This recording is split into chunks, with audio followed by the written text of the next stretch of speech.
Good job, mate.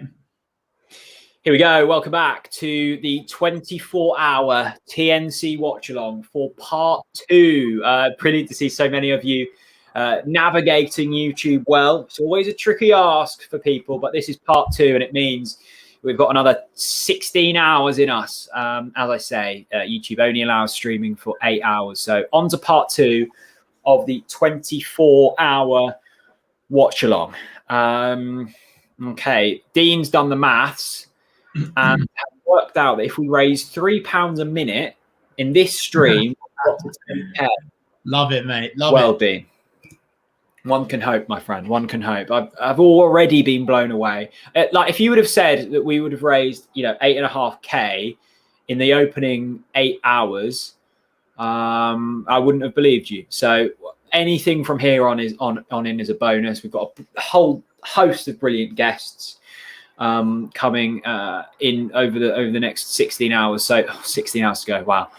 So we're going to keep you entertained. And we're back, says Laura. We are indeed. We're back onto part 2. Welcome to part 2, says Simon. Welcome to everyone who's already in here. We've seen Norwich City already pick up 3 points today, which has been brilliant. And we've had already had some brilliant guests on. We've had Jake Humphrey, Brian Gunn, Rob Butler and Chris Gore, Mick Dennis, Simon Thomas, NCFC Numbers, Hodgie, Old School Marky, who kicked things off with the song early on. And all is well at the moment, Chris. Yeah, absolutely, mate. 100%. I was just going to ask people, right? So now we've gone live for part 2. I really, really need a favour from all of you watching right now. So I've just pinned this tweet to the top of the Talk Norwich City social media account. Now, if you are strapped in for this evening's entertainment, please, please, please head over there and retweet that pinned tweet. It's got the stream link. It's got the donation link as well. So it's really, really important to us that we try and get as many retweets on that as possible, so every single Norwich City fan knows where to watch and where to donate. We need your help on that, and we need it now. Thank you so much for your support. So far, so good. And by the way, wow, instant response. The retweets are flying up. Thank you so, so much. We really appreciate it. I forgot to message Darren Farley back. I never thought I'd be saying that today. Well, yeah, we've got a little slot for Darren if he wants in, or should I say Daniel. Ben Allen, they've been in a beer garden since 12 o'clock and can barely text. But how did we play? Ben, we won. We won well, and we have got one hand, basically 2 hands at this point on the trophy. So get another beer, hopefully a Lakens, and party on, my friend. Party on. I hope you're doing well. Keep the sun lotion on. It's warm out there today. Gary Richards, good to see you, Gary. Keep it going, lads. Thank you so much. Mystic Manson, as always, great to see Mystic in the chat. Let's go, boys. Yeah, let's go. If you have got any friends that may have been left behind in part 1, tell them we're on to part 2 now. New link, new place, a new beginning for part 2 of the watch along. I've hit some gusto. Can I just say, I just need to thank you all, because I know I've just said retweet the pinned tweet on the Talk Norwich City page, and you guys have gone crazy on it. Every single one of you are playing your part. Wow. This is what makes the difference in this charity live. This is the reason why we'll hit the target, because of your help. Every retweet helps. Every donation helps. It's absolutely phenomenal support, guys. It's literally unbelievable. I'm so, so grateful. Thank you so much. Yes, a lot of you will know I look like I'm in jail at the moment, as Susanna said. I can't go anywhere, Susanna. I can go here. Can you hear me? Yeah, but you don't want to... What do you prefer, a bust voice or bust eyes from the sun? Hello! I'll take that. I'll shout for a bit. Let's have a quick chat about the game, actually, with the people in the comment section, because we haven't really discussed it as of yet. Norwich City won 3-1. Goals from Javi Quintilla, Max Aarons, and Emi Buendia. A good win against QPR, who'd been in good form going into today's game. Chris, what did you make of it? Because it was a game we should have won, and we did win, but still, there was an element of pressure on the lads today. Mate, honestly, I genuinely thought we looked comfortable throughout. I honestly, I know this sounds arrogant, but I honestly thought the lads found it really comfortable. I don't think, defensively, there were gaps today, right? But don't forget that Big Andy, as we know him, he's just about in the mix, right? Hanley's forging a new partnership with him. We've had Xavi Quintilla in the mix again today, so the defense was always going to be a little bit more shaky, mate. Genuinely, I thought that we looked really relaxed. I know that sounds really arrogant, but I think that's the truth. I think that we looked like we were going to win it. We looked like the better side. Don't forget that Pookie missed an absolute sitter that should have made it 3-0 earlier on in the game. And there's a really good point that's been commented in here from Neil Luther, who, by the way, just looks like such a top man. Says Tim Krul penalty save was the difference. And it made a massive difference. And obviously, if that goes in, the whole complexion of the game changes. And by the way, that's Tim Krul stepping up yet again. That's what he does. That is Tim Krul. Absolutely brilliant goalkeeping indeed. Chris, have you messaged Spud at all to see if we can get any earlier? So, to be fair, we could actually get Spud on now if you want. Do you want Spud on now for a quiz? I'll ask him. Well, if he's about, or the man in the 7 till 7:30 slot, we say, do you want to do later or earlier? I vote we get Spud on now for the quiz. Let's try it, shall we? Okay. Well, if he's about, Chris Dayton, I'm still here. She's getting dressed. I might still be here for part 3. I want 12K by the end of part 2. Come on, the TNC community. Love it. Who's getting dressed, Chris? Is it that? If I missed something, are you with your partner or something? But hopefully that's woman, isn't it? For you, they take a while to get ready. 12K if we get to 12K by the end of part 2, we'll really be flying. Brilliant stuff, Chris. Great to have you on board, mate. And I know you've been here from the very start, very off. Susanna, Jack's still got his hat on. Chris, I'm disappointed. You know what? I'm going to have a swap. I'm going to go over to the hat Hall of Fame, and I'm going to have a swap. I was getting so hot in my hat. That was the problem. This room is just cooking, as you can tell. It's just getting, oh God, the light. Can't do anything about it. This is all part of the process. Indeed, we're getting so many messages on all social media platforms at the moment. Thanks, guys. It's just absolutely ridiculous.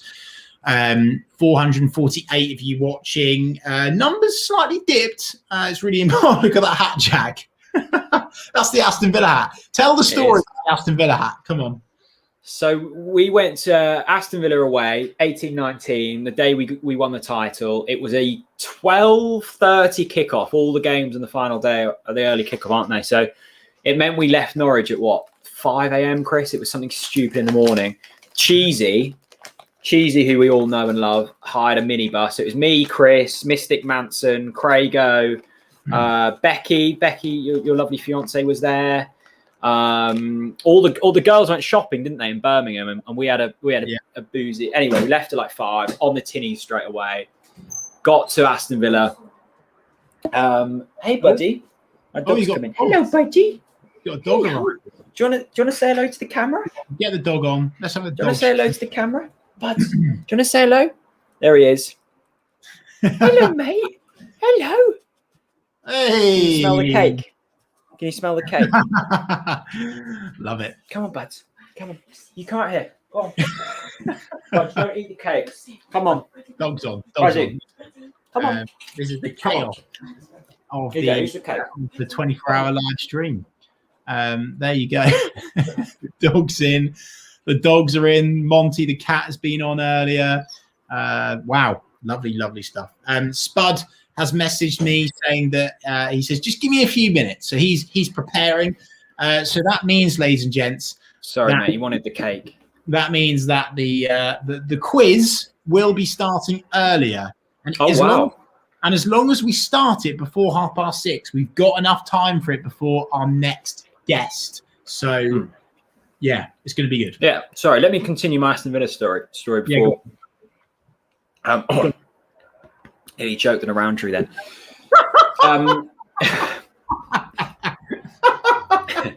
We got to Aston Villa, very, very intoxicated. We left, we set off early. We went to the pub, the stupid pub where you got to pay to get in. And we were having a good time. And this hat was on the floor, and it felt like, I think once after you've had a few pints, everything feels slightly more dramatic. So I could see this glistening hat on the horizon just sat on the floor, and I thought, I need that to be mine. So I put it on and I wore it for the next 2 days. I've got a great photo of me and Toddy. He had his medal. I had the hat on. He was thinking, well, what is going on? And then we went back to Chris's in the days where you could actually mingle. We were horrendously hungover, missed the open top bus parade the following day, but then made it on time for Wes v Russ. Somehow blagged ourselves as the people that managed to get on the pitch. And that was that. And the hat is the overarching memory from all of that. I just love the fact that hat probably stinks of piss. No, it's been it got washed actually. I did it. It's been washed now. Yeah, my mum washed it. Yeah. I'd love for the owner to actually come back to you one day and say, "Oi, that's my hat." Harvey Monk, who's always watching, says, Chris, what do you think we should focus on next season? Should we be full of optimism, or should we be grounded with reality as mentioned by Webber? Harvey, I think we should be thank you, I've just been passed by the missus my fan remote. Wonderful. Yeah, exactly, mate. Indeed. Anyway, Harvey, sorry, mate. Harvey, I think a healthy dose of optimism is important in anything in life, full stop, right? I think that's really important. But I do think, cool, blimey, that fan's strong. It's blowing me away. I've just invested in this really posh fan. Oh, wow. Yeah, it's posh, and you got a remote with it. Yeah, it's so nice. Harvey, I'm not answering your question. I'm so many hours in now, mate. You'll have to forgive me. Basically, be incredibly optimistic. Be optimistic. And let's aim for the Champions League. I obviously don't think Champions League, right? But I think that we can do a lot better than what most people are saying. Definitely. It was so nice to have a lovely buddy, the dog, come in and just say hello. He's probably been like, I can hear him, but I can't see him. Why can't I not get in that door? Well, buddy, there's a serious broadcast going on, my friend. Also, go and get a notepad and a pen. Because, I've just seen Ed Balls has retweeted our tweet. That's great. Good old Ed Balls. Get him in. Yeah, Ed, if you're watching, mate, you're more than welcome on. Get your notepad and pen ready. We've got a quiz coming up from Quizmaster Spud. I'm sure it's going to be very hard, so we can shatter our egos with that. He honestly, he told me like how difficult it's going to be at the door, because he is my postman, and it is going to be hard. That is for sure. Russ says, great stream, lads. Been dipping in and out. Chat soon. Well, Russ, you're more than welcome to dip in and out. Thank you so much. I assume lots of people will do that. But what I really need to emphasize for everyone watching now, you can't not be here for 8 o'clock tonight. Russ Martin and Elliot Bennett together, live podcast extravaganza. Make sure you are there for that. It's going to be, I think, some of the best content that this channel has ever created. Well, and they've both just won, what was it, 5-1 and 5-0 today. So they're going to be in a really great mood. Thank God, because I can't talk any longer. I've just had a message from James Bensley, owner of Hemsby Beach Cafe. He said, "Hi Jack, can we give £100 from Hemsby Beach Cafe, Jack's Seafood and Jack's Fish and Chips? I can pop the cash round tomorrow, or if it's easier, in the super chat. What do you think, mate?" Well, James, let's do cash, and I'll get that. I can send that straight away then to Big C. That's awfully kind. You really don't have to do that. So let's try and keep a note of the cash donations coming in. Yeah, as well. We have a little donations update? Where are we at? Well, I'll drop Tom Tom's messaging, and every time he hears this, he's probably like, "Oh, lads, it's my day off." But I'll message him again. Yeah, do keep messaging him. I'm sure he'll help. Have you read out this super chat from Michael Brigham? No, I haven't. No. Hi, Michael. Please, can you give Mindy Pins Brigham a shout out for being supportive of a husband that does things like a Ben Godfrey stand?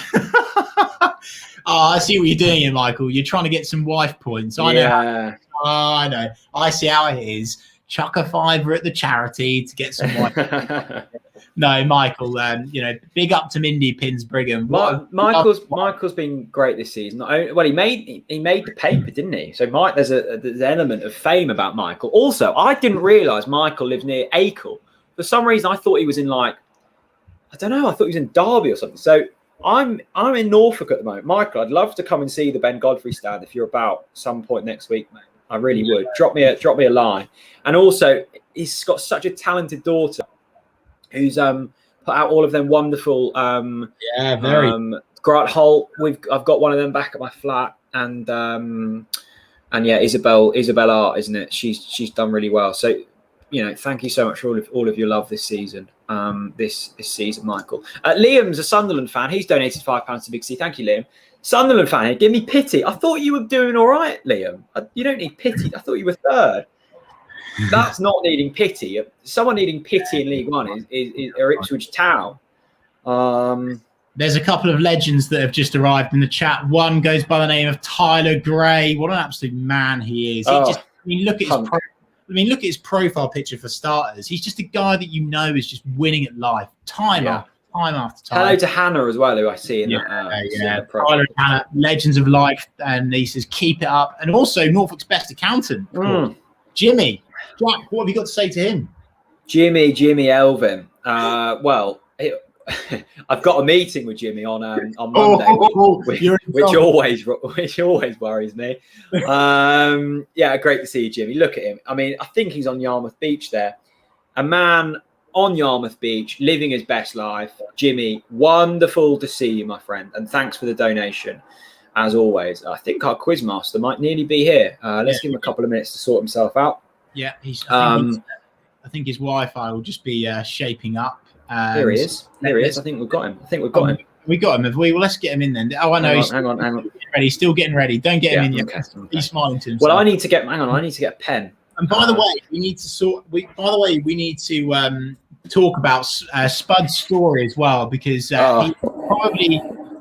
one of the most famous Norwich fans of all time. I think he's got the most viewed Norwich City related video. His video of him being the fourth official came up on my YouTube. It's on like 5 million views. Yeah, we'll ask him to tell that story when he's all set and ready. Well, I think he's set. So let's get him in. Our quizmaster for the night is Spud. Hey, hello boys, how are we? Hello, my friend. How are you? Really? Champions, well, we are champions, aren't we? So, yeah. Spud, how are you, mate? I'm very well, very well. Now I've got a dilemma, boys. Oh, right? Yeah. Now, I take you want to win promotion next week, don't you? Yeah, I'd love to. We want to win the league, yeah. Well, part of me want to win it the following week. Why? My birthday. Oh. No. So hang on a minute. Rather selfish, isn't it? Yeah. So hang on a minute, Spud. You are the purest of pure Norwich fan. Are you telling me you want Norwich to lose next week? No, we can draw. Yeah, draw. Yeah. Okay. So if we were 1-0 up going into joking aside, I'd rather win because I do not want to be stressing out the week building up my birthday. So joking aside, how much I'd love it and all that to win the title on my birthday. I'll take it next week. So, Spud, before I invite you to do an intro into your legendary fourth official appearance, I would just like to introduce you myself, actually. So, Spud is my postman, and he is a legend. Every day he delivers my post. He's talking to me about Norwich, and he is honestly one of the most lovely blokes on the planet. And Spud, oh, hang on, we've got a cat appearance. Hang on. Hey. Monty the cat is back again for round 2. There you go, Monty. Anyway, Spud, you're a lovely bloke. Is that named after Monty Norman, a Norwich City player in the 1950s? Yeah, of course. Yeah, go along with that. Yeah. Wesley and Edie. Anyway, Spud, ladies and gents, by day is a postman, and by night is a legendary Norwich City boffin. So, Spud, just talk us through this quiz that you're going to get us to do. Actually, no, don't do that. Tell us about your fourth official story first, please. Well, it's a bit bizarre, really, because the last one is one I've had all the fame from it, and I don't really know. I don't know why, because I've done it 5 other times. Some people don't even know that, but I've done it. I didn't know that. Yeah, 5 other times. I first done it in 2001 Yeah. against Sheffield Wednesday. I then done it against Barnet 2007, a League Cup time. Derby County 2008, when they scored literally 5 minutes from the end, and Paul Drew shouted in my face, and I was very calm about it. I've done Leyton Orient 2009 and Everton 2010. The 2017 one is where it all just snowballed. And I don't know really why, because I didn't really do anything. So were the other fourth official ones like when you came out of the crowd as well, or were you actually the fourth? Oh, really? Yeah, the first one was a big one, because I can remember that was halfway through the first half, and they called it out on the old tannoid, and you know me, I'm straight down to the steward and all that. And there's actually a picture in the local paper which has been reproduced when Ewan scored the goal, and you can actually see me walking down the side towards the dugouts when amazing. Yeah. So how does that work? They say we need a fourth official. Is there any qualified referees in the ground? And you go, yeah, and they go, do they ask to see any licenses or something, or no? I think few people know me, don't they? So yeah. So they trust they trust you. Yeah. But the one against Preston is just so bizarre, because it seriously, I didn't do anything, and it's been absolutely how everyone thinks it's absolutely amazing. Fan jumps out of the crowd and all that. It was bizarre when everyone was saying, "Oh, he took his Norwich City shirt off to officiate it." That was actually me and my wife's first night out after our little girl being born. So wow, I wasn't taking wearing any colours, so that helped. Amazing. But I think probably why Spud, that was a year in which everything was on telly. It was clipped up on social media. Yeah. Radio had it. I mean, I was saying to Chris just now, you might have heard, the video came up on my YouTube the other day. It's on like 5.5 million views. It is still bizarre. I still get people tweeting about it, and it is bizarre because I said she didn't do anything. In my house being modest, but there's games where I've had more challenging moments. I don't know if you can remember when we played Leyton Orient in 2009, and there was a sending off. Funny enough, ex-Ipswich player Grant Williams was in the dugout for Leyton Orient, and Adam Drury went for a tackle with a Leyton Orient player. They both went together. Linesman went one way, the referee went the other way, and sent off the Leyton Orient player. The kit man at Leyton Orient at the time was giving me a sub information. Right. Yeah. When it all happened, and I didn't actually see it. Well, the dugout just jumped up, and that's really, really live, and I really had to be on my toes. Yeah. And it's funny watching Grant Williams being an ex-Ipswich player, I know it's before your time, getting really angry with me, and I really had to smile inside. Yes. So. Amazing. Right, Spud, we have got, I believe you've prepared a quiz for the TNC followers. Now, we've got over 600 people in here, so I've advised that everyone gets a notepad and pen. Yes. Would that be right? Okay. So how many questions have we got, Spud? We've got 10 questions, and we do have a tiebreaker. Oh, okay. And I think you would like the tiebreaker, even if there is not a draw. I think you might find it funny. Okay. So just whilst everyone gets their pen and paper ready for their quiz, their Norwich City quiz of the evening, Spud, can I just quickly ask you, what have you made of? What do you make of this? Because, mate, I always ask you for facts and figures. You know everything about everything, right? To do with the football club. Where does this Norwich City team rank in the Norwich City teams of all time that you've watched, like the best teams? Where is it ranking? Because surely it's got to be up there now. I think if you speak to any fan, their best moments are when they are really young. And whatever you say, whatever goalkeeper we have, like I love Tim Krul. Brian Gunn will always be my hero because that's when I was brought up on. And the moments when you're younger are better. But when you get this season with all the stats and records being broken, You didn't have to stand up and think, and actually, this team is absolutely amazing. Yeah. And So I good. don't think it will get full credit, this team, until 10, 15 years' time when we look back at the stats. Yeah. That's as simple as that. I know I love stats, and the majority of people find them boring. But in 10, 15 years' time, we will love all these. Absolutely, mate. Absolutely. So Spud, how is this quiz working then? Talk to me. Right, I've got 10 questions. There is 27 answers.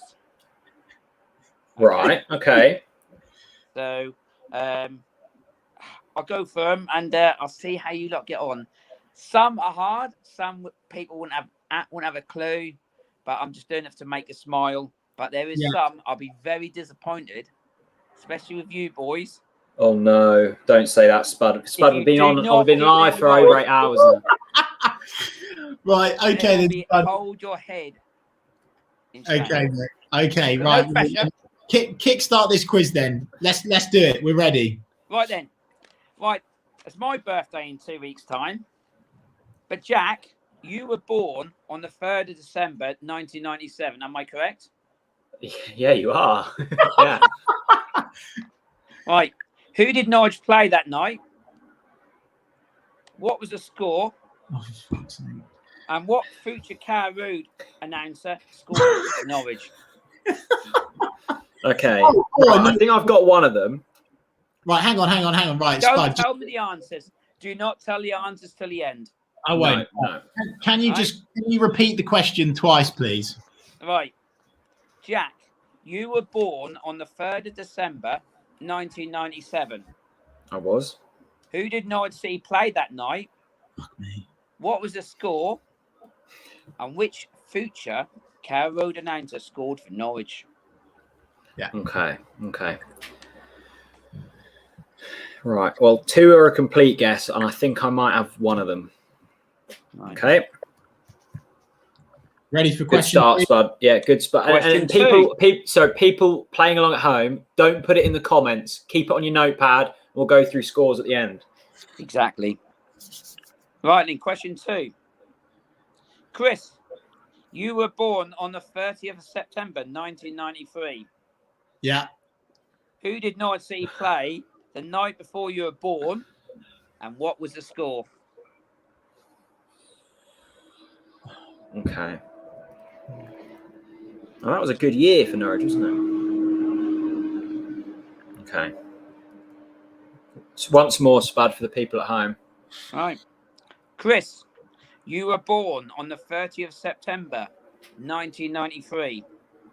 Who did Norwich City play that night before you were born? And what was the score?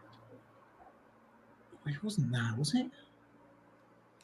Oh, You don't know, Chris. Don't act like you know. I think I do.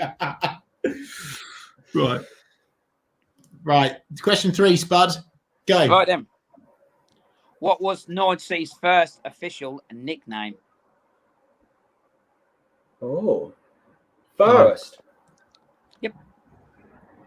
I feel like this is an easy one, but I don't know. Can you, just in case as well, please don't comment your guesses in the comments. Because if not, Jack's going to look at them. Okay. Right. By the way, Spud, I mean, is there any easier questions coming up? Oh, yes. Come on. Right. Okay, mate. 4.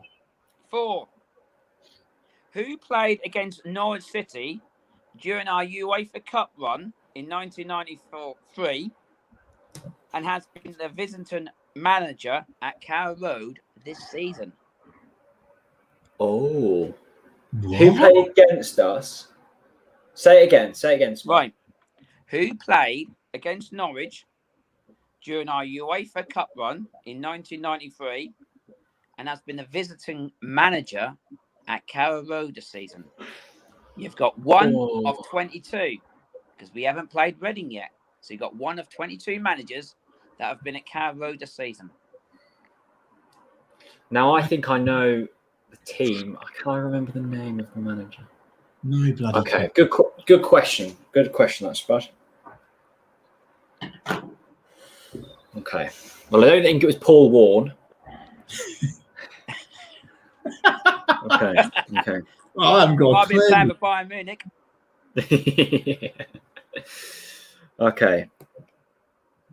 Okay, Spud. Yeah, next one. No, this is for 2 points. Okay. Grant Hull has scored 2 hat-tricks for Norwich City. Who were they against? Oh, good question. Think I know that one.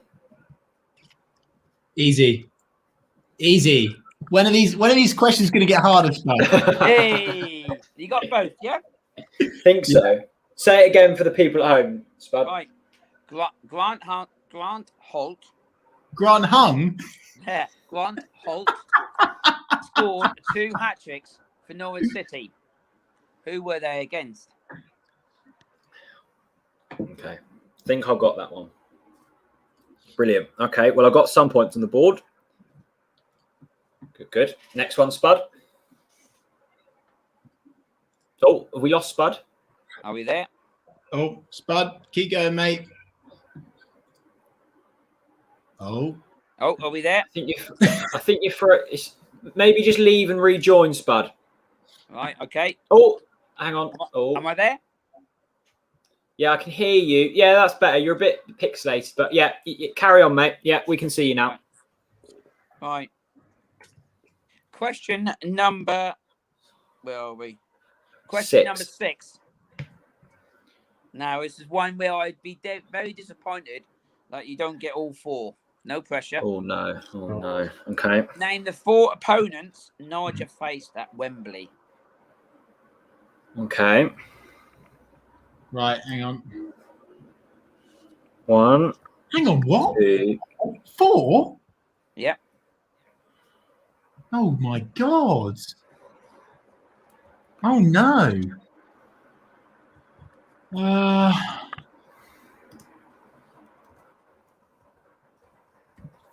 I thought it'd only been twice.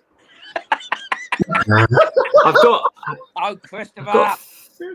Got 3. You got 3. You only Yeah, I don't know. Got 3. 4th. Okay. Right, say it again. Help you out with the years. Yeah, go on. Yeah, go on then. 1973. Yeah. 1975. God, 1985 and 2005. Oh God, I've put down the Millennium Stadium one. 2015. I've just put down the Millennium Stadium one. Oh, that means I've got 2. Oh no. Okay. Oh, I'm out here. I'm not looking good here. So the 4 teams that we faced at Wembley. Okay. Right. Let's move on to the next one. Question number 7. Name the 4 opponents Emmy One Deer has been sent off against. Oh, okay. Okay. God. 4. That's a good effort, isn't it? 4 red cards in his short time. My mind has gone bloody blank now. All right. 1. 1. So the 4 teams when Deer's been sent off against. The people at home seem very confident. I hope there's no cheating going on. I've got 1. I know. Oh, there's been 2 this season, isn't there? How do I not know? Think there was one at the tail end of the Premier League, wasn't there? That's the only clue I'm giving you. Yeah, that's a good one. I'll give you that clue. That's the only one. Yeah, I got one there. Okay. Cheers. All right, Spud. Next one. Yeah. All right. Question number 8. Who scored the first goal under Daniel Farke regime? You should get this one. Yeah, got it. Next. Do you know, Jack? Yeah, I think so. I'm just trying to think if that was his first game. I think so. Yeah. I think I got that one. Okay. Say that once more, Spud. That was question 8, wasn't it? Right. Who scored the first goal under Daniel Farker regime? Okay. Yeah, I think I got that. Yeah. Right. Good.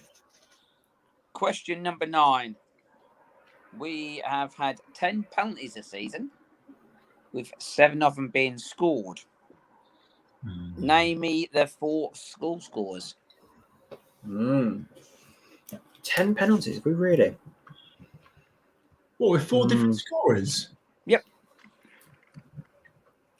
Really? Oh, this is better than I thought, Chris.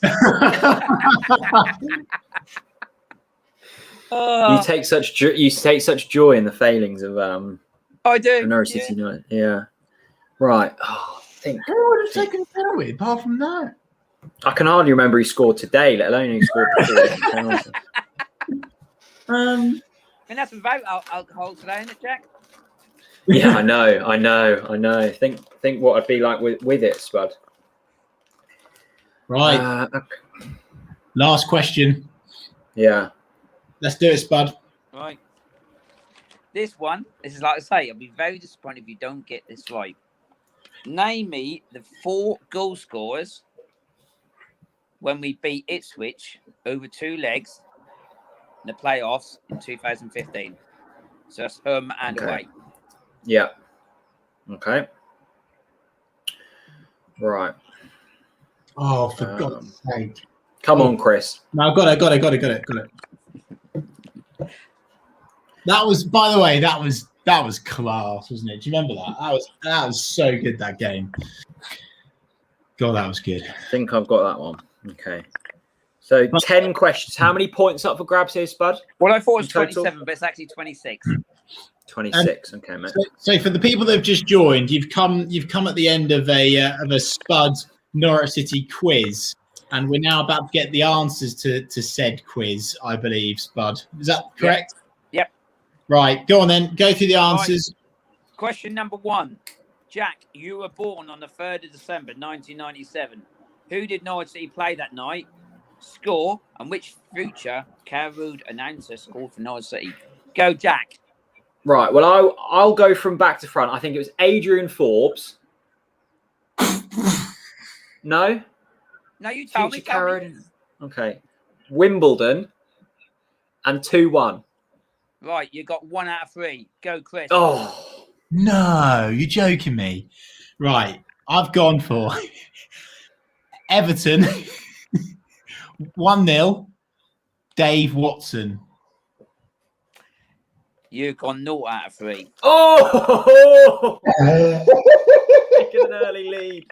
Right, who did we play today? What do you mean? Who do you QPR? QPR. Yeah, that's answer number 1. 1-1. 1-1. And Adrian Forbes. And I was there. Okay. Shot, You were there, were you? Shot from the right hand side in the bottom left hand corner. Blimey. Well, I wouldn't have got it unless you said pitch announcer. So thanks for the clue, Spud. Spud, have you got your hand over your mic, by the way? It's quite hard to hear you. Try the... Or put it a bit closer, yeah. We had a bit of... Yeah, that's it. God. That bit too close to comfort, isn't it? No, mate, you look like Premier League tonight, I tell you. Yeah. Right, question 2, go. Question 2. Chris, you were born on the 30th of September, 1993. Who did Norwich City play that night before you were born, and what was the score? Right, okay. Right, it was definitely... Right. I think it's Bayern Munich, and I think it's 2-1. Right. Oh, shit. Go, Jack. I put Arsenal. This is just a guess. 3-1. Did he say score as well? Or was it just... score. And then I put Chris Sutton. Right. I just wanted to score because it was 0-0 in this game. Chris, go and hang your head in shame. I told you this. It's Vitesse Arnhem. I knew it was on the UEFA Cup run. He told you, Chris, and you didn't listen. I literally know nothing about Norwich. I'm surprised they're even on this channel, quite frankly. I really am. Right, Spud, question 3. What was Norwich City's first official nickname? Was it? Was it? I have no. Hold on. Chris, go first. Jack, go first. I have no idea. I have no idea. Was it the Citizens?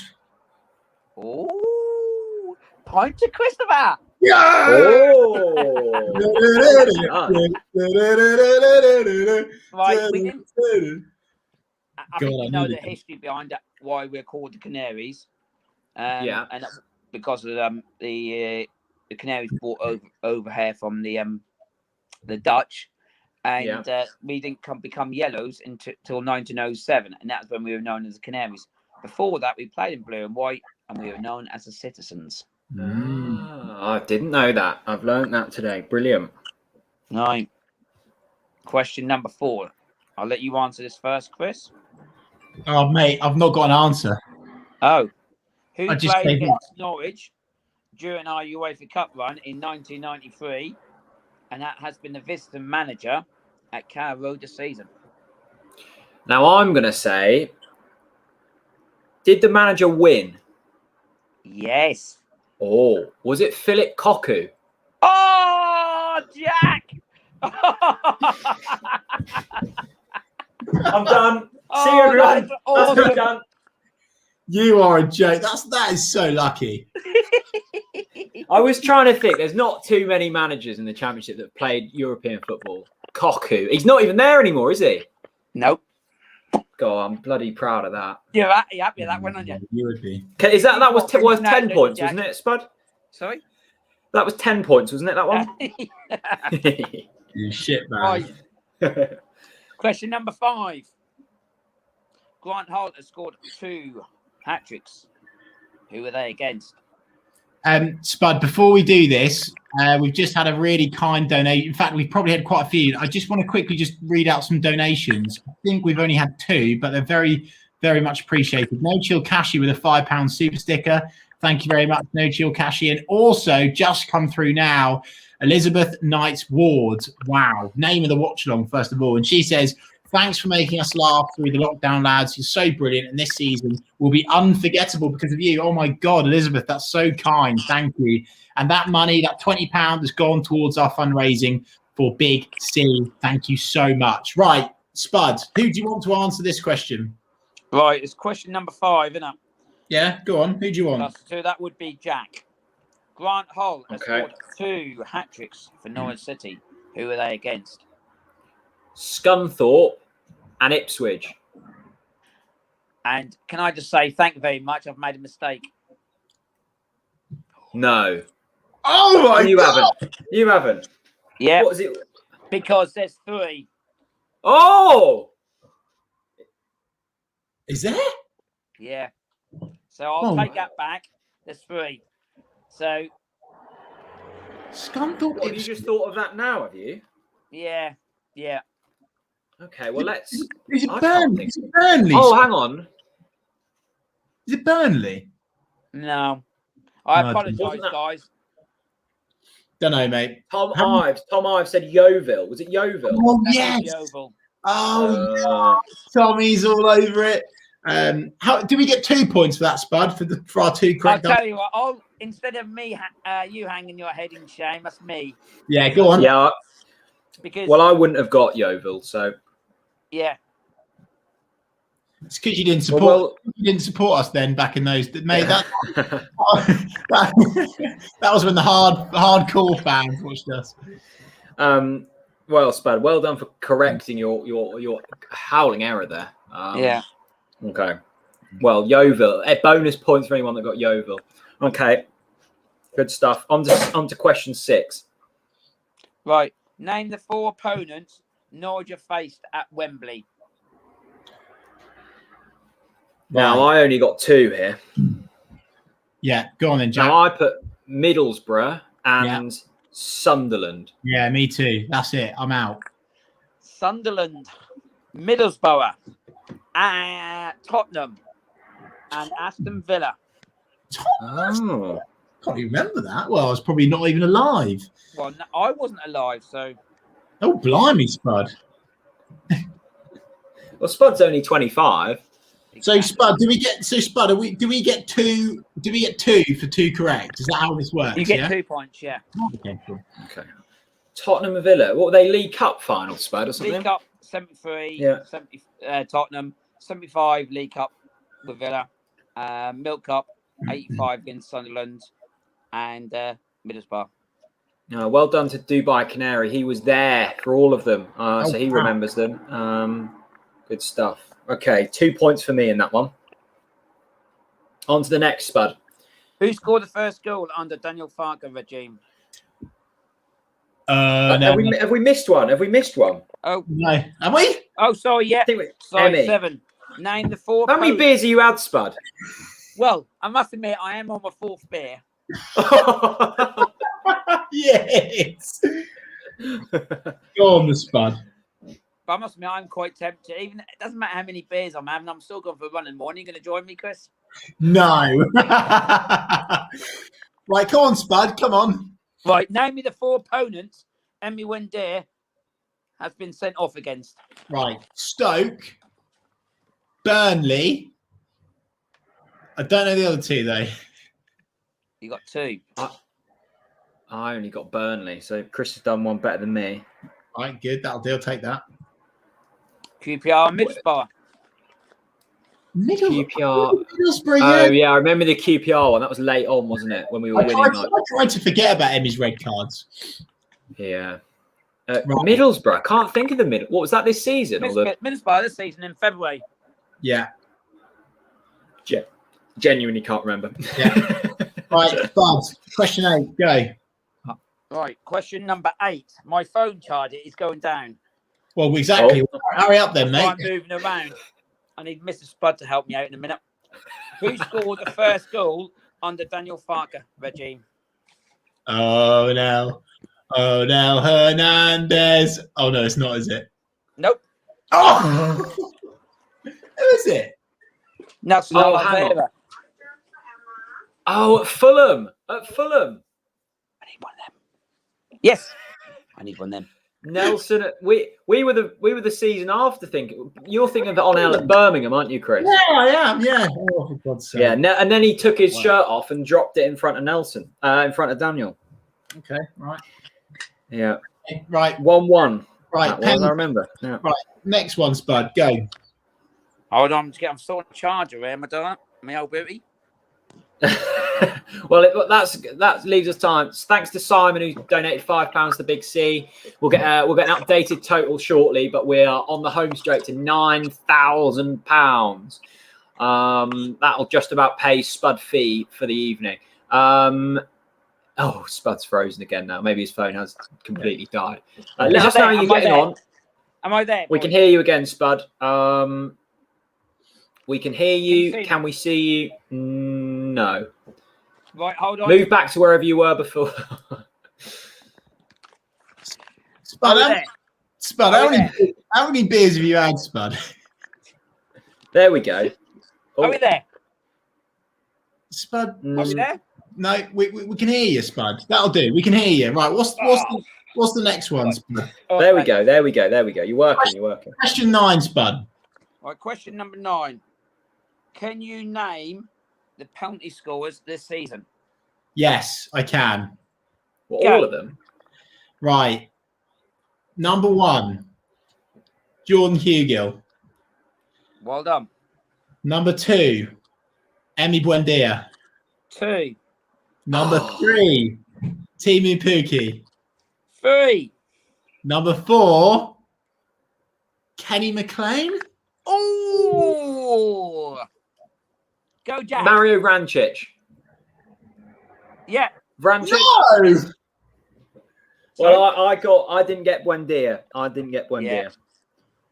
Okay, 3 for me. I had McLean as well, Chris. Right.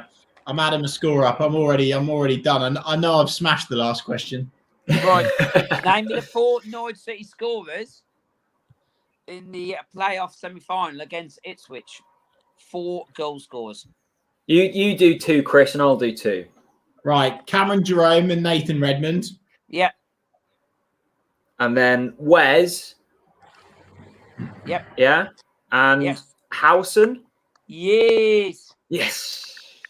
Okay. Right. Good. Good. I'm adding up. I'm adding up. Strong finish. Okay. 4, 5, 6, 7. Do you know what? There's nothing worse than doing a quiz with someone when you're adding up your score and someone else says it at the same time. Yeah.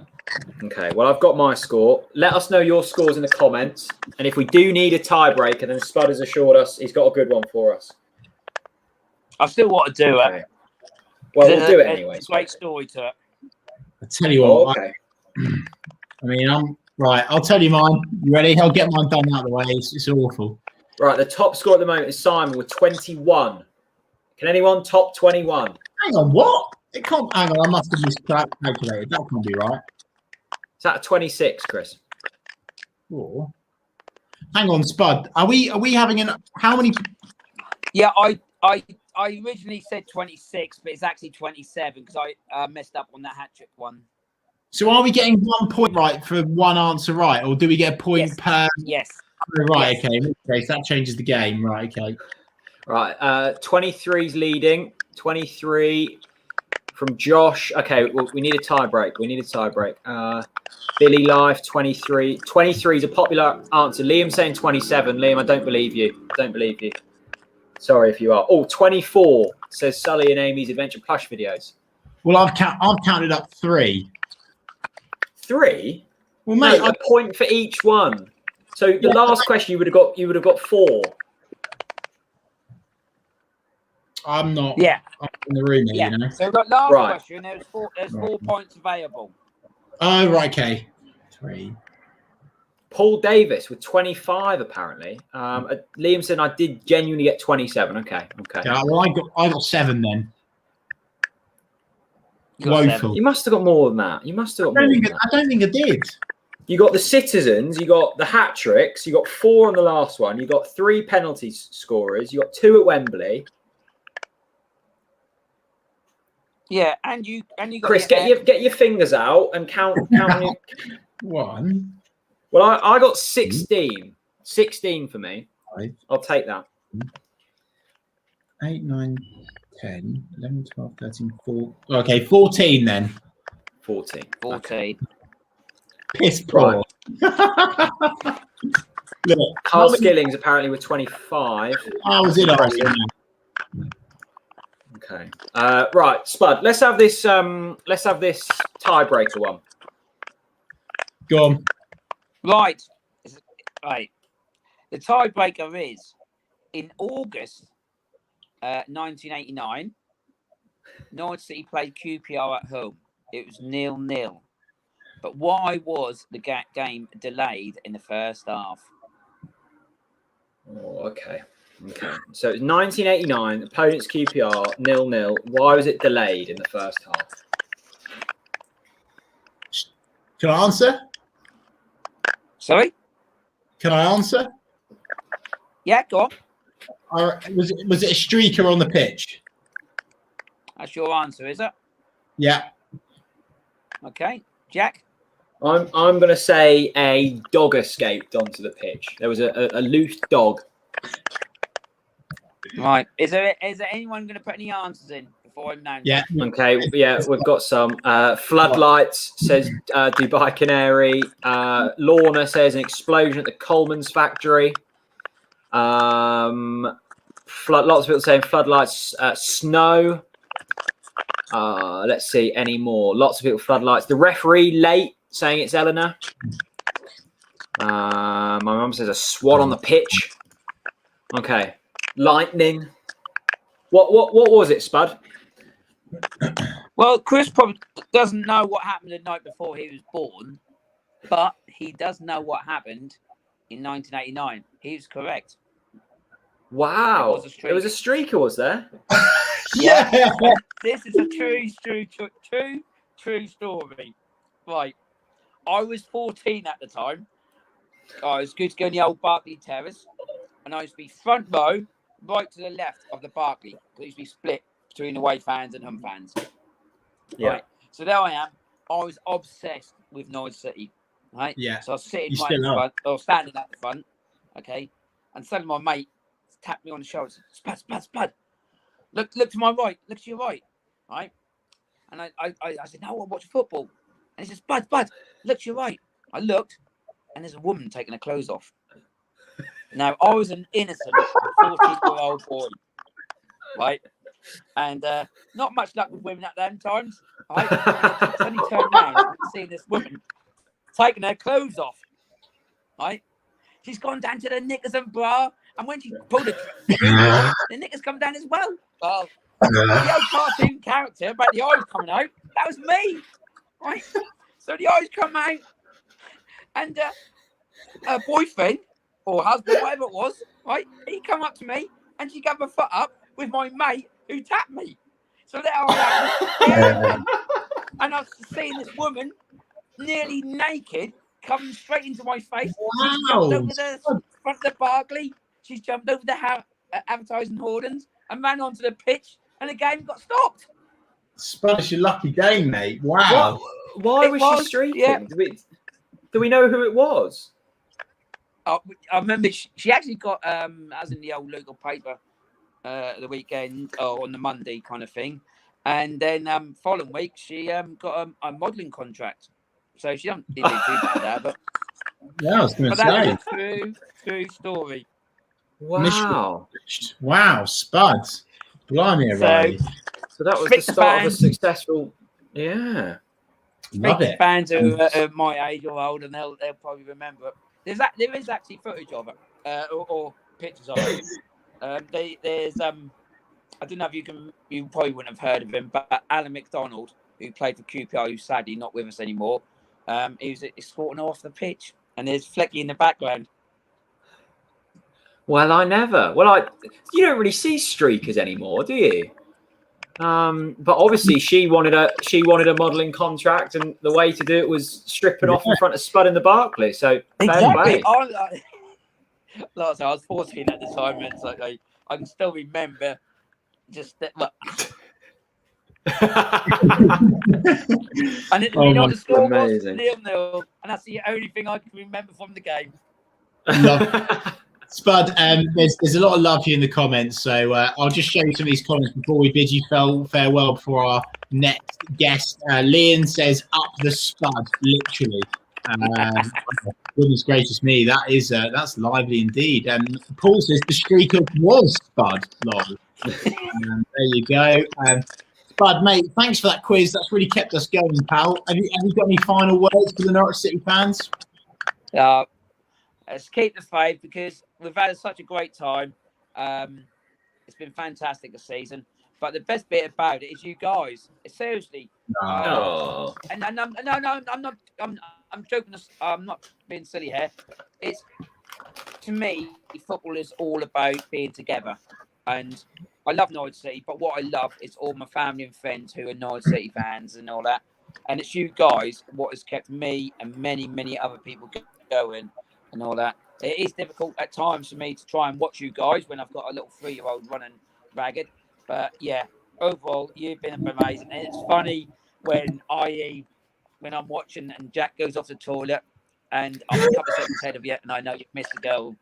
Moments like that are fantastic. And I probably won't remember us beating Luton 3-0 with the goals, but I will remember Jack just saying, "I'm now off the toilet," when I know fully well we've just scored. Excellent. Oh, Spud, I can't wait to see you next season, mate, when we're allowed back in Carrow and there's a pint on me waiting for you. So, Spud, thanks for that, mate. Thanks for being a brilliant quiz master, and well done to everyone top work, guys. That scored fantastic. Well. Thanks, Spud. See you later, buddy. Have a good evening, mate. Wow. There we go. Spud, what a great bloke, legend. Yeah, absolutely class. What a quiz that was, by the way. That was quite tough. Don't know about you, Jack. Quite tough.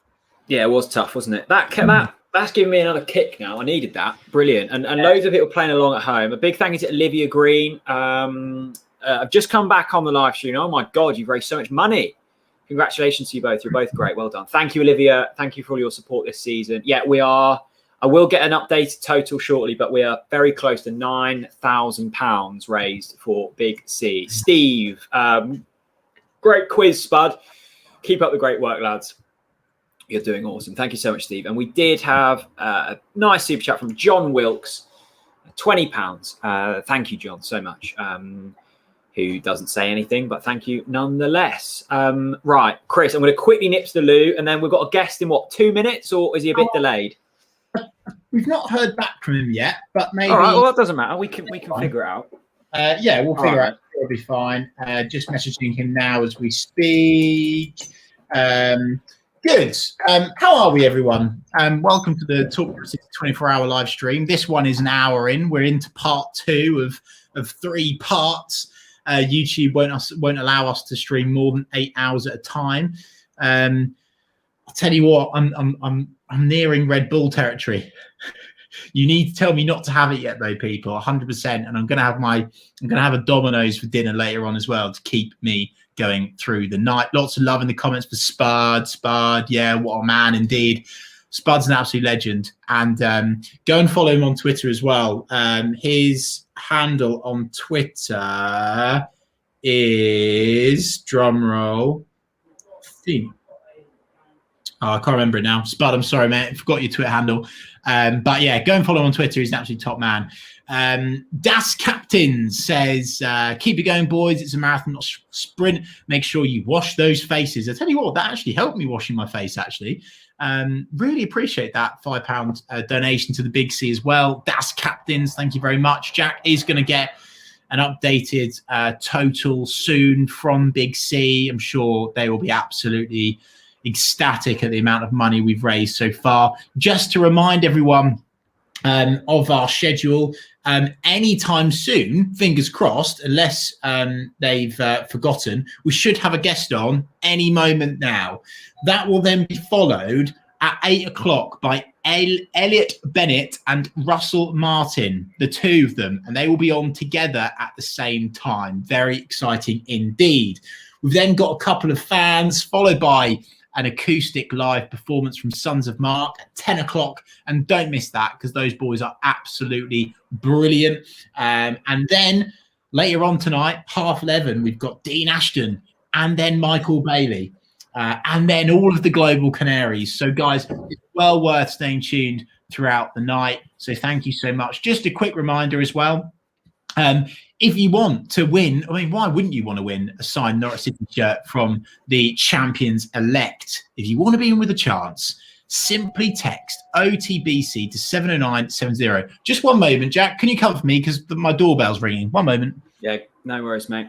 Chris is off to get the doorbell. Yeah, as Chris mentioned there, text OTBC to 70970 and you will be in with a chance of winning a Norwich City signed shirt from this season, and it's a £5 donation. You must have the bill payer's permission. We are, how far are we in? Over 9 hours into the 24-hour TNC live stream. We've got so many more great guests coming up. Really enjoyable quiz, actually, with Spud just then. That was absolutely brilliant. If you are just tuning in, I'm going to play this again. This was what we had sent in earlier from Darren Farley, the well-known impressionist. Have a look at this with his Daniel Farker impression. Yes, of course, I have a very important message for two of the greatest Norwich City legends of all time. Not Pookie, not Wendy, no, of course, I'm talking about Jack and Chris, of course, from Talk Norwich City, for the great job they're doing to raise money with a 24-hour watch-along. Of course, an incredible job they're doing to raise money for a great local charity, the Big C. Of course, boys, your family is so proud of you and everyone is what you're doing. It makes absolutely great. And Delia, when I speak to Delia today, of course, she was so excited, she asked me to pass the message on. She said, "Let's be having you, Jack and Chris, the legends." That is what she asked me to say. So, boys, fantastic work. I will donate all my transfer budget, all 27 pence of it, right into the boys at Talk Norwich City to help the great charity Big C. Well done, boys. We're also proud of you. Enjoy the rest of your watch along, and when it's finished, of course, tonight come to Carroll for the largest portion of my big German sausage you'll ever receive. Because, of course, you can have sausage sandwich. That'll be so nice, Dealer. I've promised to make it nice on the barbecue. Have a great time. Talk Norwich City, the legends, Jack and Chris. Doing a great job, boys. Of course, it's a great example. Promotion, Canaries, Carrow Road, Norwich City. It's a great time, of course. Honestly, so funny. So funny, mate. God. Tom says, Jack, have you still got the legendary orange coat? I do. It's downstairs. I might put it on later if it gets chilly. So, unfortunately, I think I don't really know what's happened. I've arranged this guest through a third party, but they've decided not to come. So, never mind. But that's fine. The show must go on. The show must go on. Ryan D with a £10 super chat for Big C. They say, cheers for the Watchalong guys. Love them. I'll keep the pointless score updates coming. Yes, please do keep those coming throughout the evening. Loads of them coming in. Loads going on, and yeah, we keep marching on. Jack, have we got a total update yet? Or let me have a refresh. No, I might need to message Tom. And we need to read out the latest donators as well. How good would it be if we got to 10 grand? That would be absolutely unbelievable. Aidan Townsend wants a bit of Zombie Nation. Love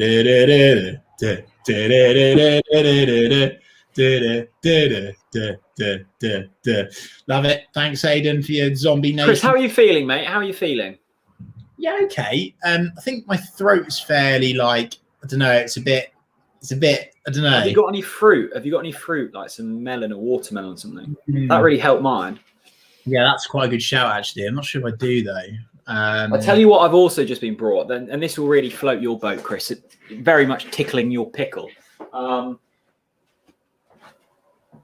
This was sent to me from my from family in Cardiff. That they were inspired by your performance, Chris, and they bought me a little pineapple cocktail. So I've got some orange squash in there and an actual pineapple. So we'll get cutting into that in a bit.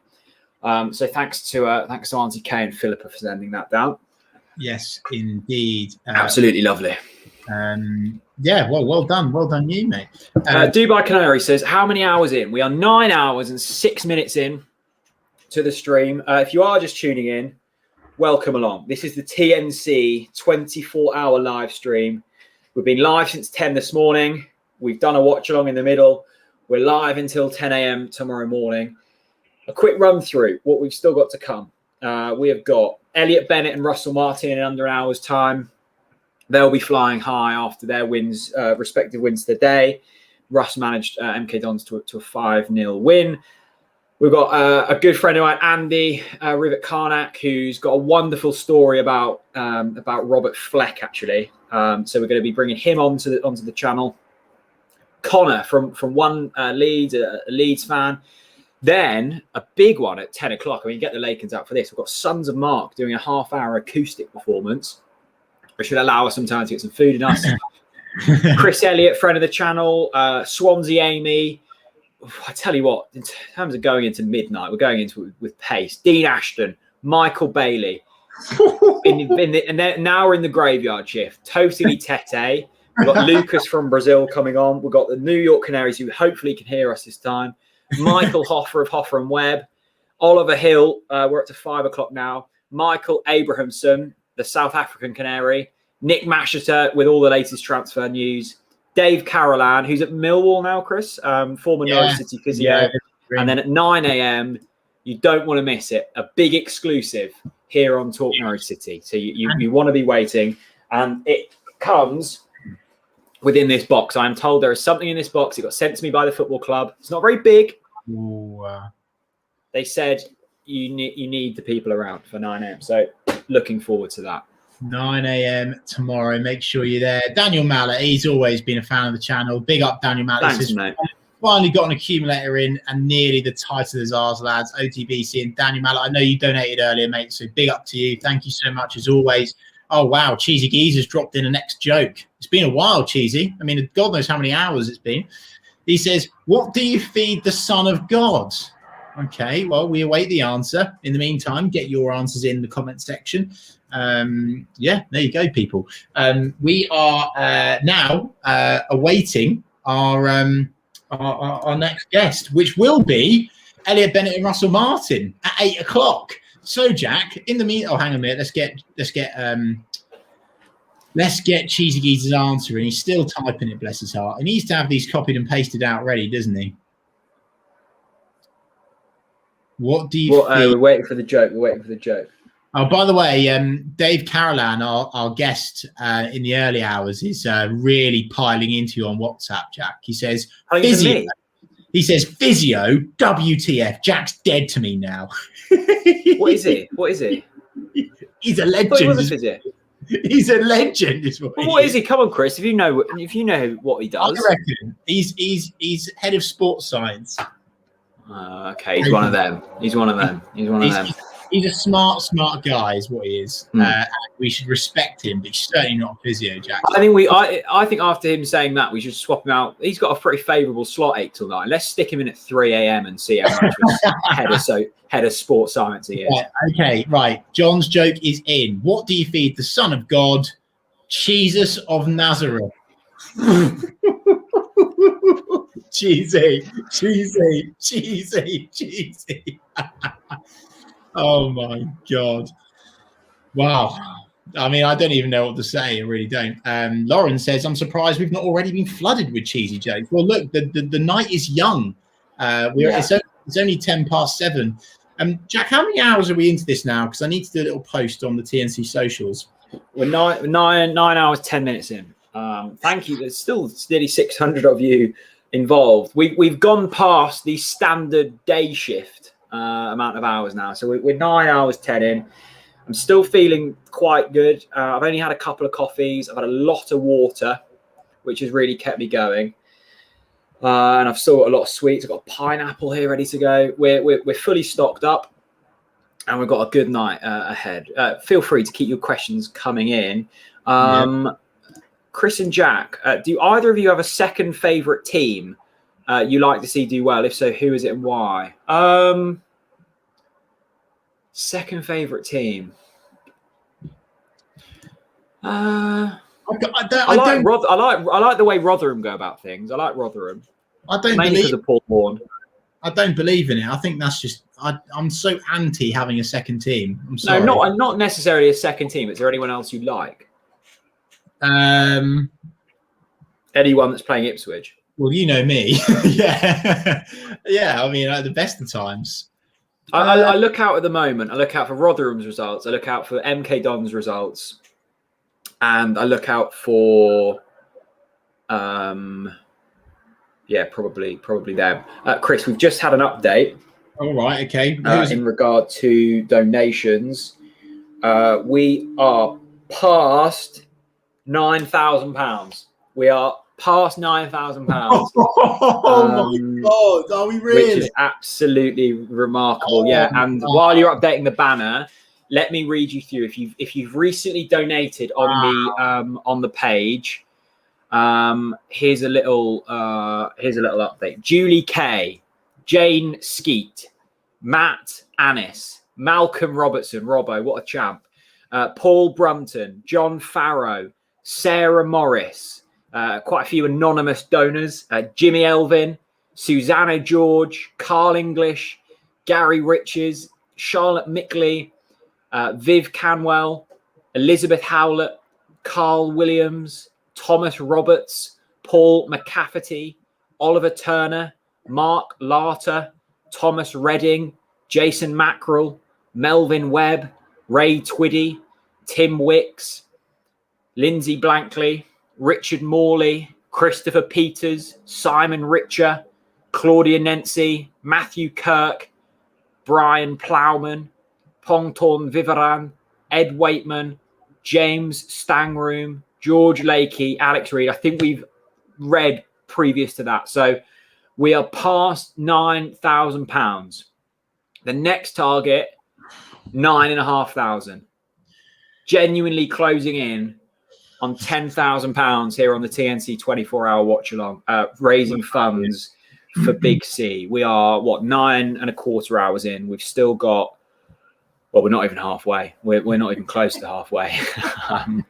This is at the point where you'll start to see us drop off. No Chill Cashy, thank you, my friend. My second favourite team is Wickham. Yeah, punching above their weight. It was nice to see Akinfenwa get his first championship goal the other night. Average has, once you eat that pizza, you're going to fatigue, Chris. Have you thought? Amy Clement was talking to us the other day. She's a fitness. Well, you're a fitness freak, aren't you? You know, you love your fitness. Pizza feels quite stodgy. Yeah, but it's got some cows to get me through the night. I'm fine with that. Do you like when I have a pizza, I just sort of crash? But do you? What pizza? Yeah, but pizza mixed with if I've had a roast dinner, I'd crash. But a pizza for me mixed with Red Bull is gonna propel me to new heights. I'm confident of that. Very confident of that.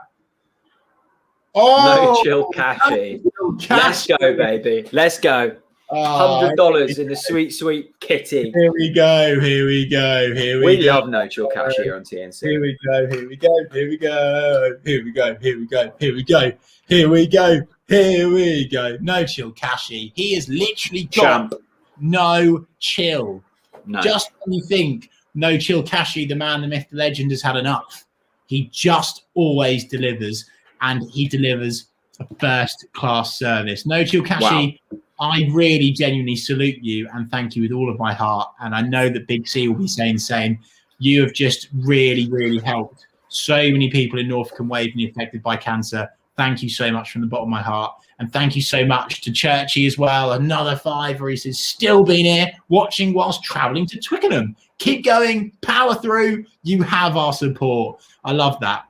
And I just said, and I said earlier on, guys, thanks, Churchy. I said earlier, when you super chat, when you comment, the motivational words are really going to help us, guys. So keep that going into the early hours. That's going to massively help us 100% for sure. Oh, this is a good point, actually. In terms of teams I look out for, Cambridge at the moment as well, with Wesy pulling the strings. Did Cambridge win today? Probably. They're winning every week, aren't they? Cambridge, they lost to Stevenage. That's annoying. They could have got promoted today. We've got a friend at the club, Sam, who's in commercial, who's a big Cambridge fan, and he was saying, "Do not contact me if Cambridge have won. I'll be an emotional mess." Chelsea winning against West Ham. Yeah, feel free to keep us up to date with scores elsewhere. They're going to be fascinating games in the middle of the night. We might have some Bolivian football, some. I don't know, whoever playing in the early hours of the morning. Auntie Kate, she knows her stuff. Carbs are good for you, Chris. You'll need it. Keep washing the face with cold water. Yeah. Oh, my God. No chill cashy. Oh, wow. Oh, my God. Oh, fucking hell. I'm going to get emotional already. Jesus Christ, no. Chill. Oh, my God. Chill cashy. Fucking hell, mate. I don't even know what to say. Thank you so much. Bloody hell. I mean, we had Cashy on a couple of weeks ago. We were like, who is this man? He's sending us a lot of money. We don't know who he is. We know he's in America. No Chill Cash is a Leicester fan from America. He just stumbled across the channel and loves the game. And he's firing on all cylinders. No chill cashy, mate. Genuinely, thank you so much. I really, really appreciate it. I really do. And maybe not now, maybe later on I'll share a little bit more. But mate, honestly, that means so much to me. And yeah, thanks so much. This class, mate. Thank you. Genuinely stunning, absolutely stunning. No chill cashy, the man, the myth, the legend. It's what he does. It's what he does indeed. Lots of love for Cashy in the comments. Jack, I was going to do this later on, but maybe just whilst we're waiting for our guests to come in, I've got a load of old TNC pictures, right? And what I wanted to do is I wanted to test you to see. Okay, this sounds fun. I want you to give me some context, basically. All right? Okay. And a few of these are completely unrelated, but I basically just went through my camera roll and decided, and I thought to myself, there's no one here that will get me arrested, will there? Have I got to upload these one at a time, mate? Yeah, you do. Yeah. Oh no, really? I've got so many. Well, let's just do one at a time. Let's do one. Okay. All right. This is going to be a long old poke, people. Right. Okay. Here's the first one coming in now. So, who remembers this? I don't. Okay, so this was outside Carrow Road. Now, in the comments section, and I'll look out for the first person here. Who remembers when this was and why it was outside Carrow Road? Let me know in the comments section. Will anyone get it? That's what I want to know. It looks quite an old picture. I highly doubt people are going to know. This is so new. Was I there with you on this? Probably. You're always hanging about with me. Yeah, I'm always. Okay, I'll tell you. Right, this was so Norwich City won the right. So basically, the Norwich City fans got rewarded, right, for winning like something like the fewest arrests, like the nicest fans of the season, basically, right. So then, as a reward, the EFL paid for a marching band outside Carrow Road. And really? Yeah, there we go. A sarcastic man with an umbrella. Sully's. Hang on, we've got a few. We've got Spud saying it was stopped. It wasn't 2002, Spud. It wasn't that long ago. I reckon Spud knows more than me, though. To be fair, Sully says, "Remember it? It was 2015 Swansea at home." There you go. That sounds. I reckon it was about 2015. No way was it 2002. Chris didn't have an iPhone in 2002. Oh, I don't know. Right, a couple more donations before Chris gets the next photo. Yeah, that was good fun. I like that. John Massey, we did the quiz too early. The boys used a lot of mental power early in the evening. Yeah, but John, if we hadn't have done it that early and we'd done it at say midnight, we would have never have got any of them answers because we're just going to be slurring nonsense at that point. So John, thank you for that. Philip. Thank you, Philip. Thank you so much for your amazing work, guys. You are true legends who love our club, and the joy and positivity you bring is amazing. Thank you so much. Thank you, Philip. That's very kind of you, my friend. We try our very best. We do try our very best. Yes, we do. We do indeed. Right, Jack. Next image is in. Now, this was from. Well, actually, let me put it in. When was this? Oh, Rotherham. Correct. And what was away? Do you know why this is so special? That when Graben headbutted someone? No, this was when Gary Hooper smashed one out from miles out. Look at our hair, mate. This was our first away game together. Yeah, it would have been 2015. Wow. Yeah. And I'm still putting up with you to this day and age. We've aged woefully, by the way. Yeah. Oh God. Yeah. 100%. Yeah. It's not. And by the way, here's another image from that day at Rotherham. Here we go. Now uploading. Rotherham away. This was the scenes in the Rotherham away end. There was blokes in their pants. It just went absolutely mental. Let me know in the comment section your most mental away day. Oh my God. No chill, Cashy.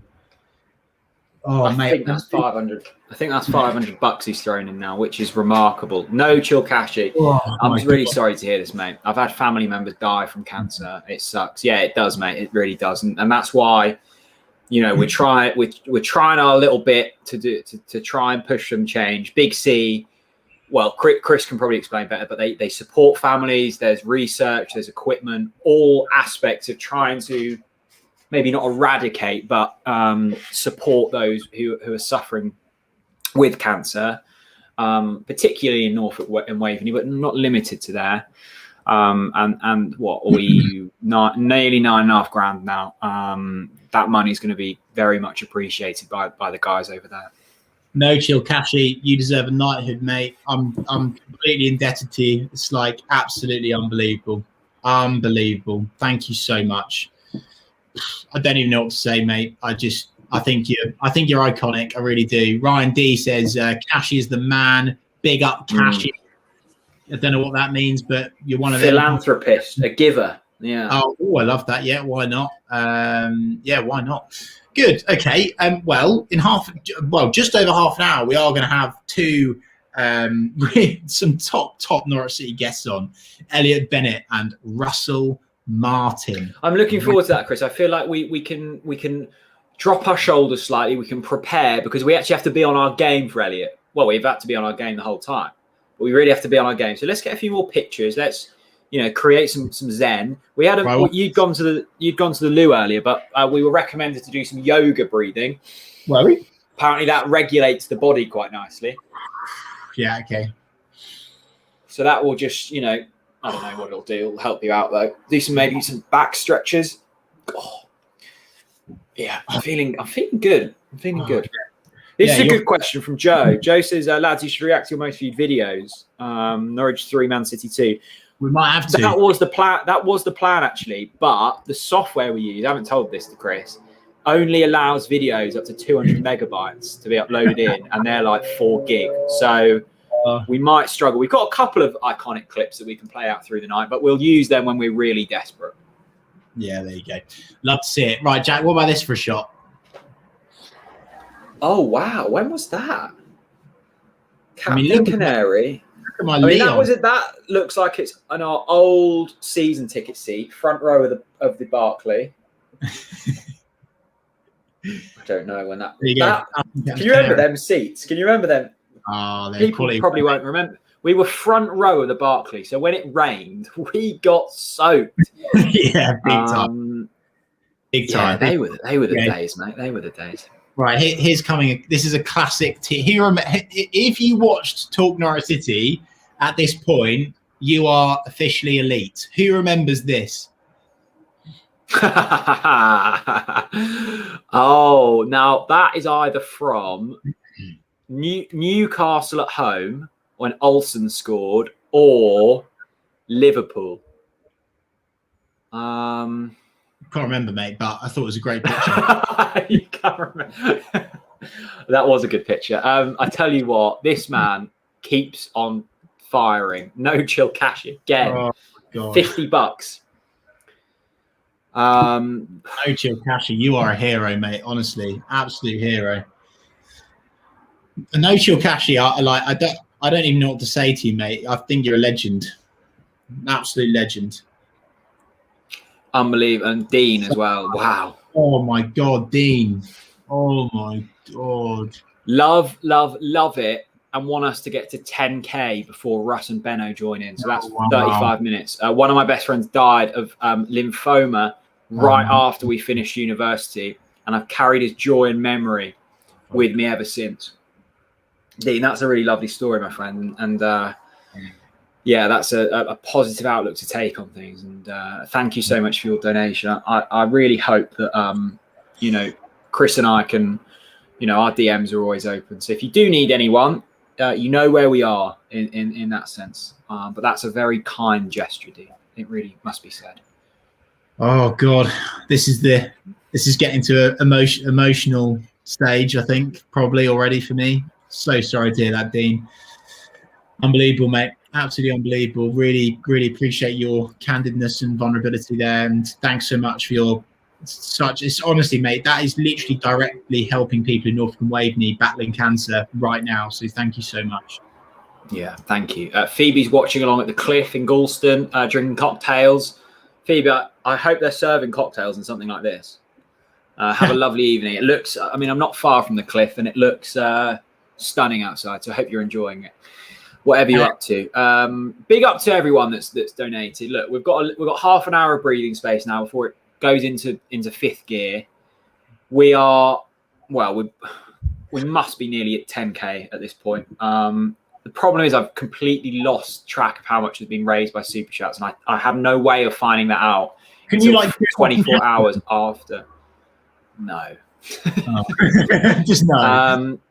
But I've got a rough inkling. So, I will have a go on. No, I was just going to say, so we are definitely on 9K right now. Yes. 100%. Yes. And our next target is 9,500, but actually it's probably more than that. Yeah, I would have thought so. We've Oh, got right. This is what we know we've got. We've got 7K on the page, on the Big C page. We've got 1,500 quid on the texts, and we've easily got what's that? 7, 8. Yeah, we've easily got over £1,000 in super chat. So Probably 2. So I reckon we are at 10k, but I just want to leave it 20 minutes. Let's get another Big C update in, and then we'll know for sure. But we are probably into the 5-figure mark now. We need to know from the charity guys before we do it. Cool, Jack, my throat is really hurting. That's all right, mate. I'll take the lifting for a bit. Get Cashy on the stream. Look, we are booked up, but we have a Cashy on before. We love Cashy. He knows we love him. Thank you so much for all of your support. Quintin, thank you so much for your donation, my friend. Best club in the world. Been supporting from North Carolina since 2017. Plenty of Canaries fans in the foothills now, including for 2 years. A Norwich pub. Wow. Overjoyed at you lads this season. Cancer will be defeated one day. Well, one can hope, Quintin. One can hope. We're doing our bit. Absolutely phenomenal, I must say. I would love one day, like, hearing all the stories of people from America and Taiwan and like just places you would have never have thought there'd been little Norwich City communities. Oh my God. There has been, and I'd love to go to them places one day. Simon Duarte, thank you, Simon. £100. This can't be underestimated how big this is. A stellar job so far, chaps. I've had family and friends affected by cancer. I've seen the tough times that it causes. So well done. By the way, still arguing with my dad over our all-time Norwich 11. We'll get it sorted by the end of the stream. When you got enough time, Simon, for that. Thank you so much, my friend. You've been a long-term supporter of TNC and also the previous fundraising we've done for Big C. So I'm gonna go on and hang on. Let me just work this out before I say it. Simon, thank you so much, mate. Like I'm, as you can see, I'm struggling to say thank you, mate. I'm going to give it 20 minutes, but I'm sure we may have hit our next target. Just give me a bit of work on that. Simon, thank you so much, buddy. I really appreciate it. Ben has got in touch. Well done, lads. Keep up the good work. Lost my mum and dad to the Big C. Wow. Oh, God. Dad was a Canary. Ben, that's desperately sad, my friend. That's desperately sad. Look, one can only imagine what that must have been like. So thank you for reaching out this evening. We really appreciate that. I also saw, hang on, let me get this. Paul, Norwich fans will know Paul. He's going to donate his next gig fee to Big C. So thanks, Paul, for that, mate. I'll be in touch and we'll figure that out. So thank you, Paul. Right. I'm going to commit. We've reached 10K. We have reached 10K on the Big C 24-hour watch along. We are 9.5 hours in, and we've done it, people. 5 figures, £10,000 raised for Big C. Thank you so much for your love and your support. £10,000 is up. Let's make the next target even bigger. £10,000. Top work, lads. No pillow licking tonight on the Ball City. £20 in the kitty. We're flying through these, and I want to say that we're not overlooking the importance of each of these messages. We just want to get through them all. But it must be said that we genuinely appreciate every one of you for digging really deep. Actually, digging really deep. You know, we've had £10,000 raised for Big C now, and as Eleanor says, that's over £1,000 an hour.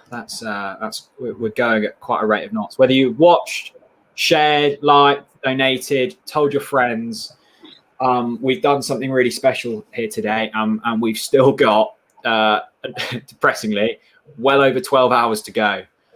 So strap yourselves in. This is turning into something really quite special. And we're flying. We're flying, Chris. God, mate, you needed to cover me there, mate. I'm quite emotional about that, to be honest with you. It's unbelievable. I just can't begin to thank you guys enough. It's just ridiculous. I don't even know what to say. Like £10,000 it's going to make such a big difference to so many people. So thank you so much, everyone. And everyone's been affected by cancer in some way. It touches everyone. Unfortunately, it's such a shit disease, and I'm just so pleased that everyone's rallying together right now and doing their little bit. Well, I say little bit, not a little bit. Like, bloody hell, guys. Like, I can't even keep up these donations. I actually can't keep up, mate. Look at this. Yeah. Like, I can't even. Have you read this one out from Adam? Adam, No. £10 for Big C.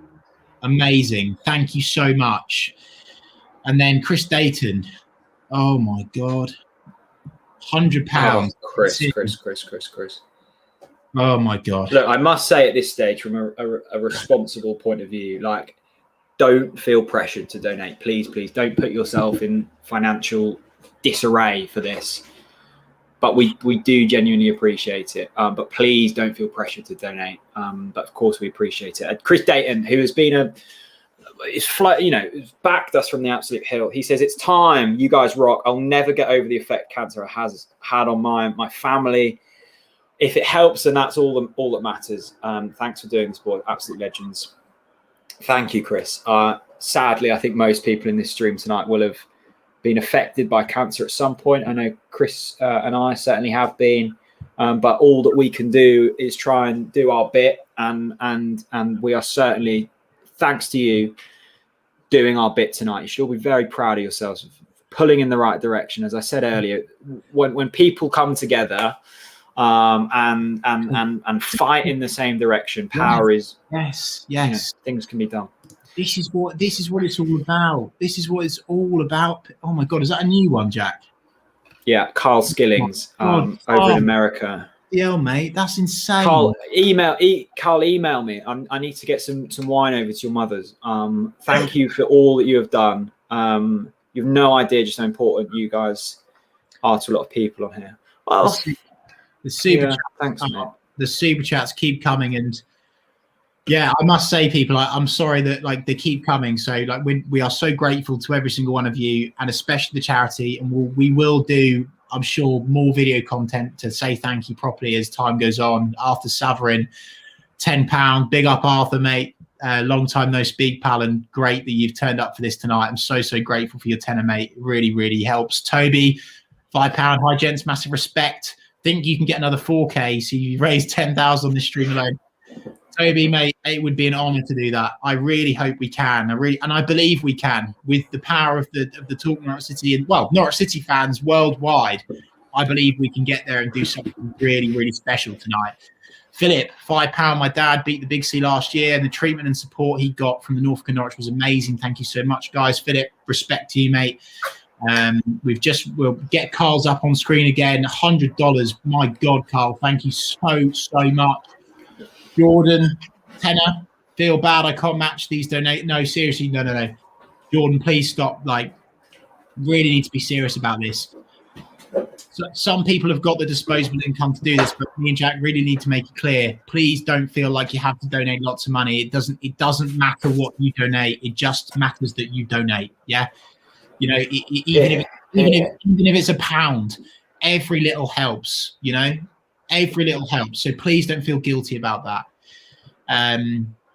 It's incredible, and I really appreciate that, Jordan. You're a top man, and please don't your tenner is just as valuable as everyone else's donation. Thank you so much, mate. Really means a lot. Mark Loveday on Twitter's watching. He says he's donated. Spoon Meat, love that name. Doing well, guys. £5. Thank you, Andrew. £5. Thanks, mate. Hold in there, getting me emotional. Yeah. Me and you. It's okay. If people are emotional, that's fine, mate. You can, if you need to take a moment, Chris, and feel free to do so, mate. It's absolutely fine. I can hang in it. Rob, let's not get carried away. Don't be alarmed. I think you've just created an annual event. Look, 24. At the moment, that seems great. 10 a.m. tomorrow. No. This is right. Let's have a go on. Before we do this next bit, right? And now we're getting a little bit emotional, but I think it's important. This is one of the reasons why me and Jack support Big C as our official charity partner of the season. This is why we give away signed items to Big C. This is why we fundraise for them. Comments like this: my wife beat cancer twice. The Big C helped her and me through this difficult time. Honestly, this is why we do it. Big C's work is invaluable, and I can only speak through my own personal experience. It's what they do is unbelievable. And I really, really appreciate that comment. Thank you so much. Jack, what are you about to say? Yeah, I was just about to say, get your questions ready. In 20 minutes' time, we are going to be joined by two Norwich City heroes in Russell Martin and Elliot Bennett. Both played in the Premier League for Norwich City. Both well-loved Norwich City players. We're going to have them both today. Elliot Bennett at Blackburn, 5-1 win, I think. Russ Martin at MK Dons, managing them way above Ipswich, 5-0 win. They're going to be in a jubilant mood. So that's going to be an absolute delight when we get to speak to them in just over 20 minutes time. And then quick run through. We've got the likes of Swansea Amy, Connor from One Leeds, Dean Ashton, Michael Bailey, Totally Tete, Andy Rivet, Karnak, and then, well, early into the hours of the morning. My goodness, you do not want to miss them moments. When you go clubbing, it's always the early hours where the real memories are made. We're going to be making some memories together in the early hours here on TNC. Tim Hill, only a new supporter to Norwich City, been following for the last 3 seasons. You guys are amazing. Wish you all the best. That's the joy of Norwich City, Tim. Whether you've supported us for 50 years or 5 years or 5 months, you're as welcome as the rest of us. That's the joy of it, my friend. I'm just going to sort out. I just need to shut my windows. I'm getting a bit cold now. Are you? Yeah. Oh, by the way, the Red Bull might be coming out soon. Oh, have you early? That's all I'm saying. Lucy, thank you, Lucy. What you're doing is amazing. I've been watching since Jack had a season ticket in the upper NMP. They were the days. It's been fantastic to watch the TNC journey. Keep going, guys. You're doing great. Thank you, Lucy. That's very kind of you. Yeah, they were the days in the NMP with my old man. Absolutely fantastic. Richard Jack. Just because I share a birthday with Jack, 3rd of December. Hey, except I'm 11 years older. Excellent. Excellent, my friend. Kieran Martin with a super chat. Just a great cause. Had to support. Good luck for the rest of the night. I've just had a peach and I'm flagging. Good luck with Chris. Chris, did you hear that? No, he's gone. Kieran Martin, thank you. Oh, he's on mute. Sorry, mate. What was that? Kieran's just eaten a pizza and he feels really tired after it, so he's just warning you. Ooh, okay. Interesting. Very interesting. I think I might get my pizza order in, actually. I'm going to make my request now. Okay. What are you thinking? What am I thinking now? Well, no, for the pizza. Oh, mate, I'm a pepperoni man. I don't mess around. Right. I love. I'm going to take a quick picture of my Instagram, so everyone smile. Okay. Hang on. I'm not being rude. Oh, you're beautiful. That was really awkward for everyone watching, I'm sure. John Wharf with his yellow and green love hearts, love that. So just to, I need to update this banner along the bottom. Oh my God, we need to update it. Because, ladies and gents, we're now into 5 figures. Yeah. This is getting serious now. Very, very serious. I mean, we honestly, seriously, me and Jack both said, if we get £1,000 out of this, it's been worth it. And you guys have absolutely, and the donations are still rolling in. It's just absolutely incredible. Just to remind you, one last charitable plug before Elliot Bennett and Russell Martin join us. I can't believe I'm even saying that. That's absolutely insane. One last plug for Big C. This is really worth it, guys, because if you text OTBC to 70970, that's text OTBC to 70970, you'll be entered into a draw to win a Norwich City signed shirt. So it really is quite something. You can also super chat, and you also can donate directly via the link in our YouTube description and plastered across the Talk Norwich City social media accounts. So please do everything you can to donate tonight, guys. That's quite an easy one and is a great idea because, of course, you'll be entered into the draw to win the Norwich shirt. And also, don't forget, There's a massive pile of beer that someone's going to win. And also there is a £50, well, to the value of £50 cheese hamper that's going to be delivered by Cheesy Geezer himself, as long as you're based in Norwich, Norfolk. So well worth it indeed, that one. So thank you. Just wanted to get those links in before the big guns arrive imminently. Jonah's in. Emotions rushing in like the tide. Mate, so true. So true. So true indeed. Oh, Ashley's in. This is a big question. Thin crust or thick crust on my pizza?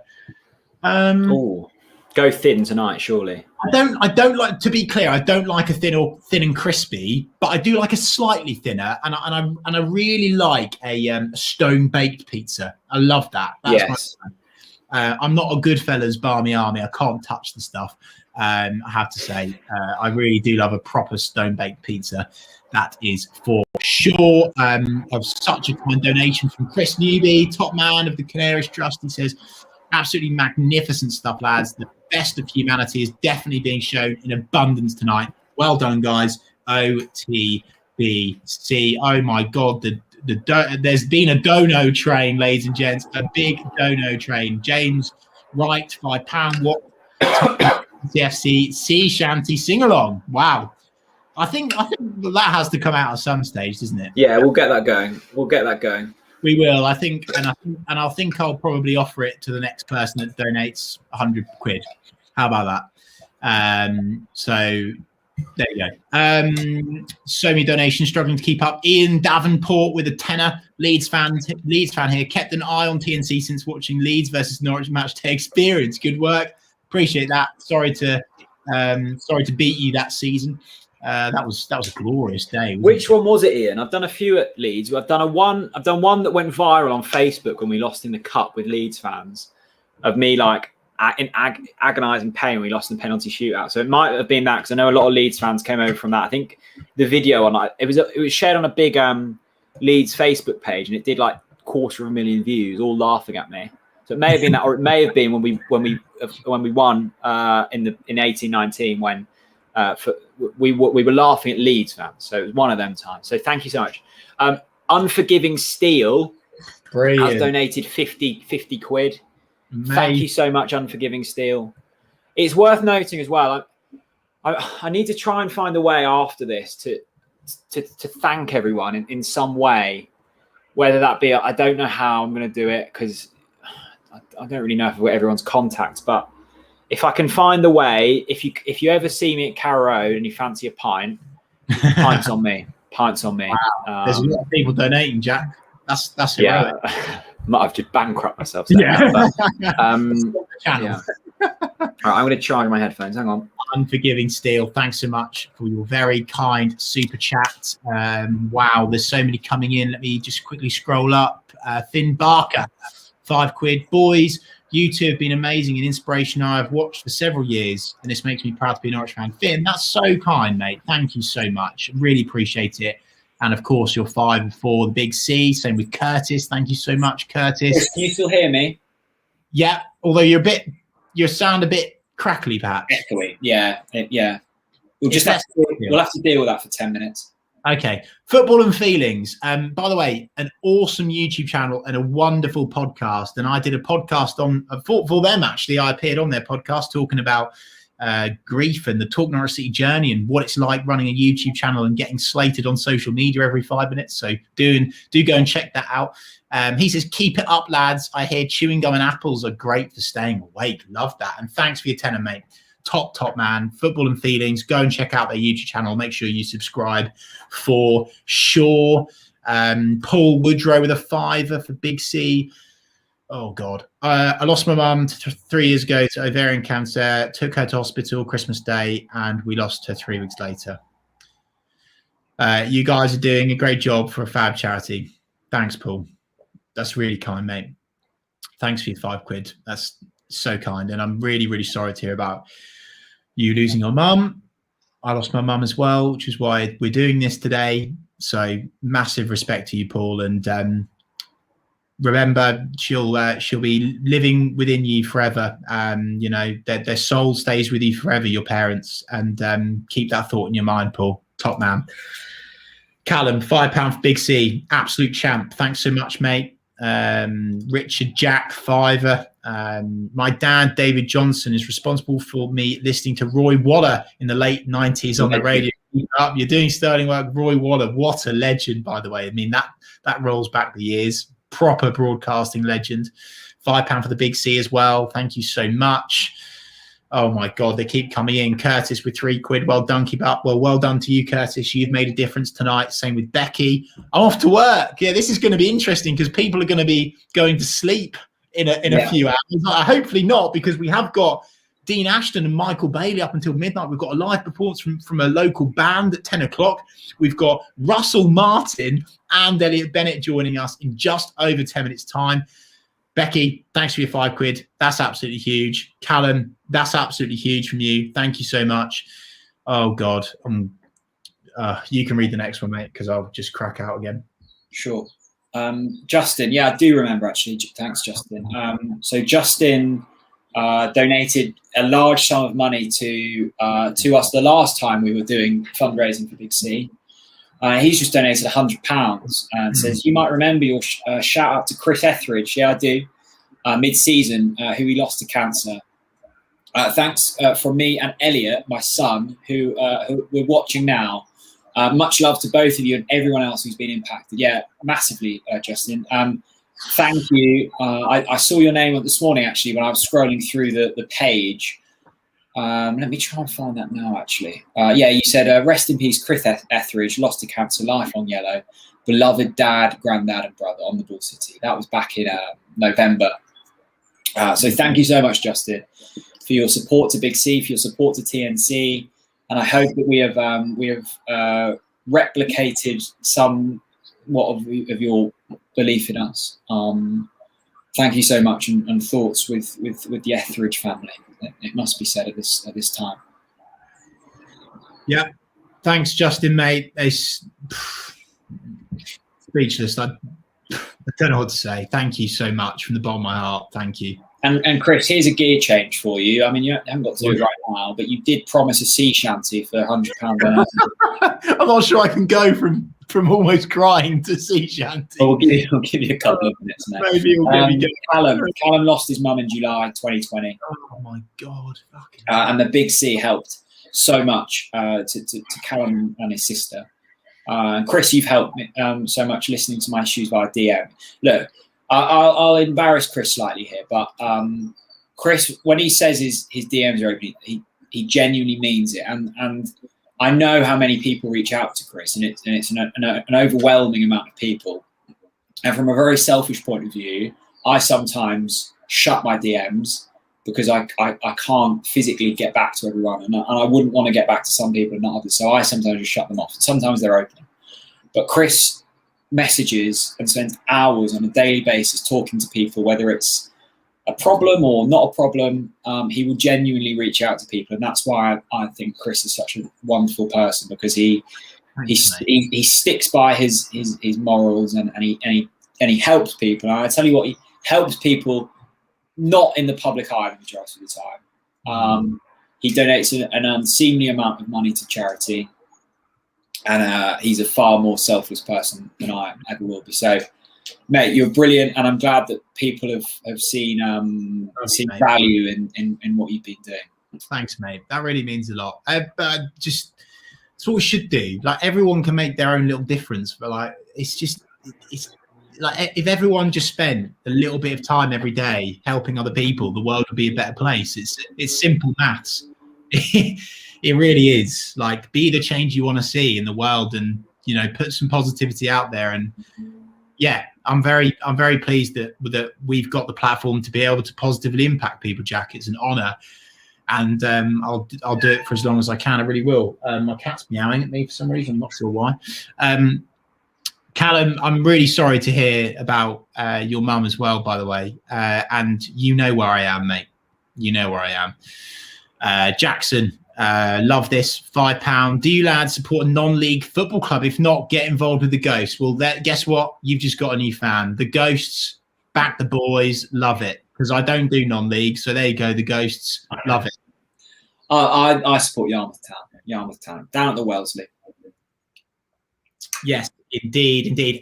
Jack, just before we do this, and someone's donated. Look, someone's just donated 100 quid. So I said I'd do a TNC shanty for that, and I have to stick to my word. Can I just say though, Jack? I genuinely think we're going to have to do another money update, because I know we've hit 10k now, but I think that I think it could be a lot more than that. Yeah, I really do. Yeah, it could be. Let's give it a little while and we'll have an update. Wow.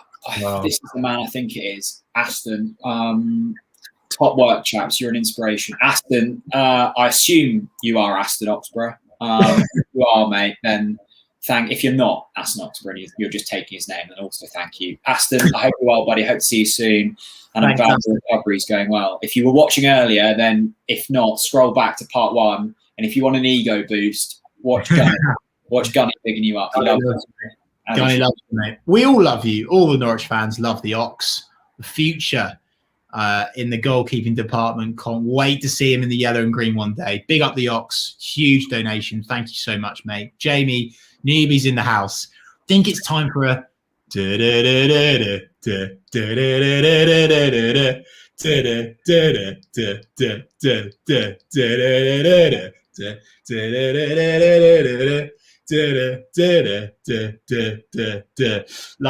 it. I have just, Jack, can you cover for me for a minute, because there's something I needed to organise with Lakens, and I'm going to call them. One moment. Sure. Not a problem. This isn't like the Premier League's calling type thing, is it? It's genuinely our calling Lakens. Yeah, he's genuinely calling Lakens. Okay. There's your do. On the ball, City. So Shane, all the way from the USA. Loads of USA. Sorry, I shouldn't talk while my mouth's open. Hang on. Loads of love for Aston in the comments, and loads of love for Shane. Rightly so. Zach's been watching for 6 hours. Let us know how long you've been watching for, actually. We have now been live for 10 hours. Yeah, we've done 10 hours. So we're nearly there. We're 5 minutes away from Elliot Bennett and Russell Martin. Hopefully they're on time. I mean, I wouldn't blame them if they're not. Russ has pumped Swindon 5-0 today. So that's brilliant. Absolutely great.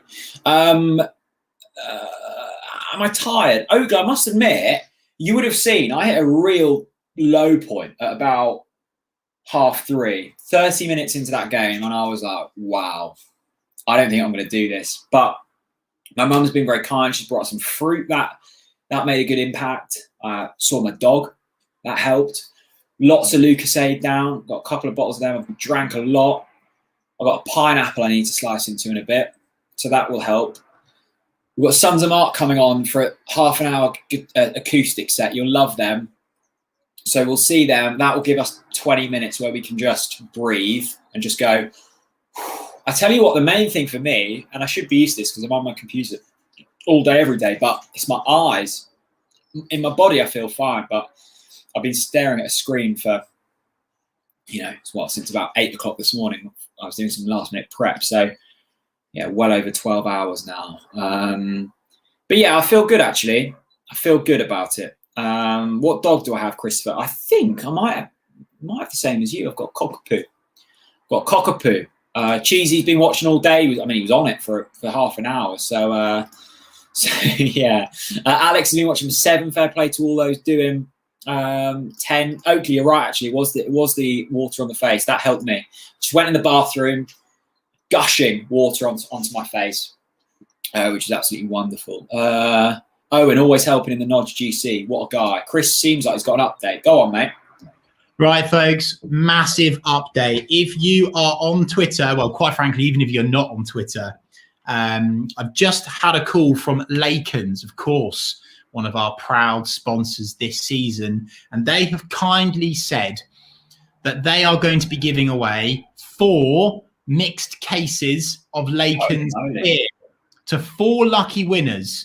And if you want the chance of winning one of those cases of beer, all you need to do is go onto the Talk Norwich City Twitter account now and retweet our pinned tweet. So if you retweet this tweet, you will be entered into a draw to win a mixed case of Lakens. I think there's 12 bottles of beer in there, isn't there, Jack? It's a big offer from Lakens. So big up to Lakens and massive worth thank like 25 quid.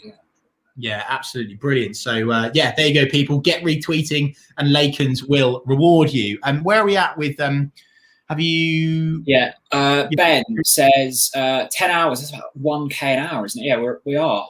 We had a couple of grand already raised from previous stuff. We did a couple of watch-alongs earlier on in the season when we were raising money, and a few auctions and stuff. So we haven't raised all 10K today, but yeah, we're about a grand an hour. I think we're well over 10K. I'll get an update in a bit. Jack Hailstone, have you turned on the nightlight on the computer? Don't know. I don't know if I've got a nightlight on my computer. I think if I do, I'll just fall asleep. So I'll leave it for now. David Berman, the man with the best cop, he'll be impressed with my little pineapple. Yeah. Congratulations, guys. Stunning and excellent work for a great cause and charity. You've made watching Norwich very entertaining this season during unusual COVID times.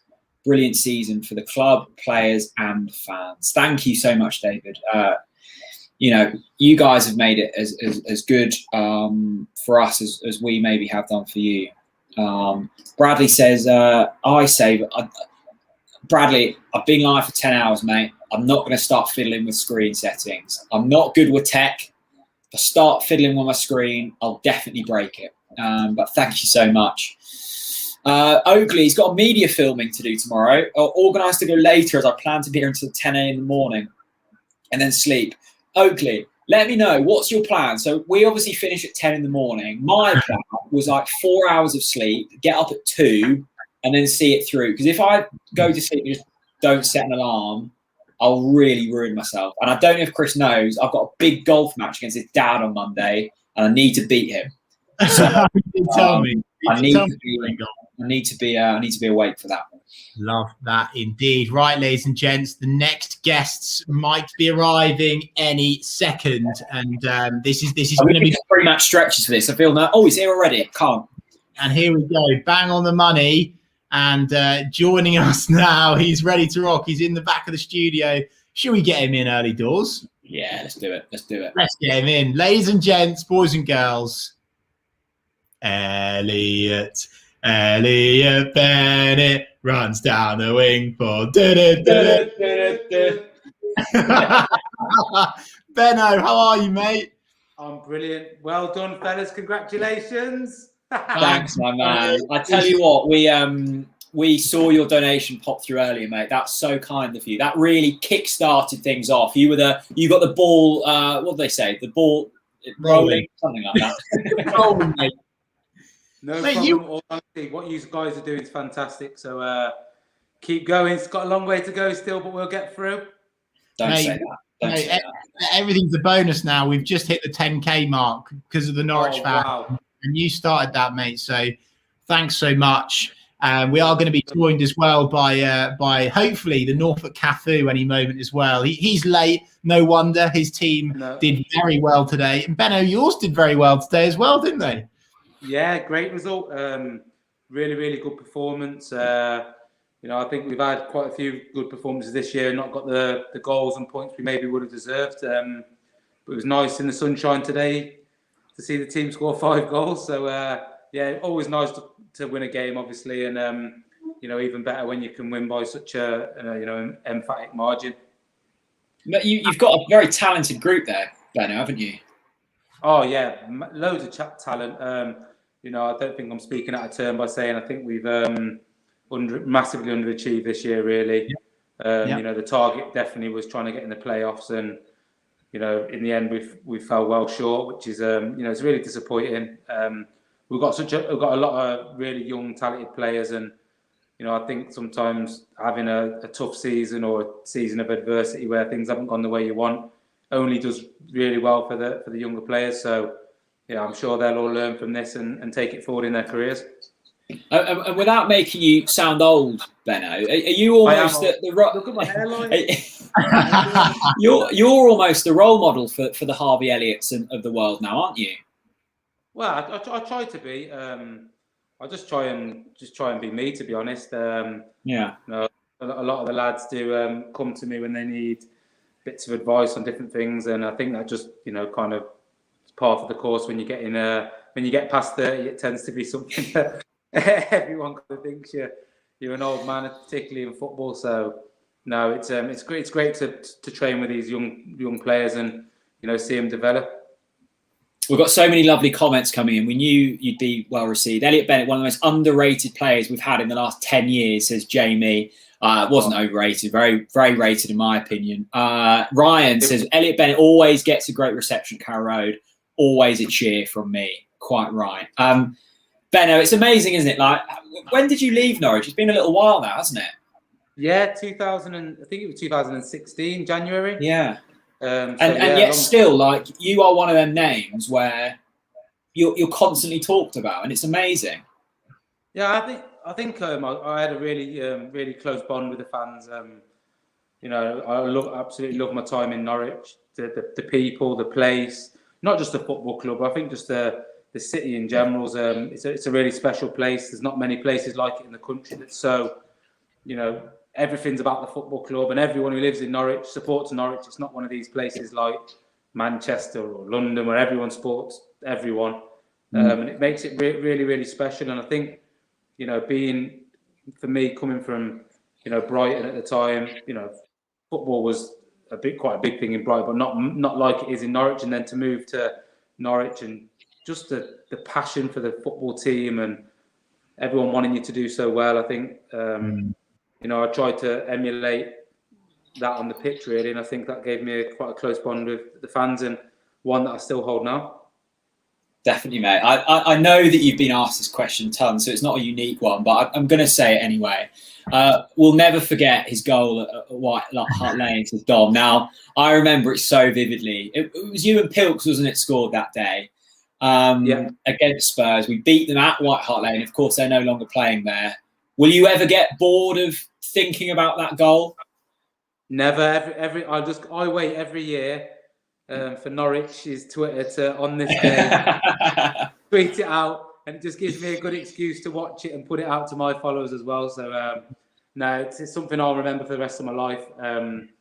That season particularly, not just that game, but that season and group of players we had to finish where we finished in the league with. You know, we didn't have stars, we didn't have Premier League players. We had a group of League One, Championship players that all just wanted to prove that we could achieve something, and you know, we did that. And I think that's a real big reason why, you know, the club have done so well with the kind of characters that, you know, the club try and get into the club. It's not all about one individual superstar player. It's about a collective thing. And you know, you've only seen that this season. Obviously, Norwich have got some fantastic individuals in the league as well. But the collective spirit and people that, you know, maybe don't get the headlines going on, you know, under the radar, that have been fantastic. You know, one player for me that stood out when we played yourselves was Skip. Obviously, I'd seen that quite a lot of positive feedback from Norwich fans just looking on Twitter and things. But I think,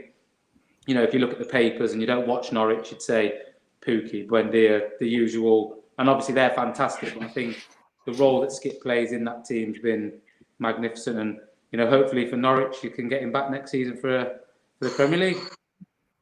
Hope so. Yeah. Benno, I really wanted to ask you about one man for Blackburn. It's a bit of a mystery with Norwich fans, a little bit. Tommy Tribal, Super Tommy Tribal. He is our midfield maestro who never gives the ball away. Unlucky with injuries again this season, but what have you seen in Tom Tribal since he's joined Blackburn? Because from the games that I've seen of Tom playing for you boys, he's played really well. What do you make of Tom Tribal? No, really, really tidy footballer. Goes about his business in a kind of, you know, he doesn't look for the headlines. He just likes to keep the ball ticking. He's been good for us when he's played. Obviously got a couple of niggles. He got a bit of a back problem as well, which kept him out. But yeah, really, really good. You know, good player. Does really well in the middle of the midfield, and he's a funny character as well. Me and him have a lot of laughs together. He's a different character. Let's just say that. Yeah. He is indeed. And Benno, a character that I do need to ask you about is Bradley Johnson. It's a love affair between you two. All of the pictures of you two, Norwich days, Blackburn days. Like, why are you so close to Super Bradley Johnson? I just think when we first signed, we signed at a similar sort of time. We just clicked straight away. I don't know. We had a kind of formed a bond, and then we'd room together, and our wives became close, and it just kind of grew from there, really. And obviously, I spent a bit of time away from him being at Derby and me being at Blackburn, and then the manager found out that we were really close, Tony Mowbray, and kind of pulled me on pre-season and said, "Oh, Brad Johnson, he's out of contract. What do you think?" And I'm like, "Yeah, get him, Gaffer, get him." And he told me to kind of ring Jono and just sound him out. And yeah, we've spent the last 2 years back together again, traveling up and down and rooming together and stuff like that. So yeah, it's great to be back with him. We will be joined in by Russell Martin, the Norfolk Cafu, in just a short moment. He WhatsApp voice messaged me saying, "Oh, sorry, boys, running late. The traffic's mental." So he is his way. Let's just go quickly to the comment section. Adam says, "Benno, what a boy." Have to agree with that indeed. Oakley says that he loves Big Brad. Don't we all? Bradley Johnson being on the podcast. Elliot Bennett, by the way, being on the Talk Norwich City podcast as well. So make sure you go and listen back to that one. It is on Spotify now. Jack, that cocktail glass is something else, mate. Yeah, I've got a little pineapple. Do you like that, Benno? Yeah, I mean, it's blackcurrant squash. I'm not on the booze, but just to liven things up a bit. I thought you'd have a coffee in there, get you through. Yeah, well, I might get a coffee in a bit, mate. Ben, I was. Oh, here's a good question. Put you on the spot. Are you retiring in Norfolk? No, I'm not. I think I've bought a house back in Shropshire where I was born and raised, and I think if there's another place in the country that I would retire, it would be Norfolk. But you can't beat home. Wherever home is for you, everyone knows the old saying: you can never beat where you're from. And I'm enjoying being back home now, around my family and my friends, and seeing my children grow up. Being able to, well, not at the minute, obviously, with all these everything that's been going on in the last year, but just being back around where I'm from. I thought it was quite important for my children to grow up around their grandparents and stuff like that. Elliot, one of the things I would really like to ask you about, and I might embarrass you a bit here, but we said it earlier when you donated the money. One of the things that I've noticed about you from your time at Norwich and beyond that is you clearly place a really high value on communicating with fans, but doing all of the little things all of the time consistently, and actually, to be honest with you, relatively unnoticed.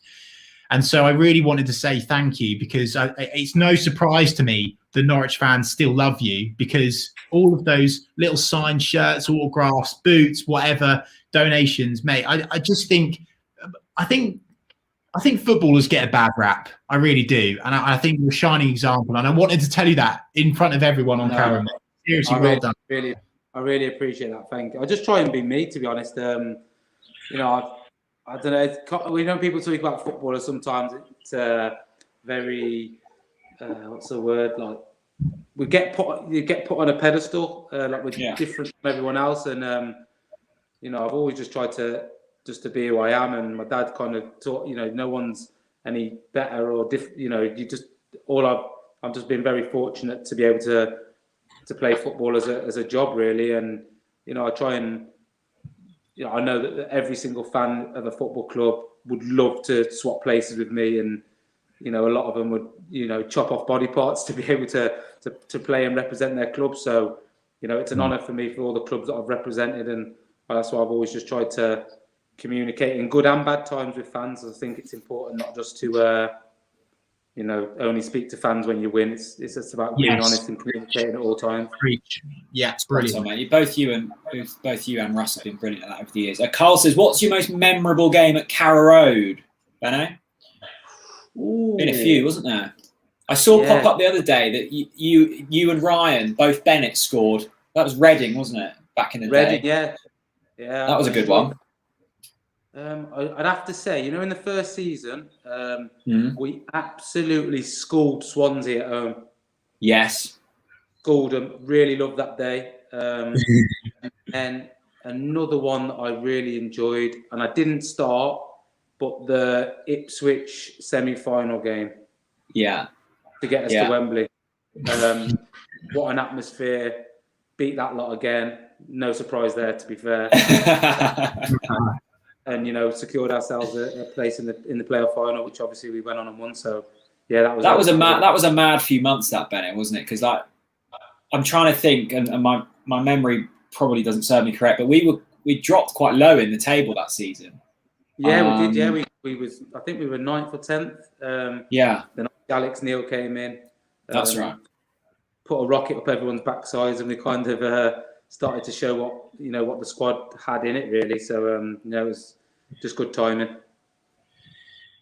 Elliot, I really want to ask you as well about Russ Martin as well. What was he like to play with and be a part of a changing room with Russ? Like, what a guy! Unbelievable man. Just couldn't be any happier for him that he's gone on to do what he's doing at the minute. Yeah, me too. Great human being. Someone that, you know, you walk in that dressing room and makes you feel at home straight away. And obviously his performances on the pitch spoke for themselves. Really, I don't know how many appearances he made for Norwich, but across all, League One, Championship, Premier League captain. Can't speak highly enough of Russ, and I think he'll go on now to have a really good career in management, because he's just one of them people that once he puts his mind to something, there's just no stopping him. And Norfolk Cafe, his next one's a Norfolk Pepe. And it's difficult. Well, we'll ask him. We've been asked by Jake Humphrey to ask Russ that question. But it's difficult, Benno, isn't it? When you rise through the ranks with a team to keep that cohesion amongst the squad, and the teams you were in at Norwich had that, but Norwich have struggled at times to, when you get to that level, other players are coming in, wages are going up, transfer fees are going up. You sometimes lose that, but it always felt like that it was a really tight-knit group that you were in. Yeah, definitely. I think Paul Lambert was quite clever in that respect. He kind of signed the players that he signed. He knew that we were all. I'm not saying other players aren't hungry and don't want to play for Norwich, things like that. But I'm saying we all had something to prove to ourselves and to everyone else. League One play. I'd never played in the Championship, and there I am playing in the Premier League with Norwich. Doesn't happen. You know what I mean? It just doesn't happen. It was a dream come true. Well, was there like an almost imposter? People talk about imposter syndrome, don't they? Like, you almost don't feel like you deserve to be there. Did any of that ever creep in? Yeah, definitely. I think when I first signed, it was a bit like, these lads have played in the Championship all last season, worked so hard to get here, and here's like me skipping the Championship, coming straight from League One on the back of a really good season. But yeah, at the start I was very overwhelmed, and I think the characters that we had in the dressing room, you likes of Russ, Holty, kind of snapped at me quite quickly, because I soon realised that these are lads just like me. They all have a point to prove. None of them are playing in the Premier League, and they all wanted to and do well. And I think that was something that made us do really well that season, just the togetherness and camaraderie that we all had. And there's a really good question here, which I'm struggling to find. Here we go, from Oakley Rivers, who says, "What's your favourite place to visit in Norfolk, Benno?" I absolutely used to love going to Wells Next to Sea. Yeah, good answer. It wasn't Great Yarmouth, was it, Benno? No. Yes. Wells is class. Wells is beautiful, isn't it? Beautiful place. Beautiful place. And since I've left Norwich, actually, I've been back to is it Wales? Yeah. There's a fan. He's a chef. Galton. Yeah, Galton. He's got a place. Blackiston. Yeah, and Morsted. That's it. Yeah, I've been back there since I left Norwich. Actually, I took my wife's mum and dad from I think it was my father-in-law's 50th or something like that. So yeah, lovely. It's good there, isn't it? Oh, beautiful. Did you have to pick up the bill as well? Unfortunately, yeah. Benno, I'm actually going to hand you some responsibility now on this stream. Actually, Jordan has commented saying, "Fine Russ for being late." So, Benno, can I make a request? When Russ comes on, you need to say you need to make a donation to Big C for being late. Yeah, you need to really crank it on him. I will do. He's got a bit. I'm going to say. We need to ask him what he finds his players being late for match day, and whatever it is, double it. Yeah, no, I love that. So, yeah, what we'll do is we'll start off by saying, all right, Russ, what sort of fines do you get for being late normally? And then you can come in, Benno, and give him the killer blow. Love that. I will do. All in aid of Big C, and I'm sure he'll do it as well. I'm sure he will do it as well. Right, and the other thing I was going to ask Elliot is, there's big debates on the moment. So the missus has just ordered me a Domino's, and I really want to know how do I need to keep going throughout the rest of this night? Guests, keep changing the guests. Coffee. Maybe we've got some Red Bull coming as well. We've got some Red Bull coming as well. We might actually, Red Bull, will that do the job? I think so. Yeah. Says it gives you wings, so it could be all right. I'll get me going. Well, look, I think, mate, I don't want to keep, because I know that you've got to pick up a curry, mate. So if Russ, what's the order? We can't let him go without knowing the order. I'm very chicken tikka masala. Yeah. A chicken do piazza. That's mine. What, you got two? Oh, not just for me. I was going to say. The masala's the one. I see. Pilau rice, a couple of poppadoms and a garlic naan. Oh, that's a solid order. That's respectable, right? Well, we'll give Russ 2 more minutes, and then that's it. We'll let you go, Elliot, because I know that you are. What time? Well, obviously you're here all night. I can definitely. we're on all night. Yeah, I can pop on again if you'd like me to a bit later on.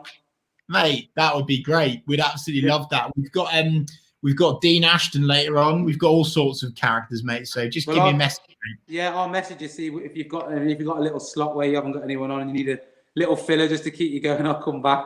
Mate, Elliot, why don't we just, me and Chris can go to bed for an hour and you can just do it on your own if you want. I wouldn't know where to start, fellas.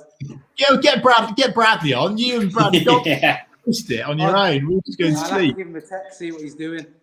Oh, next time as well, I'll do this next time in my. I've got my Norwich City shirts framed, the promotion one and the Tottenham goal, so I'll get in front of that next time, so I can see your shirts in the background. Let's do it. It's just my kitchen. It's not very exciting.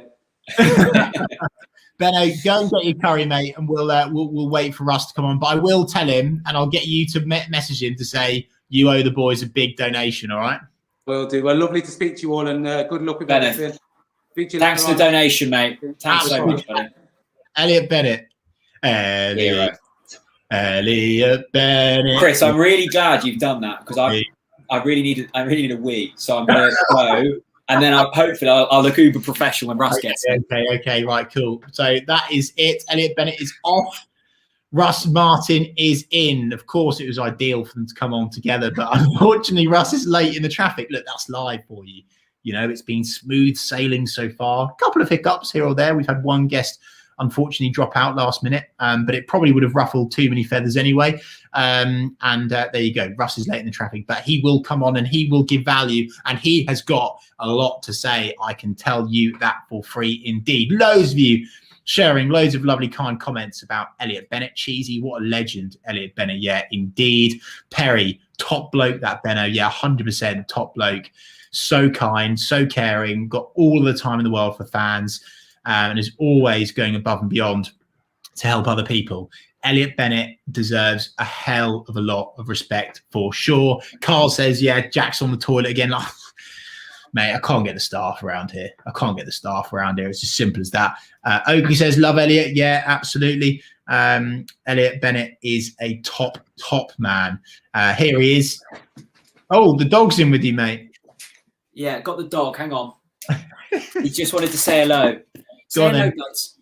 Get the dog in. Get the dog in. There he is. He's down there. Buddy.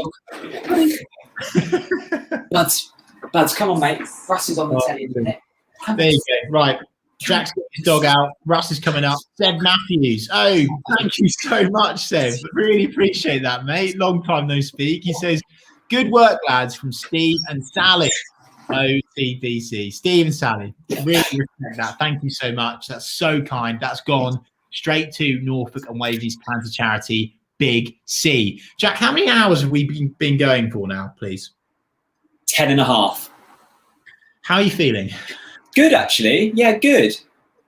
I feel good. I do. I've got a cuppa.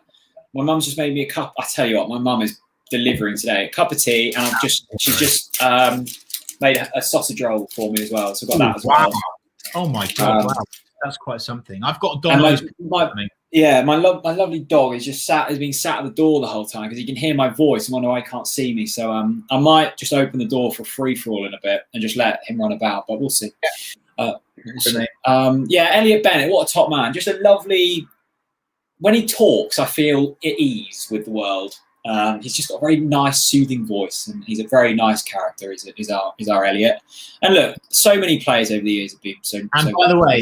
By the way, he's messaging me right now saying, "Thanks so much for having me on.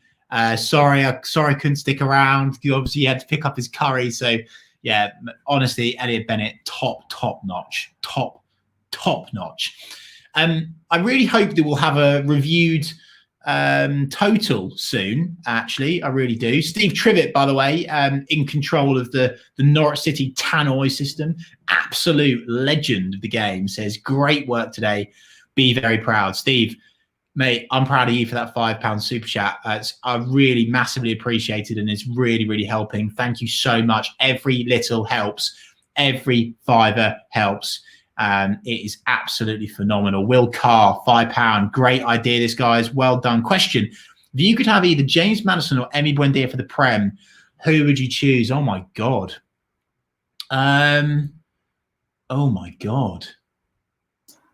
That's tough, Jack. I think I would say at the moment, I think I'd say Maddison, solely because he's proven himself in the Prem. I'm going all Hucks now, but look, I think if we're basing it off their time at Norwich, like Emi Buendia has done more for Norwich than Maddison did, but we sold Maddison earlier on. Both supremely talented players, slightly different players. I think Emi creates more chances.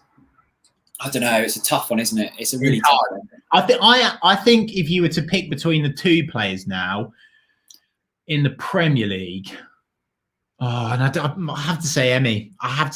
I've got my loyalty is with Emi now. It's as simple as that. I tell you what, I'm buzzing for my pizza that will be coming soon. I've gone a bit early. I said I'd be eating at 10 o'clock, but I've left it until now. I suspect it's going to arrive in the next half an hour. Super chat still coming in fast in the comment section. We've got another one from the Box Protector. Proud to have you lads. Oh, wow, that's really kind. Fantastic effort as always. Eased my Saturday shift since 10 a.m. Can't wait for Russ. Yeah, honestly, Russ will be absolutely class. He will be here soon, I'm sure. I'll just drop him another message now saying, well, to be fair, I probably won't. We've got all night. We really have got all night. And Russ is allowed all the time in the world because he will, I'm sure, say a lot about everything that's going on in the world of Norwich City, well, and everything. Jack? Chris, I've just we've had the page updated on the Big C, so I'm going to read the names out on there. Now that page is at 7,500.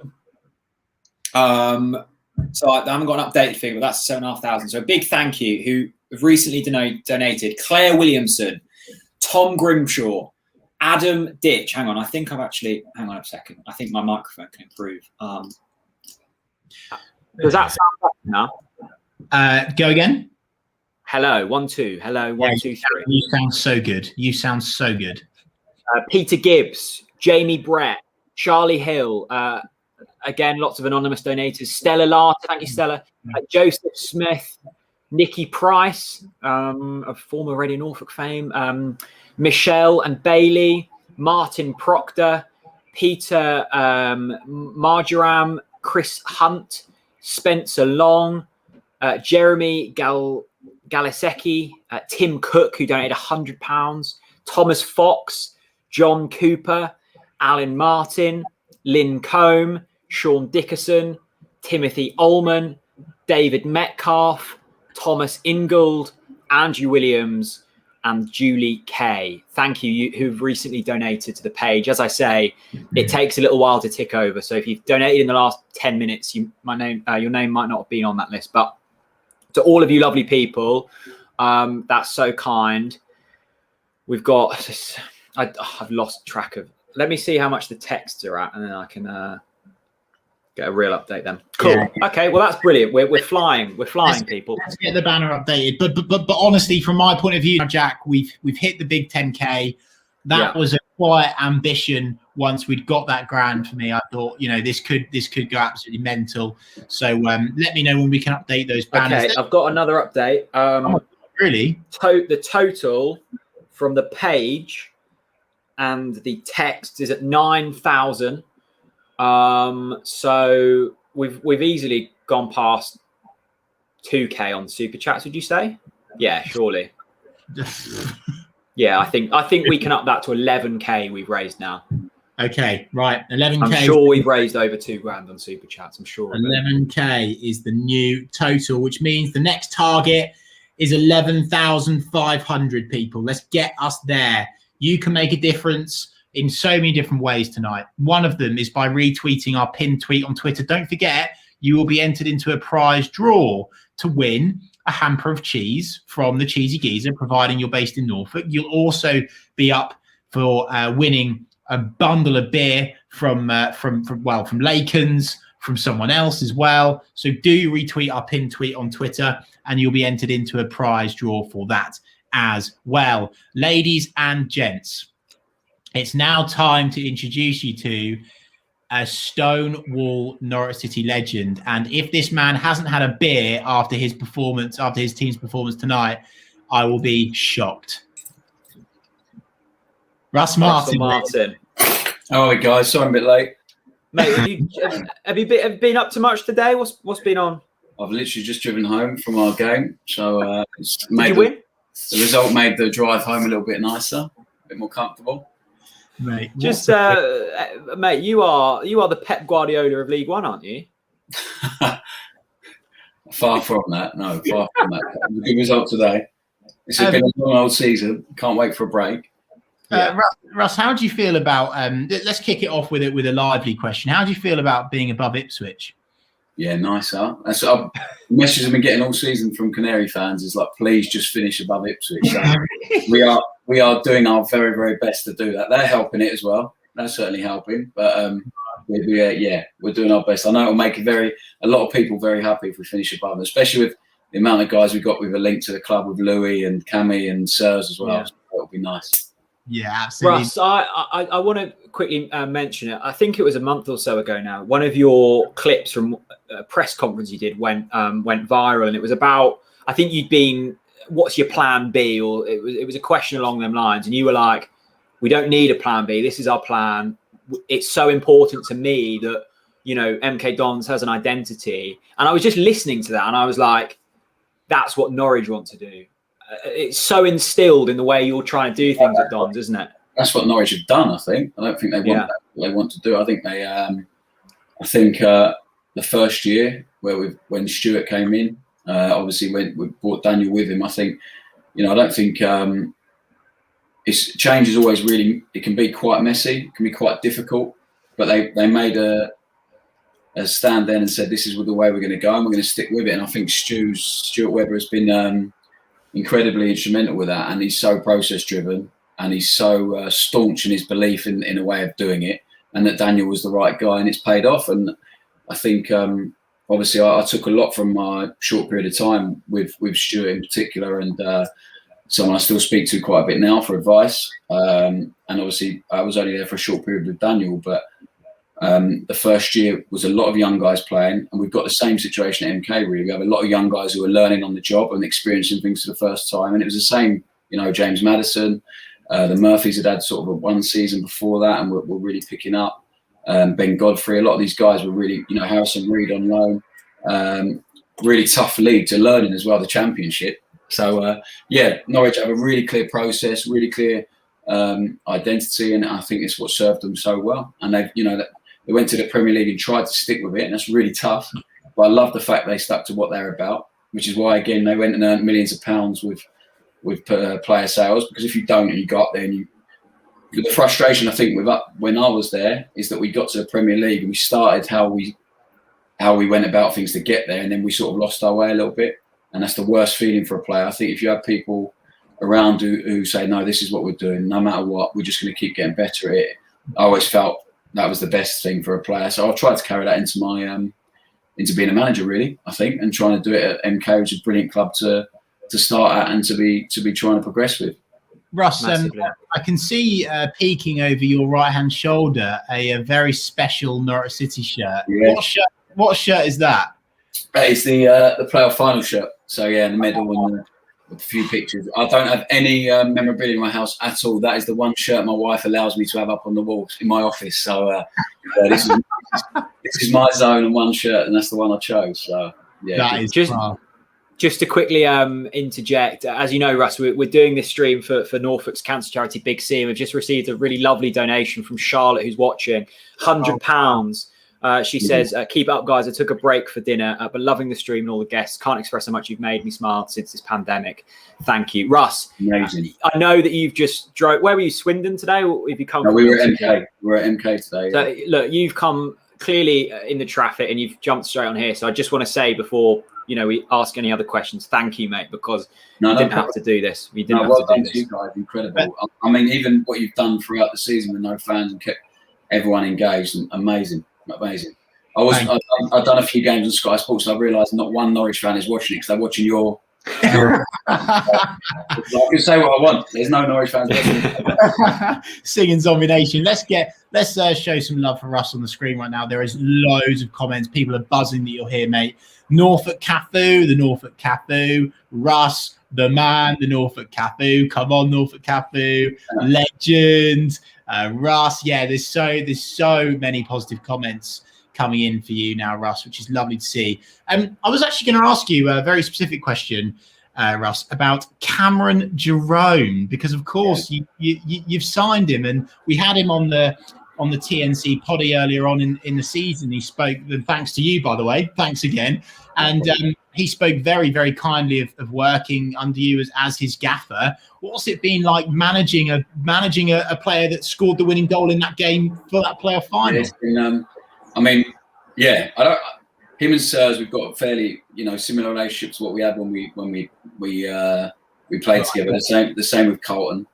They all call me gaffer, which is strange, so I haven't asked them to do that, but I feel like they should. Otherwise, the lads think we're best. I mean, they've been so important. I think people really undervalue experience in football in general now. In terms of it's really data driven. The young guys are where the value is, but I mean, if you look at people like Alex Tettey now and Tim Crawley, experience they bring, Grant's extreme experience. You have to have them guys when you've got a lot of younger players because they really help support the younger ones and maximise their potential. But they've been incredible. Cammy is the most confident. Come here. Where my son's looking. Cammy is the most confident guy I've ever played with, and he remains that. And his self-belief is one of his biggest strengths. So I don't really have to manage him very well. Cammy Jerome in League One is a bit unfair, isn't it? So, and he's still, he's an absolute machine. Like, I think people forgot the reason he probably isn't playing higher right now is because he spent 2 years in Turkey and his age, and people go, I'm not still sure, but he's still one of our fastest players. He's still unbelievably strong, and he's got 16, 17 goals. He's been so important for us, and he's picked up a little injury, but I'm sure he would have got well into 20 goals. So I've been really grateful. And Sirs is like, he was a Premier League captain last season. Now he's playing for us. So, and he's a Rolls Royce. He's incredible. And he's still, just as funny and as relaxed as I remember him in the dressing room. He's brilliant for the dressing room. They both are. They're great. So, I've loved it. Louis Thompson as well. Been really unfortunate with injuries, but what a guy to have around in terms of building culture and showing the rest of the young guys what it looks like to be good and professional. And obviously we helped you guys earn some money on Carlton Morris in January as well. So because he's flying at Barnsley. I love seeing that. So it's been. Listen, I've been really fortunate that I'm in a job straight away after playing, and if I can use my connection with ex-teammates, why wouldn't I? It'd be mad not to. So I wouldn't do it unless they added real value to us, and they all have done. Has that been important for you, Russ, in terms of bringing players into the group? You talk about building culture, players you can trust and that you know already. Has that been a big thing for you? 100%. I said it to the chairman at the time. You need cultural architects to really drive what we're trying to bring. I think the tangible thing everyone sees is the results you get every week. The tangibles that the board see are the money you save them, the money you earn the club. But the stuff that people don't see, that you feel around the place day to day, the changes you see, the cultural differences, that's been one of our biggest achievements, because I was part of it, and it wasn't what I would deem a high performance environment at all, or a culture that would have success or sustain success. And that's no disrespect to anyone. It just, it happens sometimes. Yeah. And that's why I got a job, because we weren't performing. So it was something that and we've had a lot of change in personnel, and those guys have come in and helped so much on that side. So much, because there's no point in me going on about culture and we need to do this and that and have these values if the players don't buy into it. But those guys have really driven it for us, along with Dean Lewington, the captain, and they've been incredible. So speaking of culture, Russ, I really want to ask you, if a player is late, do you find them? No, the players have their own fine system. I don't tend to find people. Again, they decided that they wanted to do that. That's the rules they live by. So the players decide that. So what do you mean by that? Sorry. Yeah, the players decide if they get fined and what the fine is. Yeah. Well, it's funny that you should bring that up, because of course earlier we had the lovely Elliot Bennett with us. Are you trying to find me? And Elliot Bennett has decided, as a player, that he's going to give you a fine, and that is going to go towards the Big C, mate. And I thought I'd just let you know that bad news. I will donate that fine. Has Elliot said how much it is or not? He's not. Should we ask him? I'll ask him. Ask him what he deems fit for the fine, and I'll. Oh, actually, no, Jack, didn't he say? What did he say? He said whatever Russ finds his players, which obviously doesn't happen, that and double. So. Well, I don't find the players, so there we go. That's nothing.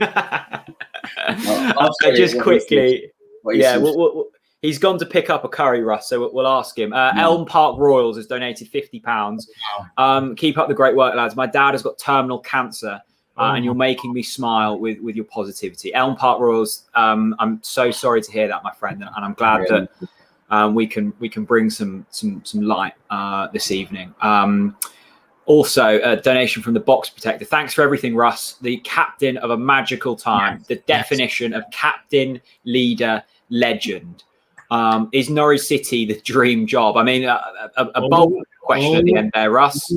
I mean, we won't be talking, you're at MK Don, so it'd be rude to talk beyond that. But, is Norwich City in the back of the mind still?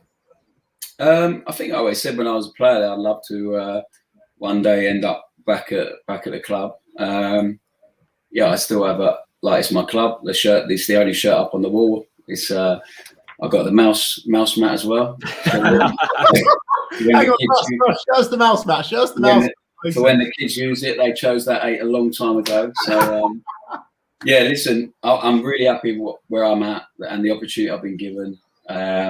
If one day ever in the future I'm deemed fit enough to do or be offered the Norwich job, obviously it would depend on where and when and what's happening. But listen, it will always be my club. So who knows in the future, and we'll have to wait and see. But it's not something I'm like, I need, football is it changes constantly. I need to do a good enough job here to stay at MK first and foremost. And I love what I'm doing with the people I'm doing. So hopefully we can make it a success.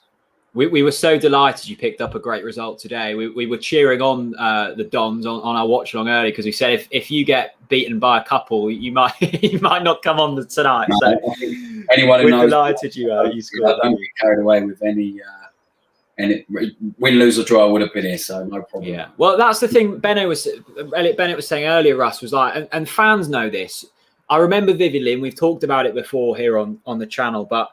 That the Brighton away game always sticks out, and you were thrown in front of the cameras by the media team, someone in that role, and you were doing it because you were, a captain and a leader at that time. You were expected to front some tough times at Norwich City. That's always struck me. You've always been willing, whether it's promotions at Wembley or big defeats at games we should be expected to win, you've been there and you've stood up when it's mattered.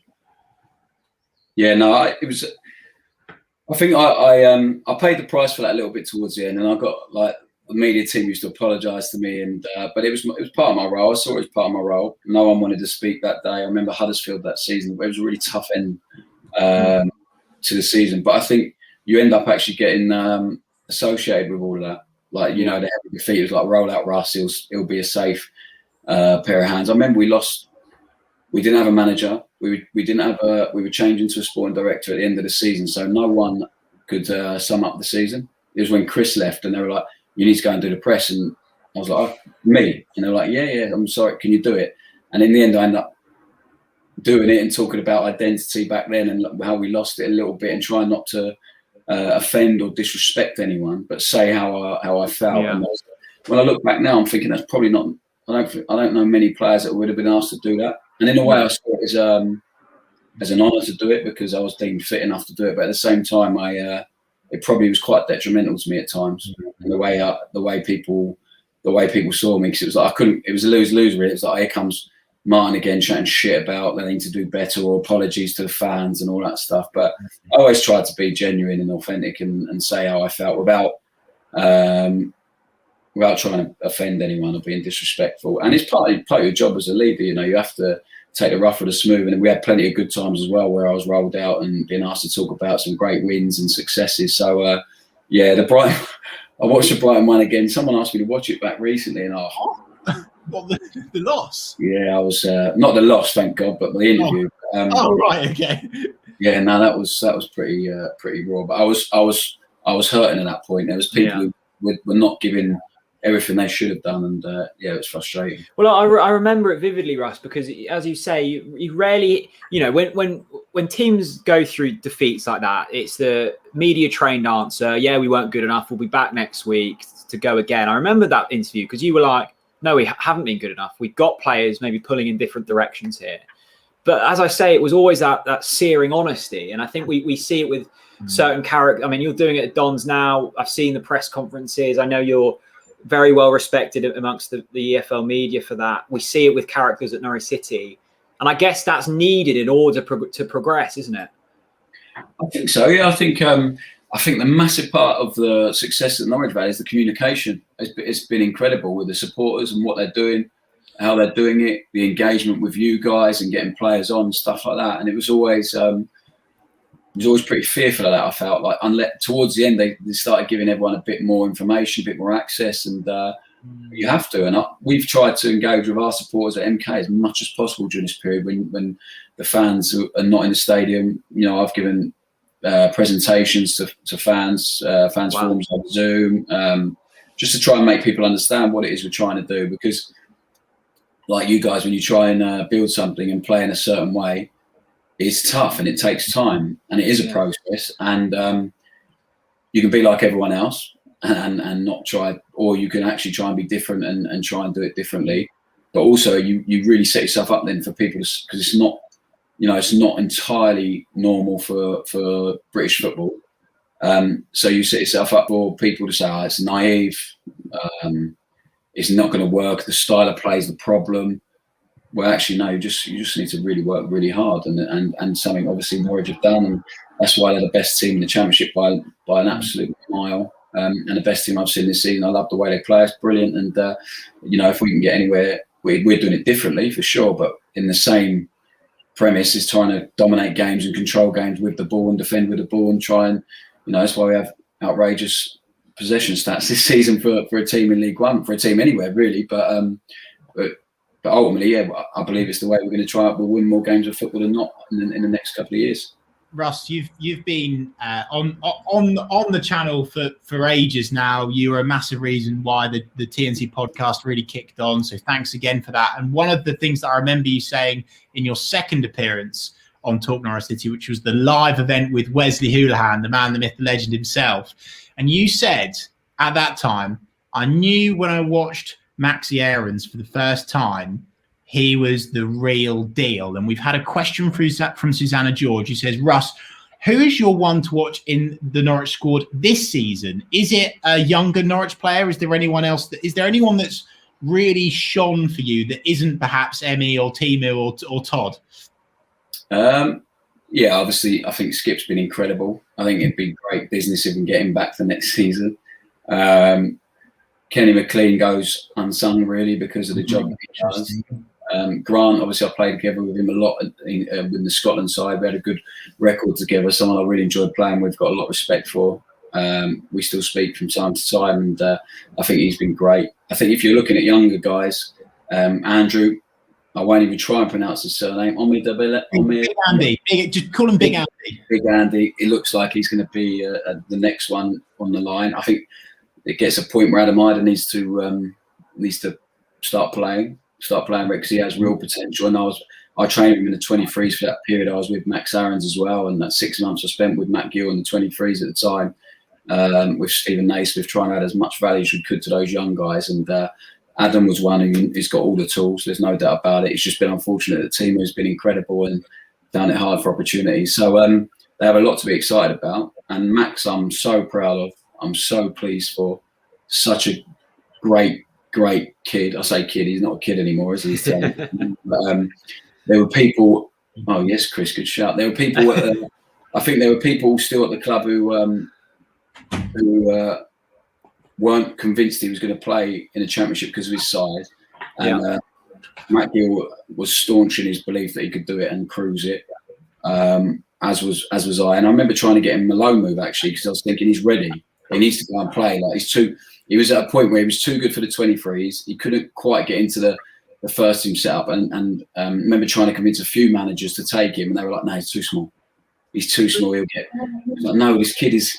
Like he can handle himself, you know. He's strong, he's athletic, and I think he's what he's done is exceptional. So I'm so proud of him and pleased for him. And he's the best fullback. He's got the potential to play at the very, very top, you know, at the very highest level of the game. And hopefully we'll see that. And I think, you know, even the guys, if they end up leaving Norwich, I think all the fans always really focus and pay attention and keep an eye on the guys that have come through, and they love seeing the Norwich Academy guys doing really well. So hopefully he'll be with Norwich for a long while yet, but I think he'll have a lot of people really interested in him for sure.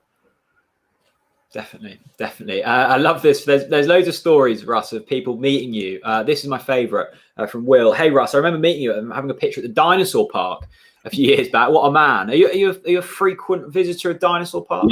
Love that place. What a place. Yeah, we're always there. Amazing. I prefer being on the golf course next to it, but unfortunately the Dinosaur Park was visited more often than that. Hell of a golf course there. Jack, you're playing there with old Rafa on Monday, aren't you? Royal Norwich. Yeah, I've heard one of Russ's friends might turn up. He took my money last time. Little Wesy. He's a good player. He is good, actually. He is very good. What season he's had? Yeah, unbelievable. So there was a comment actually, Russ. Did you try and sign Wes? We had a chat and he decided it was probably too far the travel, but he texted me the other day saying, he was, well, actually yesterday we had a mess. I said, good luck tomorrow. I hope you get promoted. And he's been enjoying the football we're playing. So we might play against him next year. I'm sure he will carry on because he's been on absolute fire this season. He could easily still play in League One or Championship, couldn't he? Wes? He's brilliant. I mean, let's be honest, he'd play when he's 44, 45 if he wanted to. Shouldn't have let him go. I still stand by it. We shouldn't have let him go. And Russ, one of the things I've noticed in our conversation already, before I dive into my my pepperoni pizza here, is you keep saying we, you keep saying us, you keep talking about Norwich, and I can just hear it in your tired voice, just how much you live and breathe and care and love our club. And I think it's fair to say that I can kind of sense, I think resentment's the wrong word, but I think maybe perhaps an element of frustration about perhaps maybe the feeling amongst a very, very small minority of fans that and it's been really interesting, Russ. And I want to back my point up here, because when you took the MK Dons job and things started to get better, and when they first got better, it was really interesting. So that small minority were saying, oh, yeah, he's just copied it all from Daniel Farker. Yeah, which was really interesting for me. And then as time's gone on, that small minority have got even smaller because they're like, oh, bloody hell, Russ is actually smashing it now. And it's really interesting. So I wanted to get your take on your feelings towards the Norwich City fans, because I think there is an element of unfinished business with the Norwich fans. Yeah, I think like the majority were incredible with me for a long period of time. We shared some unbelievable moments, and I'm a fan myself, as are my kid. We were there for 10 years pretty much, so it played such a huge part in my life and forming me as an adult. I still have an incredible relationship with a lot of people who still work at the club, or people who did work at the club that are no longer there, that we shared brilliant times with. So I'll always have a connection with the place. My 3 kids were born there. So I hold no ill feeling or anything like that towards anyone or the club. Like, why would I? It was incredible. I loved it. And I always look out for their results, and yes. But sometimes, I think, I gave it everything I got. And you're not always going to make everyone happy. But I gave everything I possibly did off the pitch, on the pitch. I'm sure teammates will tell you the same off the pitch. I've probably done more than I should have sometimes in trying to drive things and protect people and help people. Yeah. And it took a lot of my energy, but I loved it. And I wouldn't have done it if I wasn't completely invested in people and the club itself. So, but I think there's a misconception with some that I went out my way to make it really difficult for Daniel in the first year. That wasn't the case at all. I think he would tell you the same. Stuart would tell you the same. Me and Stephen Naismith weren't very much involved, but we drove training as much as we could. We worked extremely hard. We then went with the 23s and tried to add as much value. We didn't sulk. We got on with it. We tried to add as much value as possible with Gilly and the young guys who you saw then play in the first team. People like James Maddison, Murphy's, a lot of conversations with them about how they can improve off the pitch, on the pitch. I'm not taking credit for any of those, but there was never any point, like, why would I try and hurt the club, that was so good for me and my family. So, and listen, there'll be people who always associate with me with those interviews we were talking about earlier. Well, there was way more good than there was bad. So, and towards the end, like, it is what it is. I was deemed not wanted, and it comes to every player at any point. So I don't hold any animosity at all to anyone. And the best thing about it was Daniel was really honest. And when now, being a manager myself, sometimes it's really tough to be honest, and that's the stance I've taken, like, to be really honest with the players, and it leads to some really horrible and uncomfortable situations, and that must have been uncomfortable for him. And I'm really respectful of that. And he told me he was honest, and Stuart was honest. And throughout that whole period, I kept loads of conversation with Stuart. He was asking me how we could do things better off the pitch, how we could support people. I was trying to give him as much of me as I could in terms of trying to help other things. And it just didn't, that was it. I was done as a player there. So it is what it is. But in terms of the fans, I think always the majority were brilliant with me. There was always a few who had got bored of me or got fed up with me, and I understand that. When you see someone there for so long, and it goes a bit stale on the pitch, like, the easiest person to throw it at is the guy who's been there for a while and wears the captain's armband. It's no problem at all. Everyone's entitled to their opinion, and it'll be the same now at MK Dons. There'll be some who think I'm doing a really good job. There'll be some who are bored of the way we're playing. There'll be some who are fed up with me talking about the process, and there'll be some who just think I'm shit, which I'm sure is the case. So, pardon my language, but that is what it is. That's football. That's life. And no, I'll always love the club and the people, no doubt about it. And I'm just happy to see them back in the Premier League. Unbelievable season. The only disappointment is that you guys couldn't be there to share it. What a strange time to get promoted. What a strange season it's been for all of us. But to actually get promoted and not have the supporters there as well, like, must be a bit of an anticlimax, to be honest. So same for you guys, right? Incredible feeling watching it, but you want to be there. You're just desperate to be part of it, and in that, celebrating it with the people you love, because it's such a big part of everyone's life. It's been unique, that's for sure. And there's loads of comments coming in for you, Russ, still, and I know we'll keep you here for just 3 more minutes up until 9, if that's okay, legend. Simon Thomas, what's he saying, Jack? Nearly halfway through, boys. We are. Outstanding effort. Great to see Russ. Great pleasure. Even better bloke. Yeah, great to have Russ on with us. Typo. Don't know what he typed wrong, but there we go. Phil Brooks says Russ equals God. Chris, have you had Simon on? Love your we've had Simon on, mate. He'll come on again though. Simon in his goggles. Love your speech for MK Don. Stick to your beliefs, Russ. There you go. Loads of really kind charitable donations, which we will get through in a minute as well. Russ, you are absolutely knackered, and I know that. But there is one man that I said, hang on a minute, before you come on, before this man comes on, Elliot Bennett has just told me what your donation is to the Big C. Go on. He has said £200. Is he matching it or? Oh, okay. He's already put 100 in the kitty, so He's done 100. We'll see. So he wants me to double it. He will allow me to double his donation. Well, look, I can only look. This is what Elliot's messaging me now on WhatsApp. I'd like to think Elliot will match it. Okay, I'll say that. I'll get back to him. Right now, let's. I'm not sure if this man is fully connected yet, Jack. Should we let him in or not? Get rid of that guy next to me. Of all the people you could have got on with me, you get go and that get this guy. Get that guy off. When I'm you on. go and get this guy. He's the only man. Where is he? He's got a manager's job. He's got a manager's job and still not asked me to be involved anytime at all.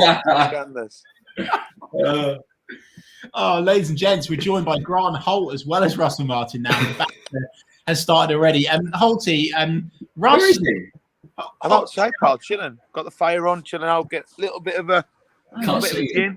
Big win for Wroxham today, so and the Canaries got a little gin. Up the yachtsman. Yeah, I love that. Up the yachtsman. That's what I'm doing. Are you not drinking for this 24 hours? Are you being boring, just being sober? Or? Yeah, we would be asleep by now, Holty, if we were on the booze. I've got a pizza though, mate. I've gone for your style. Do you remember when you had the pizza at mine? Yeah. Russ wouldn't have that. He's got probably toppings on he wouldn't touch. I'm not had dinner yet. Healthy. I literally got home and jumped straight on with Chris was messaging me going, "Where are you?" Russ, should we let Russ go? I mean, he's probably dinner, don't you, Russ? Or something? One more, right? I want Holty to agree on this, right? So Holty, you were on. I thought you were going to say, "Can I ask Holty? Can you ask Russ one question?" It was absolutely churning his chair. Holty, you were on time. I said 9 o'clock to you, and you've rocked up on time. But Russ was late. Now you know the way, yeah, but you know the way the football works. You know that there is a late fee for charity tonight. And do you think that Elliot Bennett saying to Russ he needs to do a £200 donation? Do you think that's fair? Well, to be fair, 10% of his wages is probably not enough. But here he is. Look, Russell's a man that will do anything with charity anyway, so he'll stick that in there. He's a legend. That kind of guy anyway. Cool. Russ, I can see on your face, mate, you're knackered, and I really love and respect you for coming on tonight, mate. Top man. No, thanks for having me. Well done, guys. Brilliant work. Thanks, Russ. Was it just how do I text how I donate, Chris? I'll sort you a link, mate. See you, pal. Oh, we love you. Well, see you, mate. Holty, love you. There you Holty, go. how are you, mate? You're on the booze. You feeling good? Yeah, I'm all right. Had a good day, actually. Yeah. Watched the 18s this morning for Norwich. That was a good game. Yeah. And then went off to Wroxham. Done that, obviously, watching the Norwich scores coming and stuff. So, yeah, it's been a good day, actually, pal. That was nice and chilled. You look like you caught the sun a little bit. Yeah, yesterday I was like out all day and it was like red raw. So, it was all right. How are you getting on? How are you finding it? Good, mate. Yeah, good. I mean, we're how far in are we? 10 hours? No, 11 hours we're done, Holty. That's not bad, is it? You're all right. Yeah. Obviously, the game will have got you through. Obviously, I didn't see any of it, to be fair. Obviously, with boys played well, mate. Boys played. Yeah, boys really looked like a cut above 100%. Looked like they finally got the alcohol out of them. Is that what you're trying to tell me? Yeah, basically. Yeah. Jack, can you host Holty, because I need to sort this link for Russ. Yeah, no. Holty, good point on the alcohol stuff. We obviously haven't won the title yet. We're promoted, which is marvelous. If you were the captain of the squad and we've been promoted, but we still need another few wins to win the title, would you have allowed the boys on a little bender? Well, I didn't see my lads I've seen them in 2 days and 3 weeks when we're in League One, so that tells you everything, kind of what we've done. Look, the title is and everything. It's not the be all and end all. It doesn't. I know these people are really going to think it doesn't matter. You've promoted. That's the aim. You start the season, get promoted, and that's what you want to do. Do I think they'll win the league? Absolutely. I think they'll lift it next weekend because Watford are probably going to go in the drink tonight anyway for the same as what Norwich have done because they're back. And that's the difference with it. Look, the lads have been fantastic. I'd said the other day about it. The trouble they've got this year, there's two things that happen. This year, they won't be spoke about in terms of how good they've been because no one's been in the stadium. No one's had them magic moments because everyone's been doing it in the house. And like you used to, you're sitting there, even though you're not together, it's still not the same. Even though you're both celebrating, you're not in the same room jumping all over each other. And I think it'll get lost in terms of that. The other way around, I think it'll be even greater because they managed to lose in probably the biggest, strangest times of all. And the way I said to someone last week, the way they performed within the lockdown scenario, the way they've came back so strong, so fit, and it takes a lot of willpower. It's not easy. Like you've done your own pre-season for months, and obviously me not hating doing training, hating going to the gym when I was playing, it's an absolute nightmare because honestly, I'm not even lying. If I was at home and I had to do a bike every single day before I got back to football, I don't know what I'd have done. So it shows how good they've been. And I think that's what the measure they've got to remember. I think people have got to realise how tough it's been this year for them. And to achieve what they achieved has been phenomenal. And I think there's a lot of teams will be looking, thinking, if only we'd done more, if only we'd trained a little bit hard, if only we'd done a little bit. And I think that's what a lot of people are thinking. I think especially Brentford. If you look where Brentford were before everything was going on and they were where they thought they were going to be, I don't think they've done enough. Massively, yeah. Totally agreed, Holty. Mate, I really want to ask you, like, I feel like this is quite a key moment you coming on now because, of course, you actually you actually came on for that Watford Watchalong when they beat us and they bullied us. And I remember you saying we're not streetwise enough, and you were getting really frustrated about that. So what I'd like to ask you now is, what are you doing? If you're Stuart Webber, if you're Daniel Farker, what are you doing to this Norwich City team moving into the Premier League to make sure that we don't make those same mistakes? Well, I said I think we're miles better this year than we were last time we won the league. In my opinion, I think they're a lot wiser now. They're cleverer. They know how to defend better. I think they're still as blasé as they were in terms of how they keep the ball, how they move it, and how they play. But I think they've been a lot better with the turnover this year. When the ball's been turned over, they've been so quicker to get back in the defensive structure. Yeah, I said Ollie Skippy for me has been player of the season. I'd give him the award tomorrow. He's been that good. He's been that good. I haven't seen a player for a long time play for Norwich who you don't notice in a game, who does things that you don't even notice, and at the end of the game, you walk off thinking, I can't remember him doing much, but that's what you want. He's just effortless. The way he gets across the pitch, the way he breaks up. People are talking about the other day about going back to Spurs and whatever that's going to be. Sometimes you look at Teemu, I said about Teemu the other day, Norwich City are absolutely suited perfectly for how Teemu Pukki plays. And we are exactly the same. Daniel Farker, Norwich, the way they play is absolutely suited for Skip. And I think he's going to be a massive miss. That's the big area we need to consolidate for next year. We need to get someone of his ilk in, his quality. Otherwise, we will struggle. Definitely, yeah, agreed. Jack, what's your feelings from what Holty said there? Because that Watford game in the Premier League, we did just fall over, and Holty was on the couch with me with his couple of Stellas, and he was furious. And do you think solve that problem? Yeah, Holty, do you think that we've got a chance of keeping Ollie Skip? Obviously, he's only on loan, and Mourinho was very keen to bring him back, but obviously Mourinho's been sacked now. I guess there's two cases here. One, would Ollie Skip want to stay, or is he wanting bigger things at Spurs? And two, would Spurs let him play another season in a team that will be fighting relegation?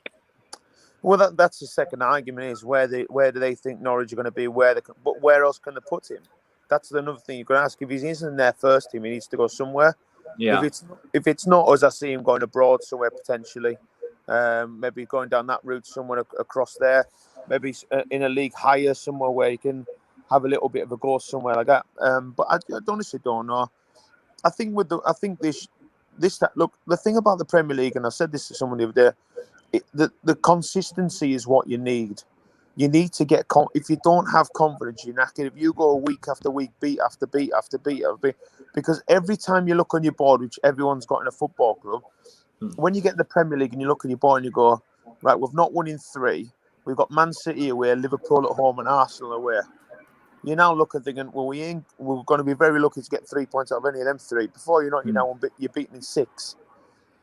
Now you're rolling into Everton at home, thinking we need to get something, and they ain't easy to get something from. Yeah. And that's the difference. You've got to have a little unique confidence. If you haven't got confidence, you're going to struggle, and that's where they lost last time, because they didn't get enough consistency. I talked about the last time, the 2 times we stayed up. We had the Chris Hughton run where it was like 10 games unbeaten. We didn't win all of them, but we had a good run of 10 games to give you a little bit of confidence. With Paul Lambert, we won. I think we won 3 in the bounce, lost 1, drew 1, won 2, lost 3, won 2. Do you know what I mean? And that's the difference. Because it does get beat out of you when you keep getting beat every week. It kills you. And I think that was the biggest thing last time. But I think they'll be better for it this year. I think a lot of we've got to remember as well that squad's young. Yeah. When they were in the Premier League, we're talking about Max Aarons now. Look how young he was. Look at Toddy. Look at Buendia.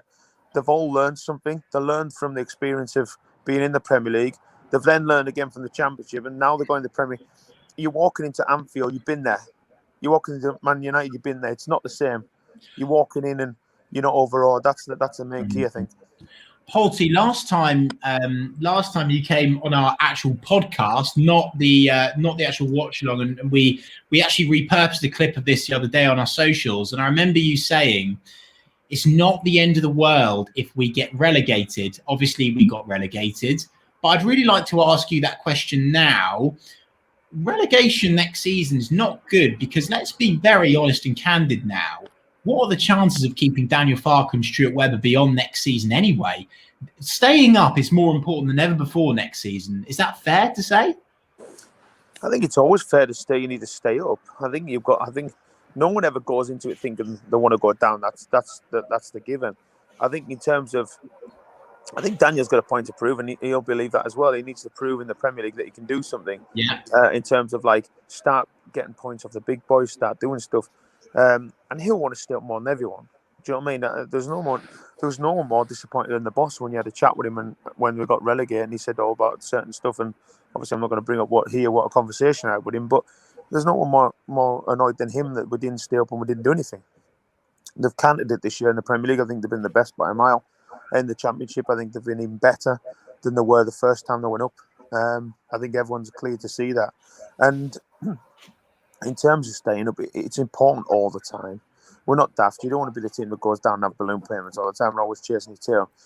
I said the best bit of business we'll do this year is keep all our boys in the building, which we did last year, and then try and build off the back of that. We obviously know Janulis and Ben Gibson's obviously here, so they'll be signed and sealed, and they'll be in the building.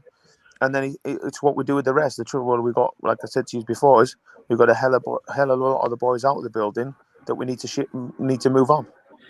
Holty, we've got some comments in on the comment section, and I wanted to show you this one from Eliza McDonald. Grant Holt signed my boots at Norwich Girls Academy when I was around 8 years old. Still have them. I'm now 19 and play for the Norwich women's side. Thank you, and such a good guy. Well, there you go, Holty.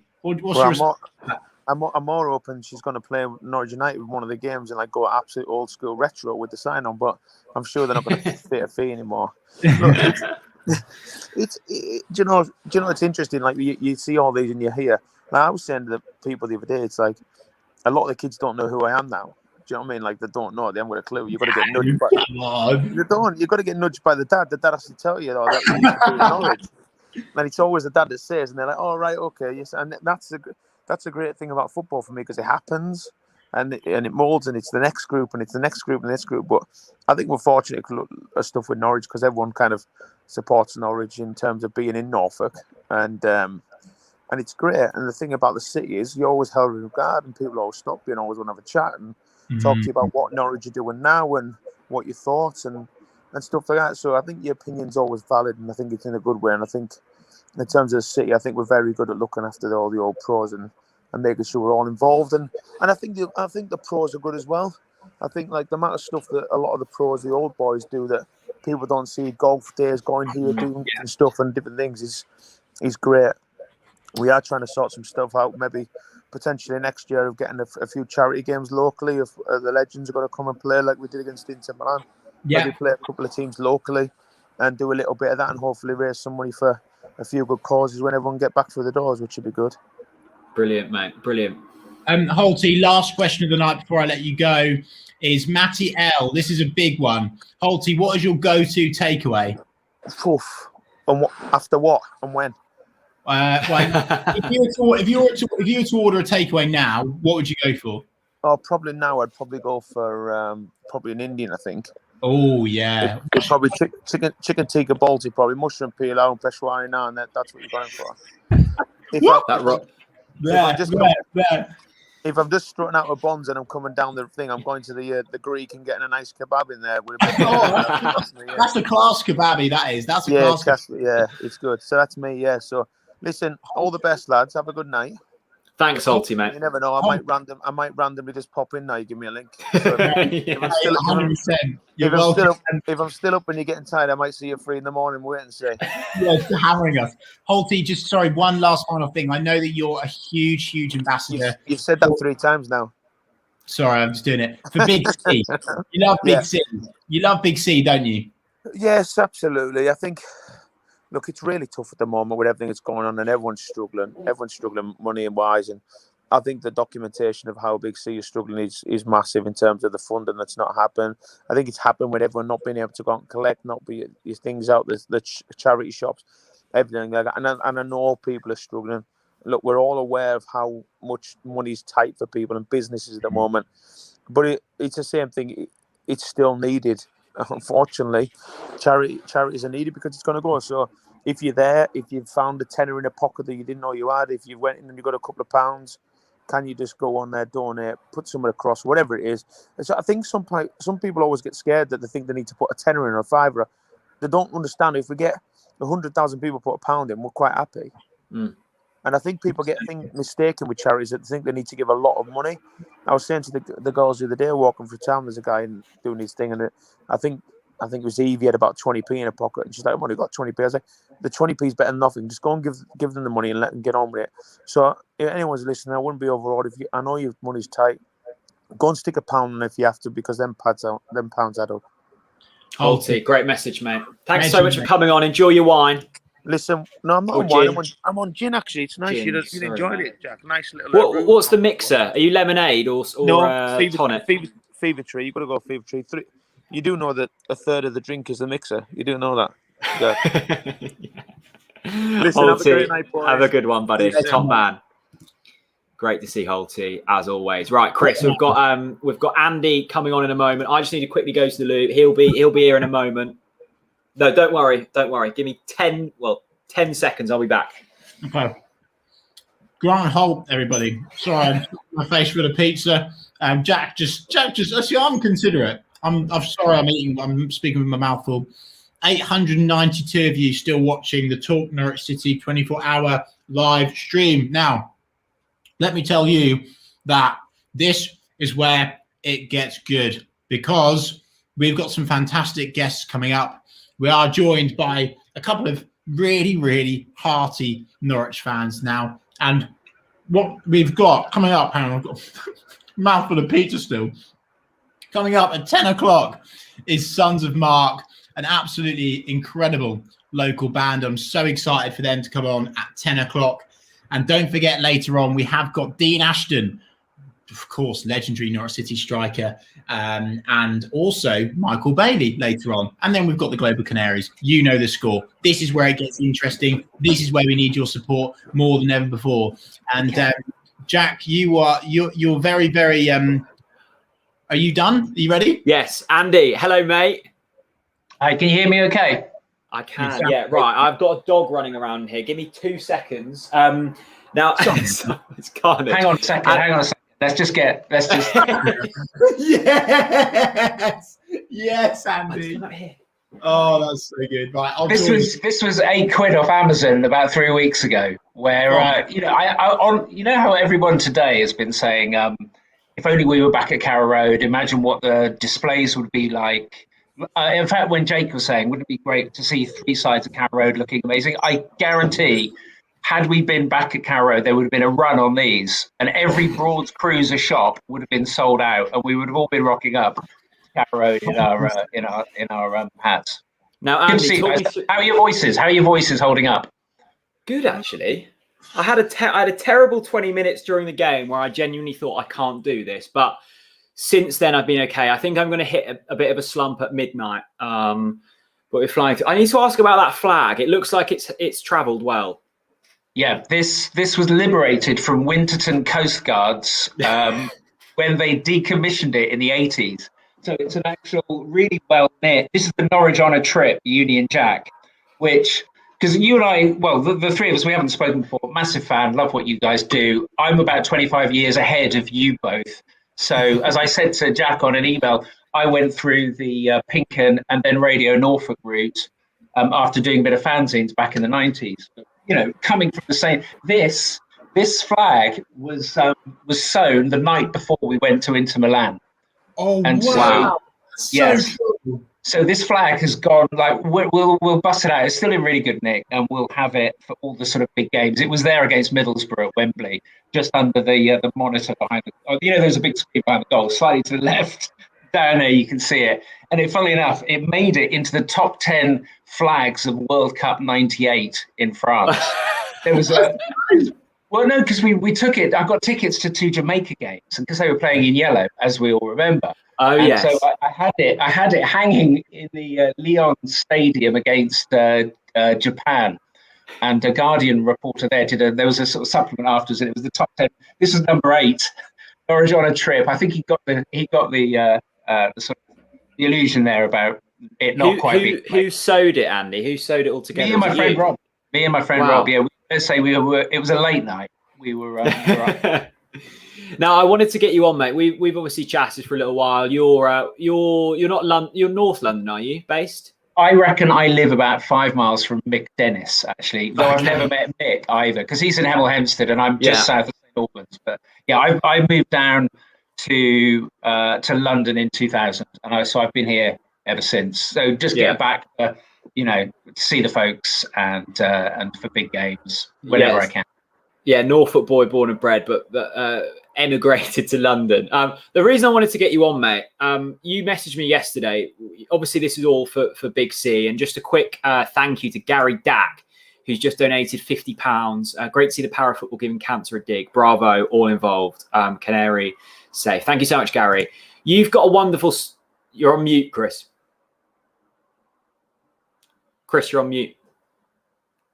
Gary Dack, by the way, works for the club as head of safeguarding, and that just shows, people from inside the club walls are watching this tonight. Gary, you're a legend, mate. Thanks so much for your kind donation. Sorry. Yeah, thanks, man. Yeah. No, you WhatsApped me last night, Andy, and just said that there's a wonderful story about a former Norwich player who we'll all know that went out of their way to support you during a tough time. I'd love for you to tell the story to the thousands watching this evening. You got your tissues, so they're ready, have you? Well, we'll see. We'll see. Yeah. If I could hold it together. And it's an interesting one because Grant Holt was talking about it just now in terms of the fact that so many former players want to be a part of Norwich, community, and all the rest of it. So my mum, who was at all 3 of the away games in Europe, so she went to Vitesse, to Munich to see that historic game, and also to Milan. Died 4 years ago of cancer, 10-year battle, and really dignified, amazing woman. And it's through her that me and my brother have our deep, abiding love for Norwich. And she, funnily enough, here's an idea, or something for you, right? My mum is literally on the map of the centenary shirt. Yeah. So, you get a medium one and you go 6 centimeters north of the badge. So in exactly the right place. Hang on, I'll see if I can find it for you. And her name is Anne. So it's actually A. Rivett Karnak. So I will always claim that it's me now. But tell us, lads, if you can see that on screen. Yeah, we've got it. Yeah. So she was a big Norwich fan. We used to work at Eversheds, which was a law firm in Cathedral Close. And at the point where we were getting close to the end, some of her former place was at Evershed. So she'd worked in Cathedral Close for years. And one of the partners said, when he came around to sort of see her probably for the last time, said to me, "You're not going to have enough room at the crematorium. We could try and get the cathedral for your mum's funeral." And, my mum mentioned it to her and she was like, no, I couldn't. Me at Norwich Cathedral? She was that type of amazing woman. Anyway, so in the most incredible surroundings for this celebration of my mum, and I was down to do a eulogy, wasn't completely sure that I'd be able to hold it together, but did, although the thing that set me off and still does was seeing Robert Fleck in the crowd who'd come in the congregation to pay his respects. And it turned out that Flecky, his daughter runs a beautician's in Norwich, and my mum used to go there to get her nails done and her top lip waxed, right the way to the bitter end, and was really quite close with everybody there. And she would always say to us, "Oh, Flecky was in this Saturday morning. I saw him because I was going to go to the game and I was in there, and he always stops and he has a chat." And we always thought, that this was like a former Norwich player helping his daughter's business, spreading a bit of the kind of, city legend stardust, buttering up the old dears and just being there to, help his daughter's business, which is an absolutely fine thing to do. And so then seeing him taking the time and making the effort with his daughter and the other person in the business, but to rock up to a funeral to pay his respects, knowing nobody else there, and that was, I was, and I'm finding it hard now because to say the things I said to him, he said, "I'm sorry for your loss." And I just said to him, "Look, you need to understand how you greats, whenever you see people, whenever you talk to them, they remember it and they talk about you and they share it with their families." And sorry, guys. No, you're right, mate. You're okay. It's fine. No, it's we've heard some wonderful stories about current Norwich players and former Norwich players, and it was the reason I wanted to get this on, because stories like this go untold or aren't told because they don't want, Flecky wouldn't want this to be heard. He didn't do it for any, he did it for you and your family. He did it for my mum. I think, exactly. Yeah. The thing is, I was talking to my wife about this, and she was saying, why is that always the thing that sets you off, right? And the reason is, she said to me yesterday, because I was telling her the story about having spoken to you, and she could see that I was getting emotional again. And she said, "Is it because it would have meant so much to your mum to know that he would come or that he would be there?" And it was like, yes, that's it. Those little things make so much difference in people's lives. And we, as fans of Norwich, are, I think, blessed that, you've got Russ, you've got Grant Holt, you've had everybody else coming on, and we have that sense of unity and community and togetherness, and and you two are a part of that, by the way. Yeah, Andy, mate, your story is really touching to me for quite a few reasons. One of the reasons is my mum was Anne and she died of cancer. The other thing was I'll be changing my name to Revit Karnak after this. You don't even know this, by the way, Andy, because Jack's not actually probably told you. He's not maybe joined the dots. But the other thing that's really special about that is Robert Fleck himself. Robert Fleck also, so Robert Fleck's wife Jane cut my mum's hair. So when my mum was going through chemotherapy and she was losing her hair, Robert Fleck's wife shaved my mum's hair off, which was in my letter that my mum gave me before she died. And Robert Fleck, with Jane, turned up to my mum's funeral too. And I just totally empathise and respect you. And I wanted to tell you that because that's not just that's not even just a Norwich player. That's Robert Fleck, mate. Robert fucking Fleck. That is what he does. And I totally understand where you're coming from. And I love the fact it means a lot to you because it means so much to me. I remember vividly, I went to Robert Fleck's soccer school and Flecky turning up at my mum's funeral completely, I'll never ever forget that. And it brings you closer to the club. And even another story I've got, even just from that man that's been on, and he won't really take the Go on, tell the story.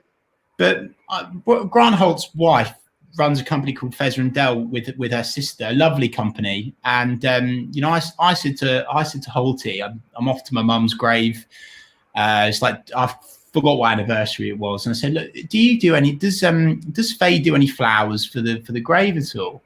And he went, yeah, I reckon we could do some of that. And so Holty went off and he sorted it out. And lo and behold, I kid you not, 3 days later, Grant Holt rocks up on my door with flowers that Faye had created just for my mum's grave. Norwich players, they love the fans. They love the club. They are intrinsically connected with the community. And you can see that through the guests. And so, Andy, I just wanted to say, mate, I'm with you. I'm feeling your story massively, mate. And it's brilliant that you've shared it. Brilliant. Well, pleasure to. I mean, it's also, it's because it is such a part of us all, isn't it? You know, and you'll see this, Jack. I mean, you are living down. You're back in Yarmouth today, aren't you? Yeah. For some reason. Yeah. Right. but living down in London now, you don't. You know, it's been 20 years, and for me, it was all about how am I going to make sure that my son, who's surrounded by Spurs and Arsenal, and all my outlaws, they're all Gooners, right? We live about 2 miles from Arsenal and Watford's training ground. And it's called London Colney. It's like, it should just be Colney. Why is it called London Colney? But anyway, it was the strategy of like, how do you make sure your junior exiles kind of carry on with that? And it was, my recommendation would be get them signed up at birth for junior Canaries, and then loads of merchandise, throughout their whole lives. Funnily enough, actually, Jack, that was you and I were talking about, you need to get a load more mugs up and running. Yes, yeah. Look, this is my Grant Holt 4-1 one. See, I would say to him, look, he's going to last in everybody's memories as long as he's visible on the mugs, because they disappear over time. So you need to get a load more. Yeah, I will say that when we are crowned champions, there will be another run. But until then, there won't. Mate, I'm so glad you've come on here and shared that, because that takes guts to do that. No, it doesn't. I just thought it was. It doesn't take guts. I think it does. I think it does. And I just wanted that story to be shared, because when you told it, I was like, you don't often hear stories like this, and it's important that fans know that what goes on, sometimes not in the public eye. Yeah. But Jack, this is what we're doing, right? This is connected to the football club through Robert Fleck. This is cancer. This is the reality of cancer, the cold, hard reality of it. And also, this is something that we've been preaching all global pandemic, showing vulnerability, opening up. And Andy's come on here right now and done exactly that. Andy, there should be more blokes. More blokes need to be like you, doing what you've just done. It's tremendous strength, and you will inspire so many other blokes to show their feelings through opening up tonight. So, mate, I doff my hat to you, my actual hat. The proverbial captain's pistol. You are a hero, mate, and thank you so much for coming on to share that story. It was a pleasure. It's all fun and games, us talking to footballers and upbeat, but we're raising money for a cancer charity tonight, and I think you've really highlighted the reason why it's important for people to donate. So thank you. What can I say? You're a legend, mate. No. Thanks for coming on, mate. Let's get beers when we're allowed, and I'll come and see you. But I think I have to take you out for lunch in London, don't I? At some point. You do, yeah. Well, you did promise that. Can I just tell you one quick story about Spud? When is your next guest on? By the way, we've got a couple of minutes. Loads of time. Did you know that? Obviously, I wore this top because I saw Spud rocking the Asics. I'll have to go with the same one. When 25 years ago, almost to the day, when Chase sold to Delia. And it was 96, April 96.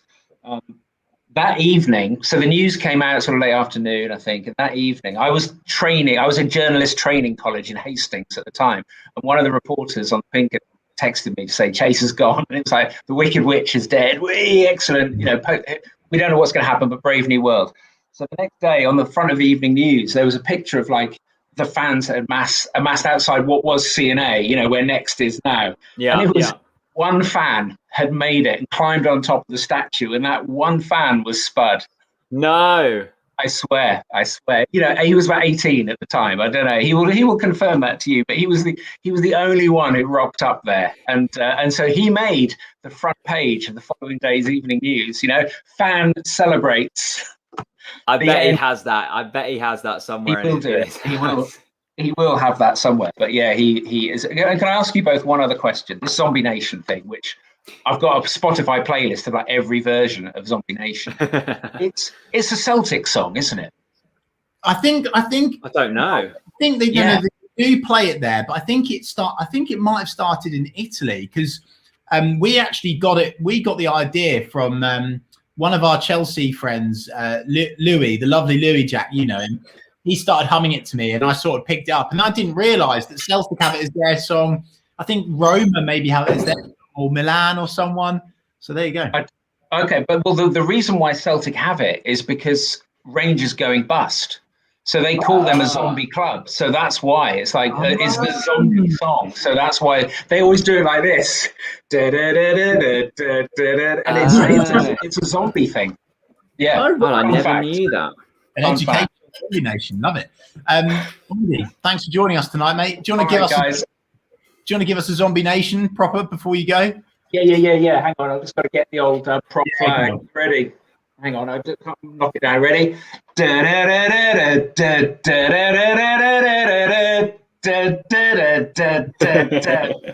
guys. Have a great rest of the evening. Thanks, buddy. We'll see you on the other side. Thanks, buddy. Absolute legend. Class. Yeah, had to get. I know you hadn't met. I've never met Andy in person. We've just been chatting on WhatsApp for a bit, but that story just really touched me. Sorry, someone's just said, "Jack, you're going to stop eating." Here's the current setup. Here's food cam for a moment. Look at this for an absolute setup. I've just been delivered a surf and turf. Look at that. Got prawns, burger. Got some jelly babies there. Lucas Stades. Phenomenal, mate. Yeah. How are we feeling, Chris? Yeah, I feel like I've got energy still, but my voice is like a bit croaky almost. Yeah. I'm not surprised, quite frankly. No, well, I'm not. My body feels good. I feel like my brain's starting to slow. There's things I want to say, and it's taking a while for it to come out. But I think we're over halfway. No, we're nearly at halfway. Christ have mercy. Right, I'm going to just line up our next guest now. Okay, mate. Next guest. In fact, actually, what I might just quickly do is I think I'm going to introduce everyone to someone. Actually, I'm going to try something in a minute. Let's see if let's see if he's still awake. I've just sent a link to someone that I think you'll all enjoy seeing. Well, even if you don't, no offense, but I will. Okay. And he deserves a shot. So we'll give him a couple of minutes. Jack, that was a really special story from Andy, wasn't it? Really special story. Yeah, there's so many stories like that. Just Norwich players, former, current, going out of their way to do their bit, and I just think it's really important. It gets highlighted and it shows how much it meant to Andy. So really important that we shared that. Oliver, thank you, Oliver. Keep it up, lads. I've been with you since 2:00. Guests have been great and really enjoying it. Yeah, we've still got loads more to come, Oliver. We've still got over 12 hours. So brilliant stuff, Liam. Thank you, mate. Lots of respect this season from a Bristol City fan. And I really appreciate that. And just so you know, guys, it's well worth staying up late for tonight because we've got Dean Ashton and also wonderful Michael Bailey on later on. So make sure you stay tuned for that. What time have we got Sons of Mark on, Chris? 10. Sons of Mark on at 10. We've now got Connor from the Leeds. I'm just going to say now. So at 10:00, we've got how long off? Half an hour. Me and you are off camera for half an hour so we can eat and stuff. Okay, awesome. Mama Eve killing it in the kitchen. She's been an absolute godsend today. She's been bringing me drinks, bringing me food, letting the dog in for a little run. Excellent performance from her today, as always. Arthur says, TNC invited on the kickoff next season. I think so. They've commented a few times. I used to work with Elliot, who's now headed up through Geordie's stuff. So maybe if they cover a Norwich game, we might get the call up. He said that Rory always calls us Tin Pot. Well, I know Rory. He's a wind-up merchant. Don't listen to him.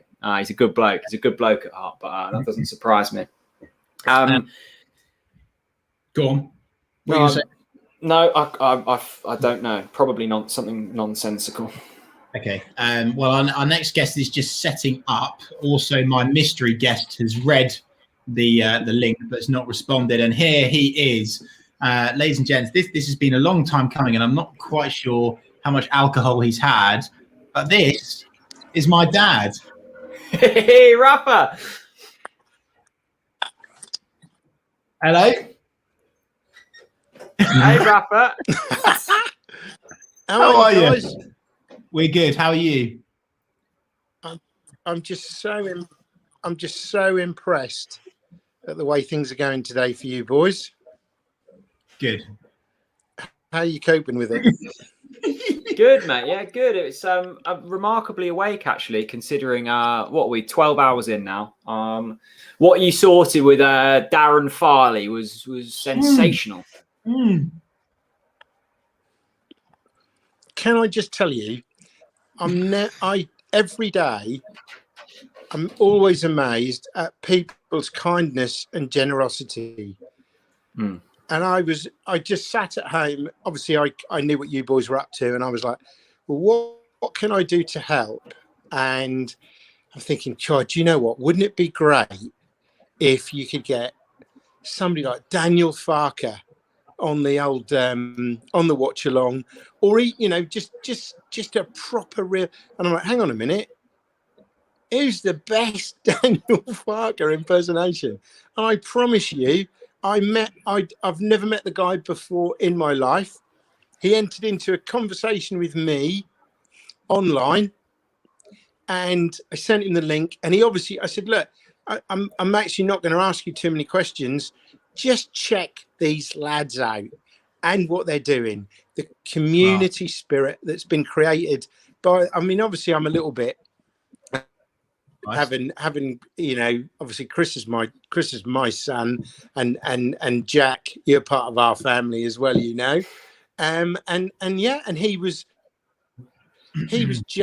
said I'll do a little clip for them. And I'm still now playing it back and laughing. It was brilliant. It was brilliant. Dad, I just want to quickly go to the comment section because there's a load of love for you in here. We've got Adam saying Revo. Susanna George says Rafa Reeve. We've got Alfredo saying Rafa. Good evening, Pete Rafa Reeve from Mama Reeve. Rafa Reeve says Russ Vernon. Papa Reeve says Lauren Fisher. Loads of love for you there. Dad, I wanted everyone to meet you tonight. We've got our next guest coming on in 5 minutes. Who's been your favourite guest so far and why? Hello. Oh, he's thinking. Oh, he's thinking. I'm a huge fan of Simon Thomas. And I think I've learned a tremendous amount from his humility. And I just every time I meet with him, I was lucky enough to sit by him in church the other day. Obviously socially distanced, and just the way he goes about his business is absolutely fantastic. And another one of my favourites is our local boy Jake. And his work ethic, and the messages that he puts out are absolutely superb. And my favourite couple today that I laughed the most were Crofty and Hux. Both the banter was very different. Honestly, very, very different people. But in that, both super talented footballers, and obviously were fantastic for us at Norwich. Fantastic. Dad, love you loads, mate. Thanks for coming on tonight. Really proud you're my dad. Thanks, mate. I really appreciate your support today. See you Monday, mate. See you, mate. Thanks for coming on. Please, cheers, mate. Bye. Excellent. That's Chris's dad, Rafa. Absolutely wonderful. Out with one legend, in with another. It's Conor McGilligan from One Leeds. We've got a Leeds fan on. How are you, buddy? Here we go. The looks in the department have just gone up. Look at this. Look at this. Here we go, boys. It's the We've all had a first trip, time. haven't we? Boys, I just like to say respect massively for what you're doing. I watch you weekly. These watch-alongs, these graphics, they really are. They're top tier. They really are. And honestly, you're doing a fantastic job. Keep it up. And that's me done. Cheers, fellas. See you in a bit. Well, we wanted to get you on, mate. Obviously, you know, Leeds promotion last season, surviving this, well, more than surviving, thriving in the Premier League. Obviously, the situation around Leeds is different to Norwich, but the big thing for any newly promoted club is survival, right? And it's staying in the division. And you've had big wins, you know, crushing defeats. What's been the thing that's kept Leeds in the Premier League this season? Yeah, to be honest, Jack, I think it's... I mean, the guy in charge has done a decent job, to be fair to him. But I think the thing with, I mean, I always compare it to Norwich. And I remember that season that you came up, you were frightening. I remember you coming to Ellen Road and I mean, it was a real lesson for Leeds. And we thought we were sort of top of the pile at that point in time. Norwich came, Vrancic, Pukki, Godfrey, Buendia. They really taught us a lesson that night. And it was a brilliant performance from Norwich. But I thought you came up and there was no real investment. There wasn't really an adapting of play. And what Leeds have had to do this year is our style of players had to adapt massively, which has been really interesting because high press players with the high press play with the players that we've got has worked to keep us up, but Bielsa has changed it in terms of we've not been able to deal with this with the likes of Spurs, Chelsea, Manchester United, which hurt. And he's had to be a bit more pragmatic, and we've adapted how we've played.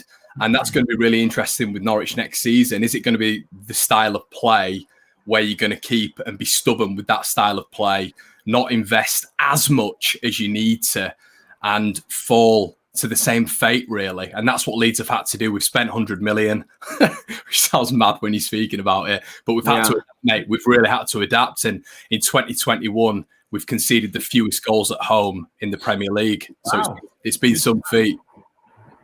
Mate, you must be tremendously proud to be a Leeds fan now, because it's not just the fact that you're in the Premier League. I feel like you've not just had a go, but the style of football you're doing that's exactly what Norwich really tried to do when we first went up. And arguably, and my comment to you is, I feel like Norwich were the trailblazers for that style of football for a newly promoted team. And then Leeds have come in, being all Leeds, big club, we're the biggest, we're the best.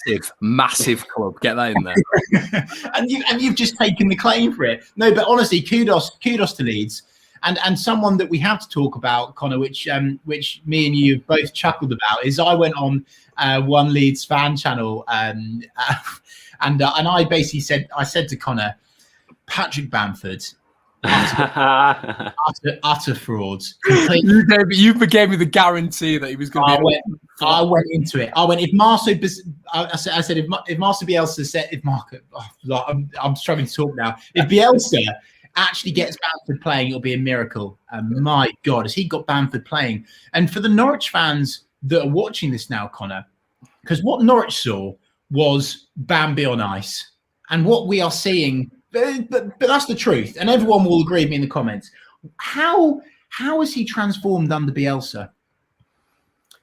It's weird with Bamford because I mean, I watched him at Norwich, I watched him at Derby, I've watched him everywhere he's been. Really, Borough was the highlight package, really, where he did really well. But at Leeds in his first season, I mean, I've got slated for I think, to be fair to Chris, I think Chris came on and said that, and I agreed with him. Whispers. But he's tireless, and it's off the ball, which in this, I don't know whether or not it's a system-based thing where off the ball, when you see him working like he does, I mean, he's fought off Jean-Kevin Augustin, who came in for about 3 games, Eddie Nketiah, who's at Arsenal, and Kemar Roof. they've not been able to hit the heights that Bamford has really in terms of goal scoring and in terms of off the ball work, which we have to have with this Bielsa system. And I think you sort of get that with Pookie quite a bit, and Pookie obviously complements you with the goals. But what I love about Pookie is the off the ball work that he does for this Farke's Norwich side. And it's very similar in terms of what Bamford does for this Leeds side. And when he's out of the team, that is when you notice that Leeds are extremely poor on the offensive front. We can't play without him. And this is it's a big issue now because, you know, going into the summer transfer window, do we go out and get another attacker? Who's going to be comfortable with sitting on the bench and playing second fiddle to him? But he's had 3 goals ruled out by VAR this season as well, which would have taken him to 17 goals and 8 assists, which is, it's quite staggering when you look at it. And, you know, he's still got however many games left. I think we've got 6 or 7 games left. So he's unbelievable. He's had an unbelievable season. And for someone to go from the Championship and improve in the Premier League is, I mean, you can't really argue with it. You can't argue with it. You can't. Connor, we've spoke a lot about sort of identity and culture around Norwich, and I feel that with Leeds. My girlfriend went to Leeds Uni, so I've spent a lot of time in the city, and I've seen how much of, you know, the football club is one massive worldwide, but it encapsulates the whole city. And you've missed that before, haven't you? With like pre-Bielsa, you were going through, you know, these unknown Italian players, and it just felt very bland. Aside from the football, and of course, we know how good that's going at the moment. Like, it must feel lovely to feel like you've almost got your club back. Yeah, 100%, Jack. I feel like I've got to connect with the club again, and especially with what we've been going through this week. And we've had so many of our club members, our ambassadors, our head of recruitment. You know, he was stood there against the Liverpool at a Liverpool game with the sort of, you know, the football matters or whatever he had in a t-shirt, and he was holding it up. And he's a nutter anyway, Victor Orta. But we've got Angus Kinnear as well, who's sort of our sporting director, and he's very vocal and very transparent with the club, and you boys know, and you laughed at Leeds. Everyone laughed at Leeds, and I get it completely because I'd have done the exact same thing with any other club. But Leeds have been the butt of everyone's jokes, and but to come out of the other end, I mean, I'm 27 years old, and I've never seen Leeds at a more honourable moment as we are right now. And I think the thing that you have to do in the Premier League is you have to force people to respect you. I mean, I remember watching boys at Liverpool, and I think it was the first half, and Norwich were unbelievable. Oh, it was the second half. I can't remember. Second half, yeah. Was it the second? Yeah, I think that they put a few past you in the first. We won the second half 1-0. We just shame we lost the first one 4-0.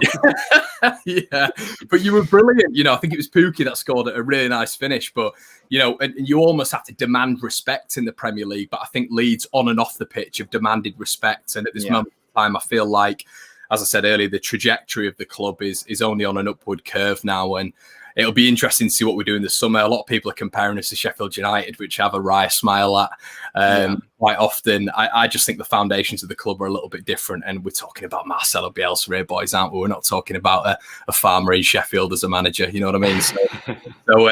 So yeah, it's a different curve, I think, and I'm almost really proud at this moment in time to be a Leeds fan, and we'll see what happens next year. You should be. Well, I'll tell you what we will see. 6 points for Norwich City. Yeah, we will, won't we? We'll see. The Pookie party at Ellen Road again. That's it. Pookie purple patch at Ellen Road. Well, look, last time we went to Ellen Road, we did have a party, didn't we, Jack? Yeah, it was. Listen, it was 100%. Honestly, mate, I love playing. I genuinely like. And I'm not just saying this. I've got a ton of respect. And people hate Leeds. I've got respect for Leeds. Proper football club, right? And you can hate them all you want. It's the same as, it's actually similar. People also hate Millwall just because they're Millwall. People hate Leeds just because they're Leeds. You're comparing us to Millwall, Chris? Is that what you're doing? I'm saying some neutral fans. Yeah. But honestly, I really enjoy the battles that Norwich have against Leeds. And they always seem to be really high-scoring, free-flowing. And I tell you what, I cannot wait to see those games next season. Fark ball versus Bielsa ball. I mean, it's going to be a real spectacle, I think.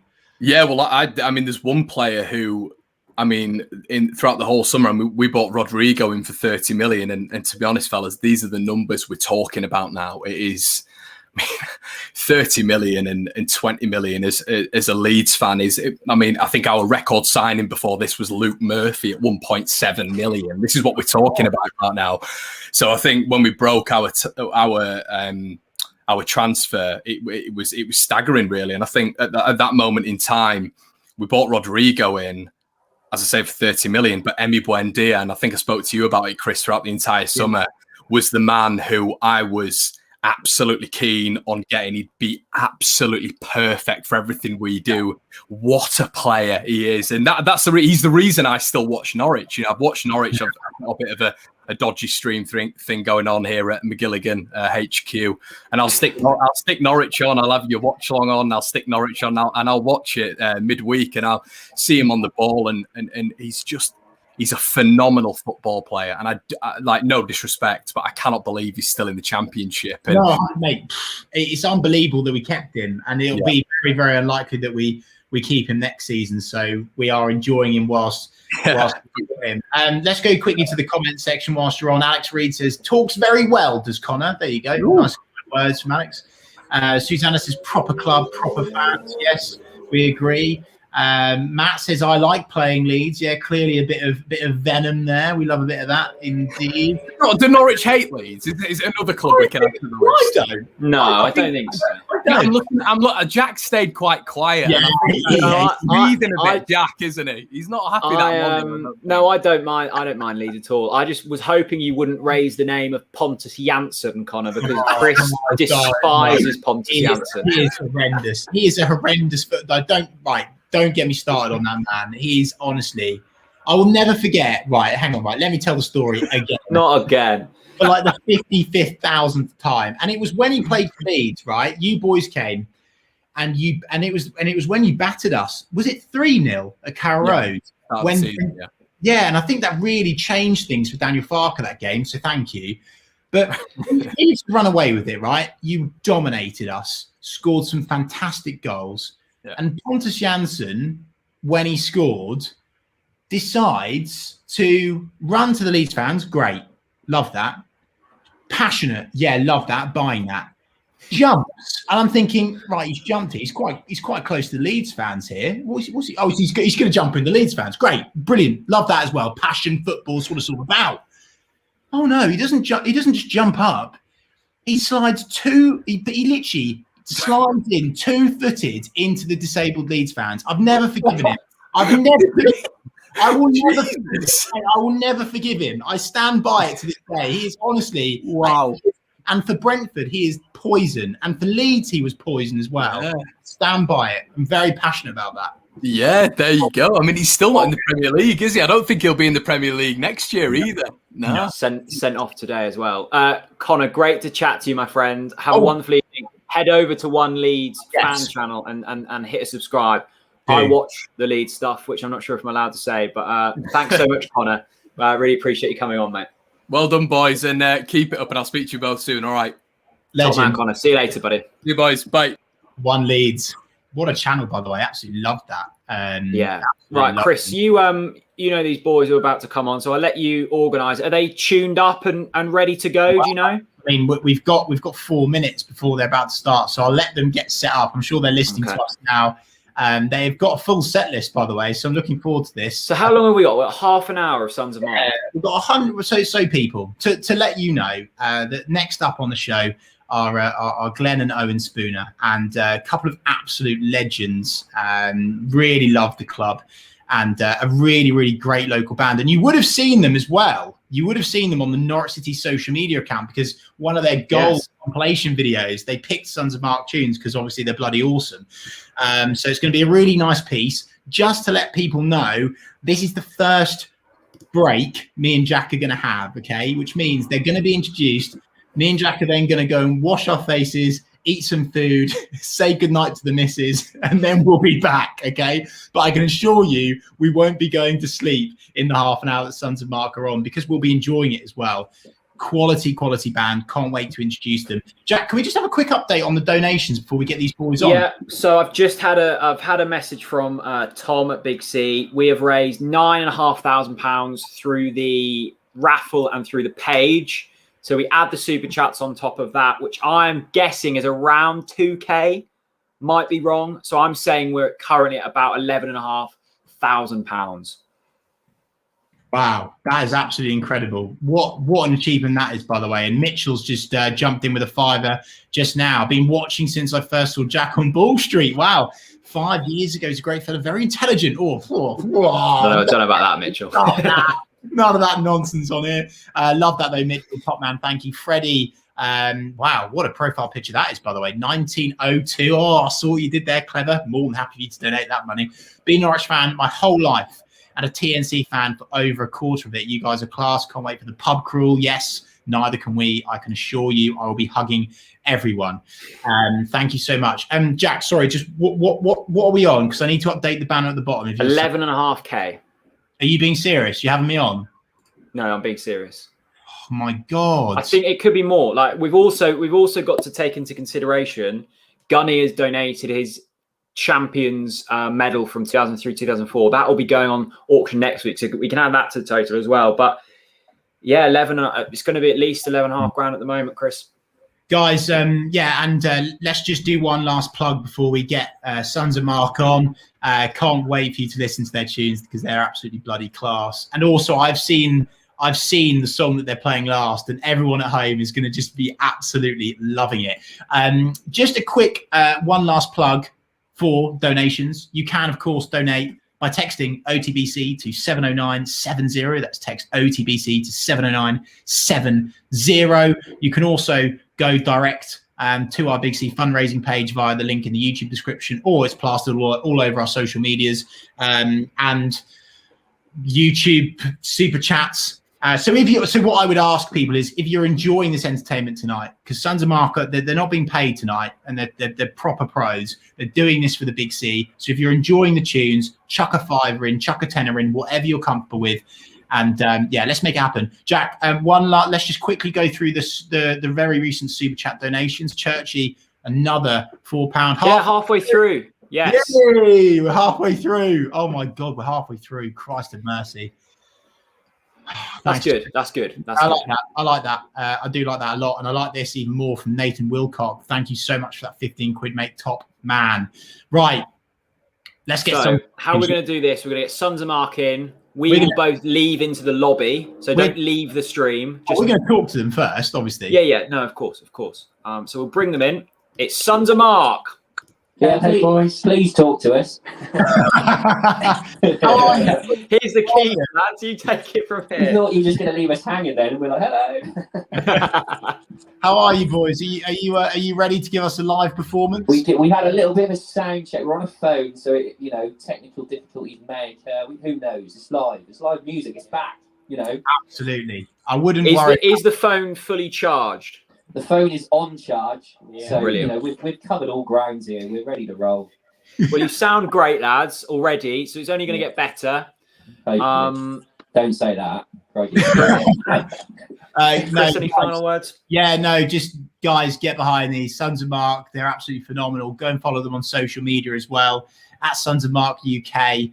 More or less everywhere. Please do go and follow them and enjoy the tunes for the next half. Just before we start, you've just done bits today, so well done.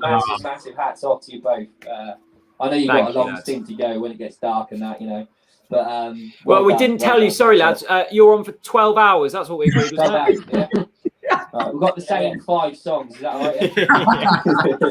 So how long do you reckon you're going to be, lads? What? 20 minutes, half an hour, or do whatever you want, mate. We've got about 7 songs. When you come on and tell us to get off, that's when we'll stop. We'll do half an hour. We want you on until 10:30 because we need to wash. Yeah, have a wash.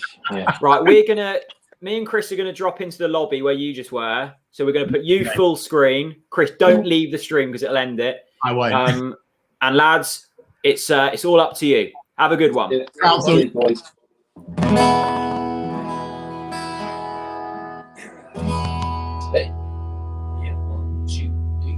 I sing myself to sleep, the song of the darkest hour, secrets I can keep inside of the day. I swing from high to deep extremes. Watch sweet and sour. I hope that God exists, and I hope and I pray. Drawn by the undertone, my life swings out of control. I believe this wave will bear my way, so let it go. Oh, sit down, oh, sit down, oh, sit down. Sit down next to me. Sit down, down, down, down, down, down. Sympathy. Swing from high to deep. Extremes are sweet and sour. Hope that God is here. And I hope and I pray. Torn by the undertone, my life swings out of control. And I believe this wave will bear my way, so let it go. Oh, sit down, oh, sit down, oh, sit down. Sit down next to me. Sit down, down, down, down, down, down. Sympathy.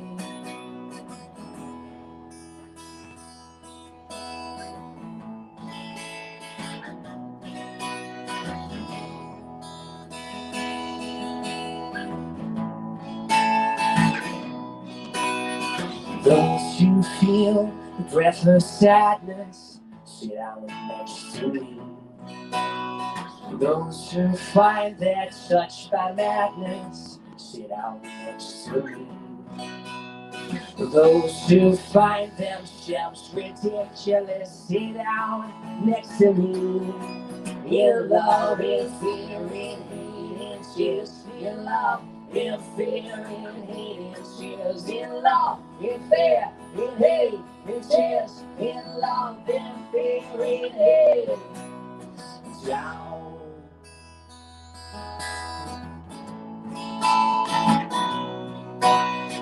Down.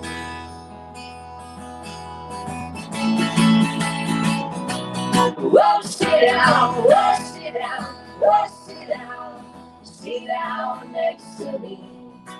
Sit down, down, down, down, down, down. Sympathy. Oh, sit down, oh, sit down, oh, sit down. Sit down next to me. Sit down, down, down, down, down, down. In sympathy.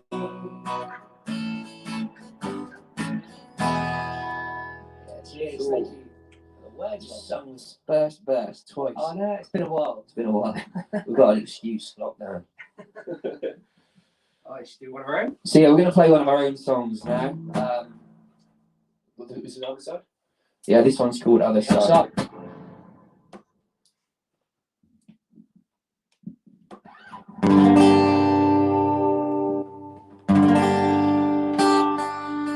Hope you can hear us alright. We have a little run through, but we won't be sure where he's there. Right. Sounds right here. 1, 2, 3, 4. I have a fire that burns inside. Personalities are Jekyll and Hyde. Meet in the storm with a meme and a smile. The dreams start to fade. I've been waiting a while. There is nowhere to run, nowhere to hide. One will be remembered on the other side. There is nowhere to run, nowhere to hide. We can be together on the other side, on the other side, on the other side. We can be together on the other side.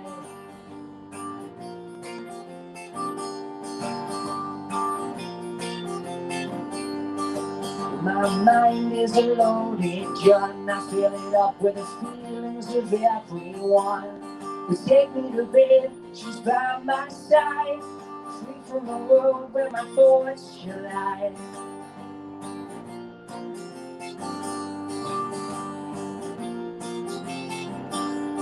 Is this wrong or is this right? Simple decisions build up to a fight. Racing around at the beat of me lights. I live for the day I can leave my disguise. There is nowhere to run, nowhere to hide. One will be remembered on the other side. There is nowhere to run, nowhere to hide. We can be together on the other side. On the other side, on the other side. We can be together on the other side. On the other side, on the other side. We can be together on the other side. I see a shining light. One that can make you blind. I won't go anywhere. Yeah. There is nowhere to run, nowhere to hide. One will be remembered on the other side. There is nowhere to run, nowhere to hide. We can be together on the other side. On the other side, on the other side. We can be together on the other side. On the other side, on the other side. We can be together on the other side. Whoa, whoa, whoa, whoa,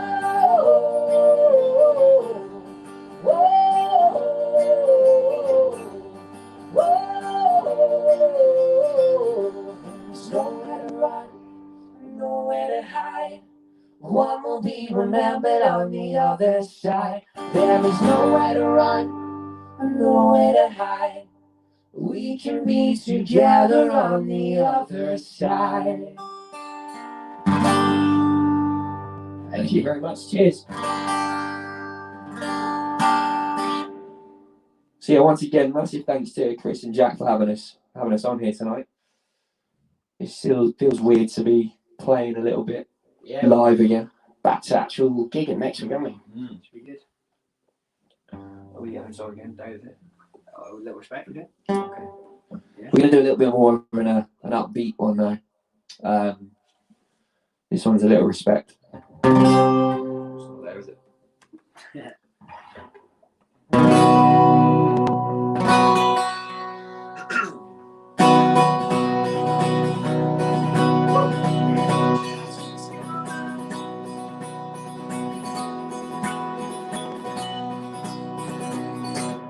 Try to discover a little something to make me sweeter.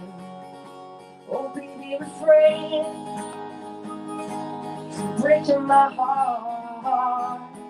I'm so in love with you, I'll be forever blue. What religion or reason, driving left and sick his lover. That you give me, no, that you give me, no, that you give me, no, that you give me, my soul. I hear you calling, oh baby, please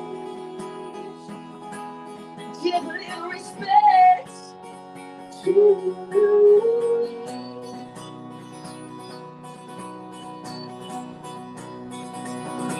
And if I should fall, would you open your arms out to me?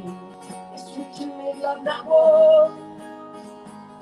Live a piece of our hearts.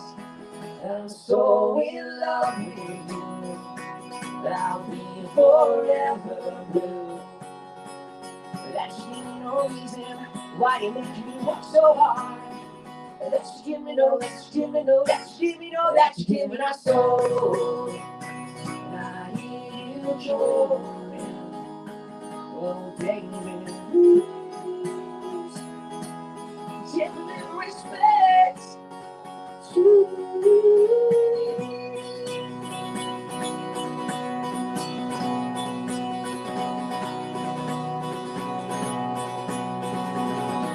I try to discover a little something to make me sweeter. Be afraid from breaking my heart. I'm so in love with you, I'll be forever blue. Why religion or reason, driving out of your sickness lover. That you give me, no, that you give me, no, that you give me, no, that you give me my soul. I hear you calling, oh Oh, baby, please. We'll give a little respect to me.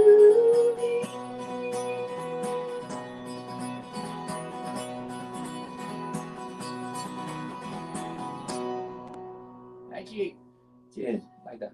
Yeah, that was. So we're going to do another one of our own songs now. This one's called Day of the Dead. We, like Chris said at the start of this, we were lucky enough to have this song played on one of the goals, or the goal videos, wasn't it, for Norwich City? So big thanks for that. I think we had this on another one as well. Was there another two? What different days? Yeah, yeah. That was right. Did you say turn the volume up? Turn the volume up.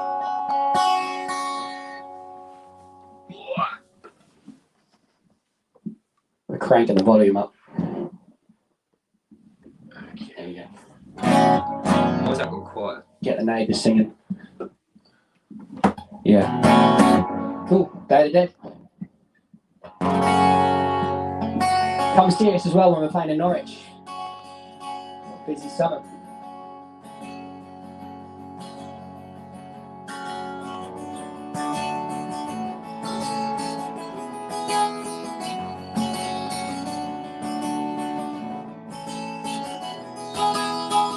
This is my wish, but I've been competing with the times. One day I'll say there's no more mountains left to climb. Never left it too late. My lips start shaking and I'm running out of words to say. A million miles away from where I belong. That's just where my blood ran cold. My fingers bleed, but your one told. It was the day of the dead, don't take me down that road again. And it's getting harder to pretend. And I sit and I stare, I've been awake for far too long. One day I'll say I'm not the victim, I was wrong. I guess we'll leave it to fate. And for the 17th time, I believe in everything you say. It feels like yesterday, but we'll be back again.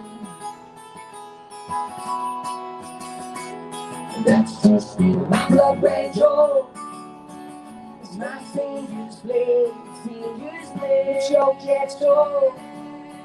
Was it day of the dead? Don't take me down that road again. It's getting harder to pretend. Finally, I'm where I need to be. And I believe when you're standing next to me. Finally, I'm where I need to be. That's just it. That's just it. That's just it. That's just it.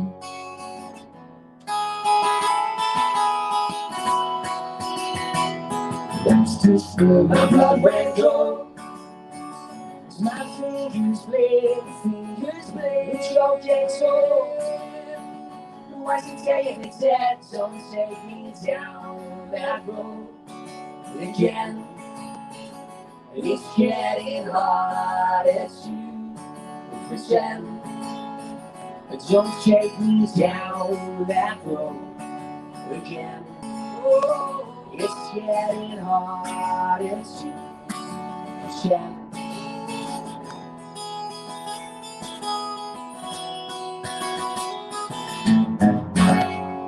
Thank you. Cheers.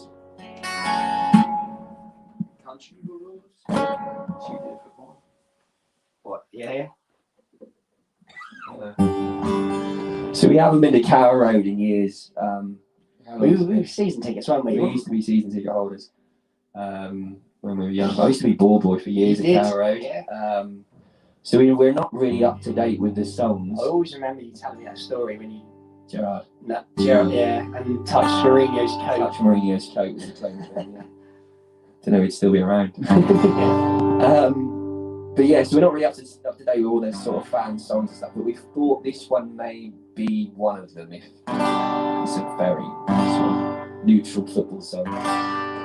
We'll give it a go. We learnt it 10 minutes ago, but we'll give it a go. I'm not reading the lyrics.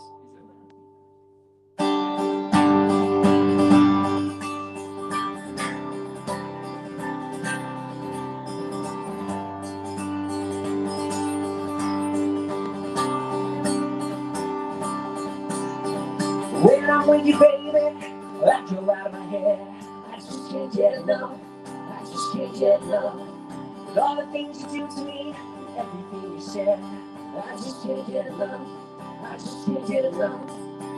We slip and slide as we fall in love, and I just can't seem to get enough of you.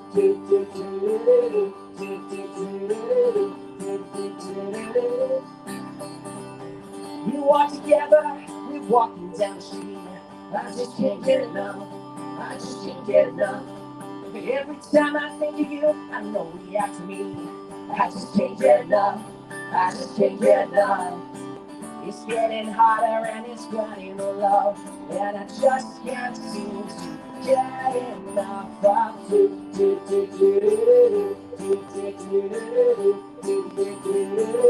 Your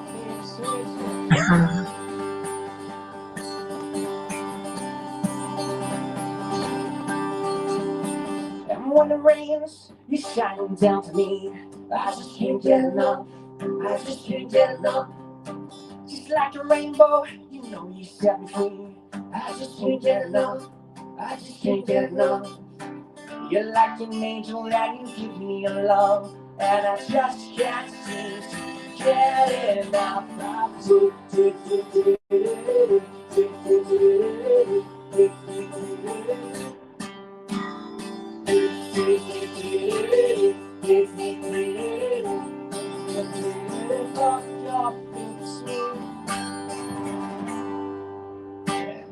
That's what you call blagging it. That's for our manager, that one. Yeah, how about for you, mate?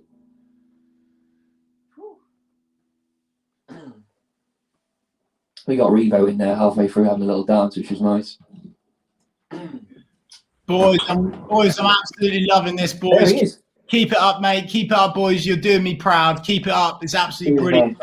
If you're loving Sons of Mark, make sure you follow them on Twitter at Sons of Mark UK. I'll see you in a minute. I just need to eat the rest of my pizza. Have your tea, mate. Can't you? I'm going to chill it down. Chill it down. Chill it down. Chill it down a bit. Hey, man. Okay. Chill it down.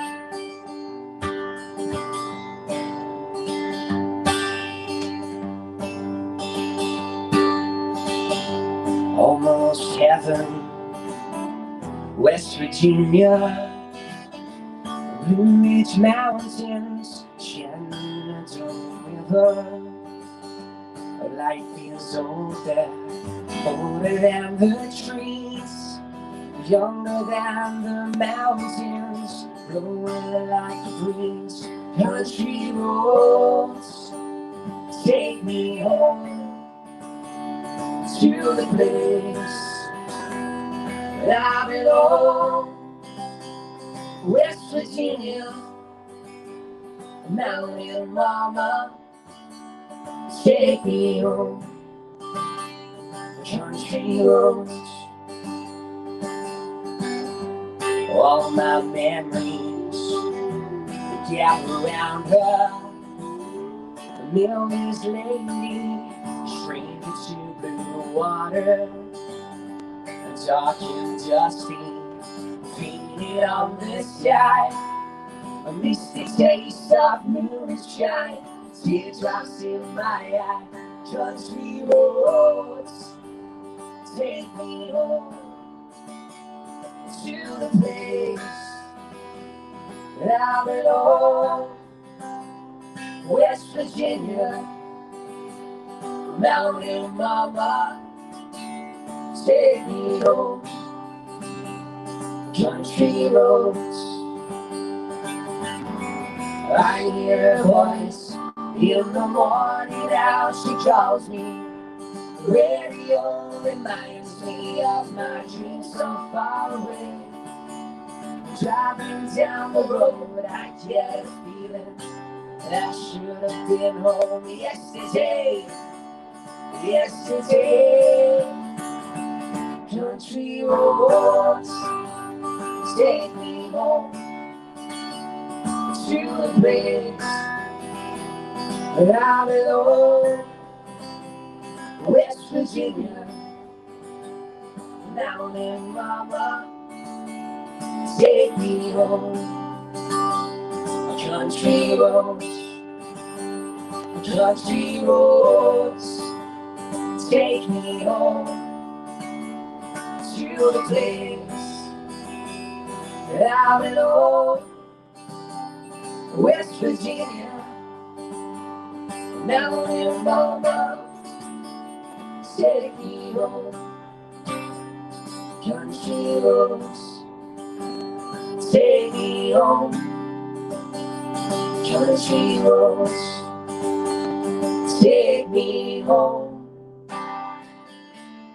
Country roads.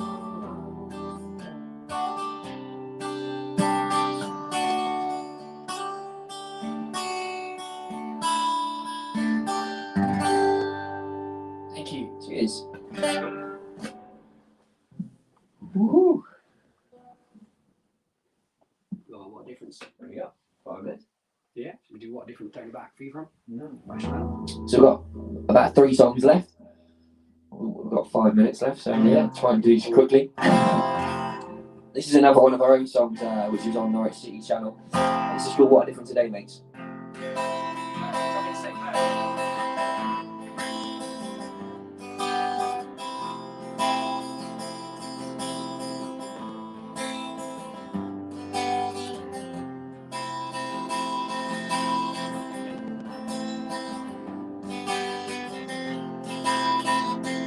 Hold my weight, my shoulders are sinking me. And today, I feel like giving in. But how was I to know that I've waited to feel this way? But I'll carry on the show as we write another page. What a difference today makes. On my own, feeling surrounded by the people that you love.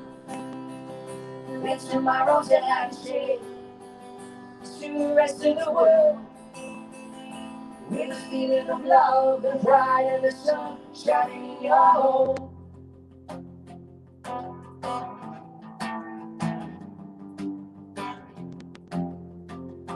Don't be late. There's too many people to see. Play with fate, and it's bound to end in defeat. It's funny how things go. The preacher's gotta believe. We'll carry on the show. Just tonight I wanna be free. What a difference today makes. On my own, feeling surrounded by the people that you love. When tomorrow's a handshake to the rest of the world, with a feeling of love and pride and the sun shining in your home. Oh, oh, oh, oh, oh, oh.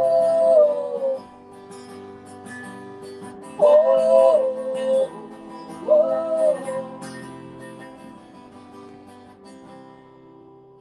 What a difference a day makes. On my own, feeling surrounded by the people that you love.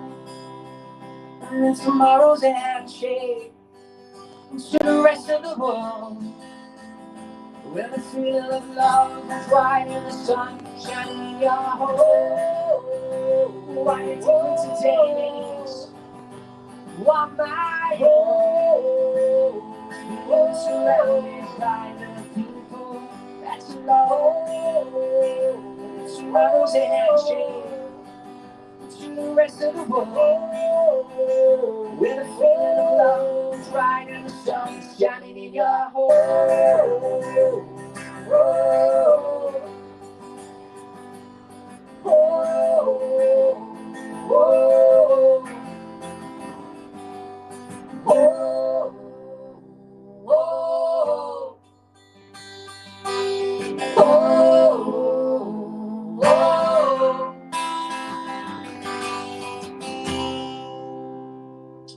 Thank you.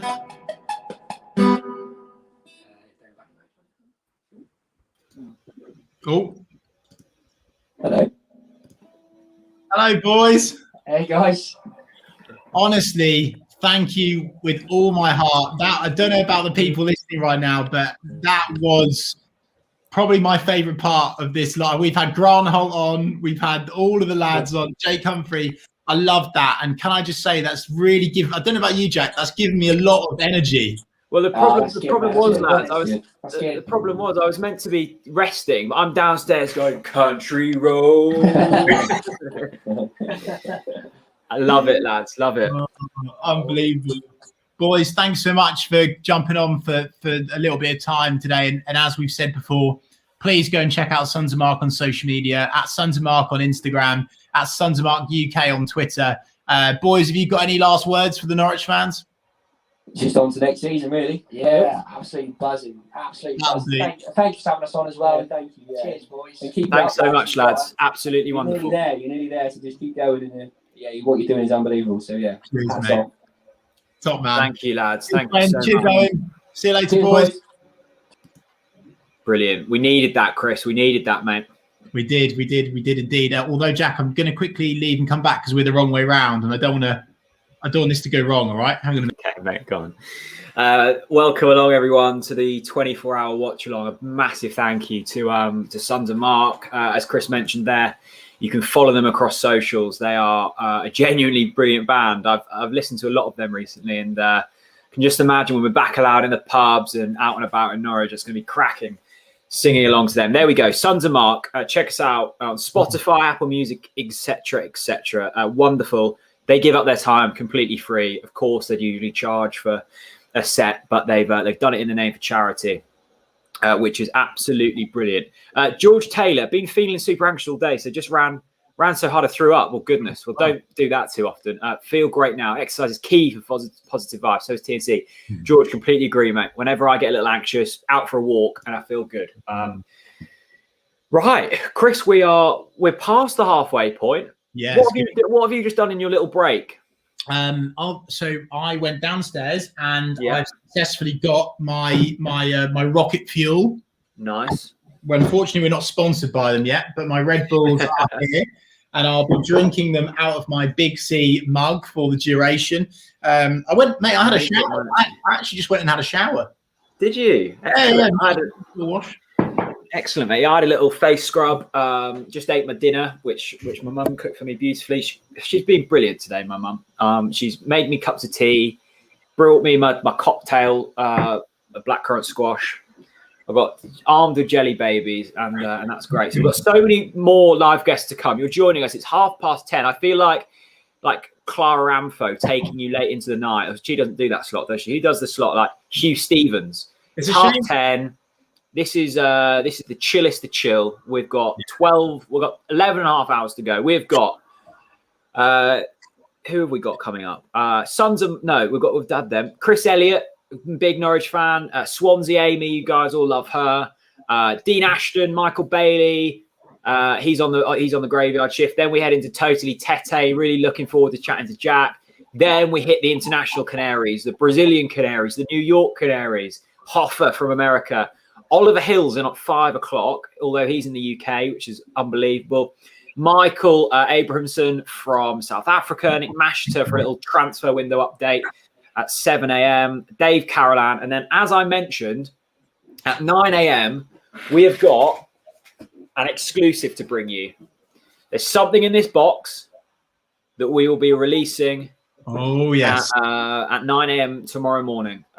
So cannot wait to get that underway, which is absolutely brilliant. So we've got a couple of guests coming on shortly. Let's get through some donations before we do. Max Day with Match, thank you, buddy. Hope you're well.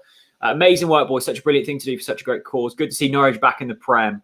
Hopefully Forest will be there soon. Hopefully, mate. It'd be good to see you boys back in the Premier League. It's been a while. Ben Gunton with a £5 donation. Thank you, my friend.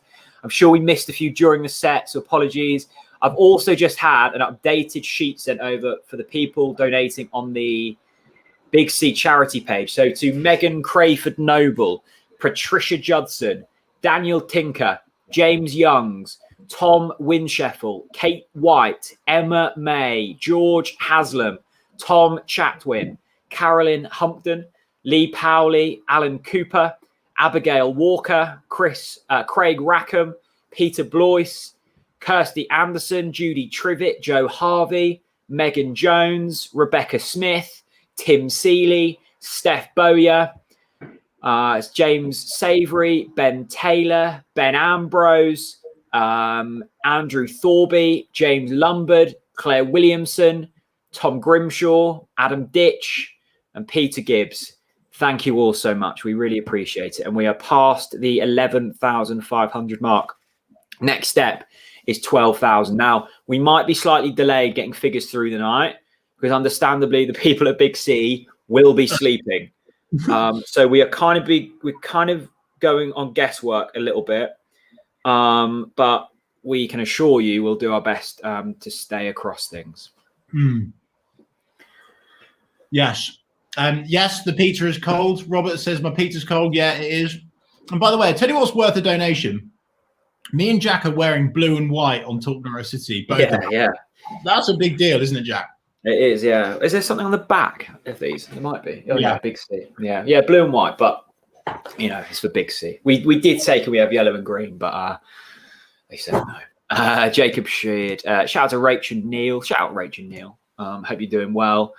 Archie Middleton. I never thought I'd be saying this, but I'm going to sleep with Jack and Chris. Good stuff, Archie. And a shout out to Joe Caps. Thank you, my friend. Well done, boys. Keep up the good work. Thanks so much, Joe. Legend. And by the way, true TNC legends will know, well, the TNC elite will know that this man was on one of our first ever TNC podcasts. Second ever, I think, yeah. And he cut Jack's hair whilst we were doing a podcast. So Joe Caps is like TNC royalty. So big up to Joe. What an absolute top man he is indeed. Liam Arnold with a £5 super chat for the Big C. He says, class act, guys.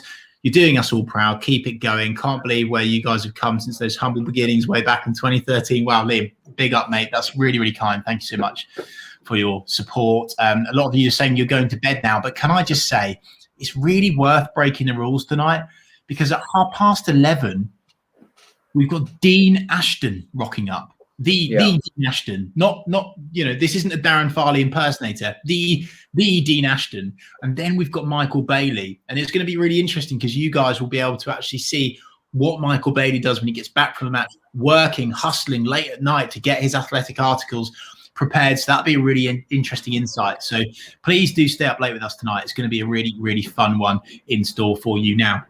Can I just say as well, there's still 700 of you tuned in on YouTube, which is mad. I thought, the early days of the watch-alongs, we weren't even hitting them during a game. And we've been over 700 at least the whole time. We were at 1,500 during the game. Thank you, all of you that have kept us on throughout the day. And I'm sure a lot of you will be keeping us on throughout the night. Mystic Manson, here he is. Love you, boys. It's getting late, but keep pushing on. Incredible amount raised for charity, so close to my heart. Yellows, Mystic Manson. Thank you, buddy. I can't wait to see you. I'm seeing you next week, actually, aren't I? Mr. World, the suit fitting for the wedding. Yes, I can't wait for that. I won't be hugging you. I don't think that's allowed, Mystic, but I'll be fist pumping you. Oh, I will be. I'll be hugging you big time. Mystic Manson, absolute legend, mate. 20 quid is so kind. Thanks so much. Really appreciate it. Sean says, "What pizza am I eating?" It was a pepperoni. I do just a solid pepperoni, no messing around. I have actually got in here as well for later on. By the way, this is a game changer for those that order Domino's. Oh no, not that. That's a garlic pizza bread. Becky, my lovely fiance, ordered these. They are the cookies. Who's had the Oh, They are. never had a Domino. They're good, are they? Yeah, they're a game changer. Get on them, indeed. Jack, before we get our next guest on, I think I might just hang a minute. Fundraising. Are we all up to date? Social. Yeah, I think for now, yeah, we are. We're doing admin live on air. Yeah, I think we are. Yeah, we're as up to date on the texting and the website thing. We've kind of lost track of super chats, but we're in the rough. So basically, we'll have a final figure from all of this stuff on Tuesday morning. Yeah. And then we'll also be auctioning off Gunny's medal next week, so we can add that to the kitty. But if you want an exact figure, we're pretty close to an exact. Stick around until Tuesday and you'll find out. But we're definitely over £11,500, which is bonkers, isn't it? Absolutely bonkers. Right, Jack, I'm going to throw a couple more pictures at you now. When's our next guest coming on, mate? Well, we've got a 45. I could get the next guest on now, though. Actually, should I do that? Yeah, if you want. Okay. So who we got up next? Chris Elliott, haven't we? Yes, mate. We haven't. And then we've got Amy. Yeah. Brilliant. Okay. Joel Spillman, keep up the class work, lads. You both don't know how much better you've made this season. A pint on me in the Barclay once we're back. Class. I'll take you up on that, buddy. I'll take you up on that. Yeah, looking forward to getting back in the Barclay. Red Bull's on the ready. Here we go. Yeah, we're on the home stretch now. We've gone off exit 2 of the roundabout, and we need to get off exit 4, but we're slowly getting there. We are.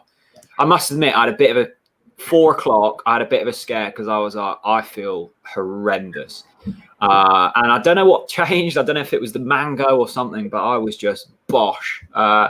Shout out to the Bensleys, actually, Crab Sticks, who's donating £100. Hemsley Beach Cafe. See you in the morning, Crab Sticks.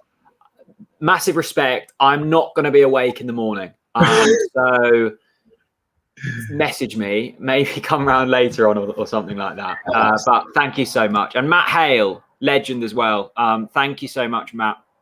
Really appreciate the support there, buddy. Right, we've got our next guest. He looks suitably dressed for the occasion, which is absolutely brilliant. And we introduce a TNC stalwart in Chris Elliott. Hello, mate. Good to see you, boys. You're doing sterling work. I've got to say, considering you're more than 12 hours in now, you're looking good. Are we looking good, Chris? No, I'm lying through my teeth, actually. So Chris, you're obviously a massive Norwich fan, and for those of you that don't know, I'd quite like you to talk about who you work for as well, because it's also a very, very valuable cause. So fill us in. Yes, mate. Well, let's just say that Big C is incredible. Local charity. I support another cancer charity because I've been supporting a cancer charity for probably 30 years because of someone close to me that I lost through cancer. So it's not Big C, but I've stayed loyal to a cancer charity I was supporting well before I even lived in Norwich. So it's something that is important to me as well. And sadly, it touches all of us, doesn't it? So yes, I'm fully behind what you're doing and fully behind Big C and what the work they do. I work for a small social enterprise and charity in Norwich called The Feed.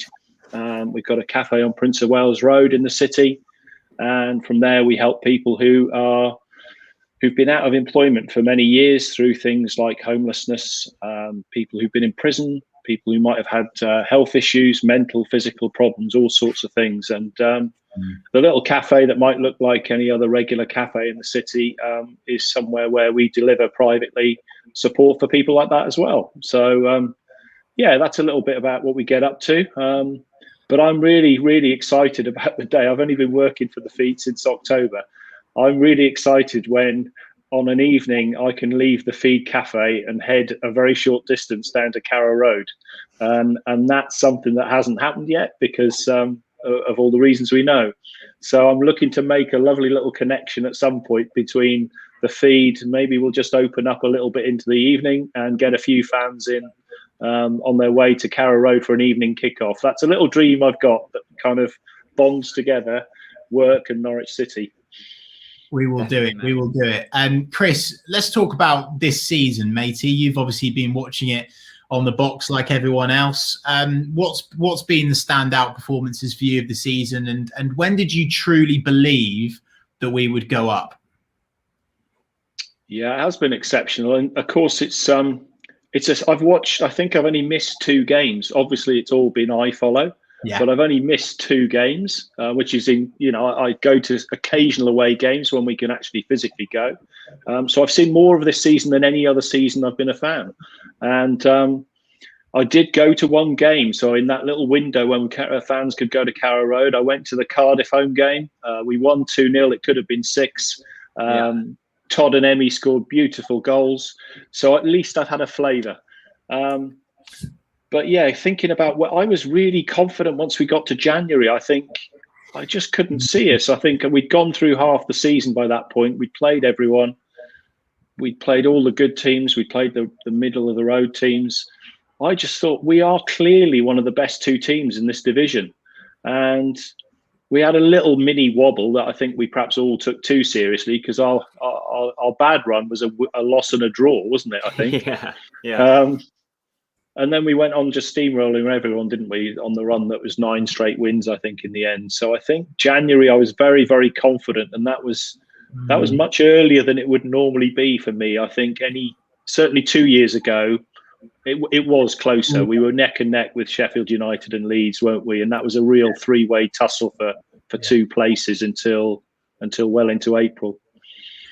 Let's just quickly pop into the comment section, Chris, if you don't mind. We've had some more fantastic donations. Liam Howes, first of all, £20 says, Laz, you've had can barely speak anymore. Have had you both on the background all day. You both are inspiration and really should be proud of yourself. Liam, that's so kind. Thank you so much. Hugely appreciate that 20 quid, mate. Carl Williamson, another 5 for the Big C, says 1 war, 1 fight, team TNC OT. Oh, that's passionate. I love that. Bit of a motivational team talk there from Carl. Love that one. And we've had 1 more from BS Rugby, £20. Great work, guys, as always. Keep the grind over the next few hours. Congrats to on promotion this season from a Swansea fan. Ooh, hope to join you guys in the Prem next season. Well, you better start playing some better football. Thanks so much for that super chat. Much appreciated. Very, very kind indeed. Chris, are you have you been tuning in tonight before now, or have you just rocked up for your VIP experience? No, not at all. No, I was with you. I've been in and out all the way through, actually. So 10:30 this morning, I was in watching what was going on. I loved the Hucks and Crofty little double act. That was superb. Yeah. And I've seen bits and pieces through the day. Obviously, I focused on the game and watched all that properly. And I've been trying to keep tabs. So I've seen some bits. I've seen bits and pieces through the day. But yes, Hucks and Crofty was, from what I've seen, that was just brilliant. It was great, wasn't it, mate? I've just had a text actually from our good friend at Big C, Tom. He said, "Say hi to Chris for me. He gave me my first experience of charity work and is a great and respected character in the Norfolk charity sector." So that's from Tom Holmes, Chris, who's wanting to say hello. We've also had another super chat from Das Capitans. We're a new punk band from Kings Lynn. Wow. 35 subscribers at the minute, which is rubbish. For every new sub before 11, we'll donate a quid. Oh, love that. So there's a little incentive there. Chris, I forget. Thanks, Matthew. We've played a game today. It's all kind of blurred into one. It was a good win against QPR, wasn't it? Yeah, it was. We played well. We were back on it. I kind of really did expect us, having had the 2 defeats and then having had a few days to just take stock. I did think we'd win. I was really confident today. But QPR did make us work for it. I mean, they've been on decent form themselves.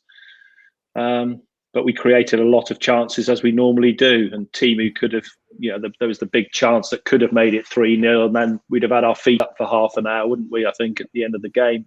But I think that's it, isn't it? 2-1, okay. We're starting to get a little bit twitchy, and we know Watford are winning.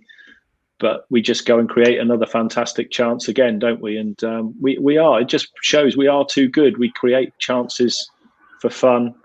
We've got a fantastic defence, and I think that's the thing for me that gives us hope that things will be different this time round from where we were 2 years ago, because we went up with a crazy defence last time, didn't we? We got promoted 2 years ago, leaking far too many goals to even get promoted. Realistically, I don't know the stats, but for shipping, I think nearly 60 goals and getting promoted is far too much.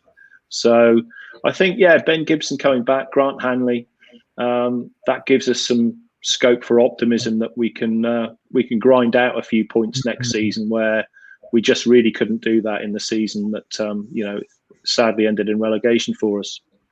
No, absolutely. What do we need to do to stay in the Premier League next season? In your opinion, and based on that previous comment, I guess you would still be looking to perhaps bring in a couple of reinforcements in defence, possibly even. But yeah, very much. We need another centre back at least. I mean, we need a minimum of 3 good ones, and I think we've only got 2 good ones now. I mean, Andrew Almabama-Deli is a good young prospect, but we really don't want him playing too many games next season, to be honest. So we need to. I mean, I'm counting out Christoph Zimmerman. I'm counting out Tim Closer. Obviously, he's on loan, but I mean, that's not going to, he's not going to be the future for us. So we need a centre back. I mean, I think generally we need to recruit well. We need 4 players probably to come into our squad that improve us, and at least 2 or 3 of those need to be starting players. Because if we look at it last time, we know that, and Stuart Webber is brilliant, and he's also brutally honest with himself and everyone else. Yeah. We didn't recruit a single asset that boosted our starting team last time. None of them worked out, and that's partly the reason it ended in failure. Is ultimately we were playing Premier League football with a Championship team, and that's sadly that is a recurring theme for promotions from Norwich City into the Premier League. If you go back through the years, if you go back to 03-04, the Darren Huckabee team, Craig Fleming, that kind of year, we didn't strengthen that team. We threw Dean Ashton in, who strengthened it, but sadly only for half a season. And I think this is one of the recurring themes of Norwich getting promoted out of the Championship, is that we don't strengthen in the summer, boost a good team, do it for the start of the season. Love that. How much money do you think it will take, Chris, to strengthen it to an adequate position where we can survive? We had a Leeds fan on, half an hour ago, and he was saying that, they've spent 100 million quid. You forget how much they've spent. And yes, they've gone to the mid-table. Norwich won't chuck that kind of money at it. Nowhere near. Maybe, I don't know, 40 odd million if we can sell someone. But realistically, even look at Sheffield United, who have been so poor this season. They've got some quality players in that side. It's going to take a lot, isn't it, to sustain ourselves in the top flight.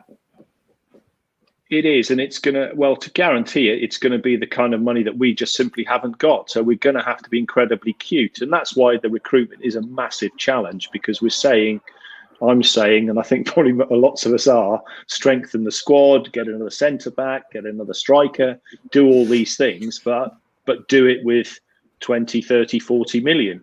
And I mean, everybody would love to have that solution, wouldn't they, of signing 3 or 4 quality Premier League players for 10 million a pop. That's the circle, or we're trying to square the circle, aren't we, of get quality in, but without paying massive money. So It's going to be youngsters. It's going to be people from perhaps other Championship clubs. It's going to be more likely European, maybe even South American, because I know we boosted up our South American scouting. But it's going to be people we don't necessarily know. And it is, and it's good. But we've got to hope that we strike a couple of gems in amongst several signings. But it's not going to be household names, and it's not going to be mega money.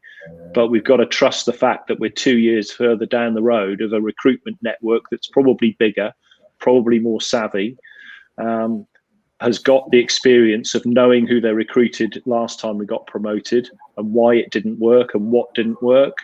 So we've got to pin faith, and they deserve our faith, is give the recruitment team and everyone under Stuart Webber and supporting Daniel, let's give them a chance. Let's not get on their back if this summer we're signing someone and we think, well, we haven't heard of him, and then we sign someone else and we haven't heard of him.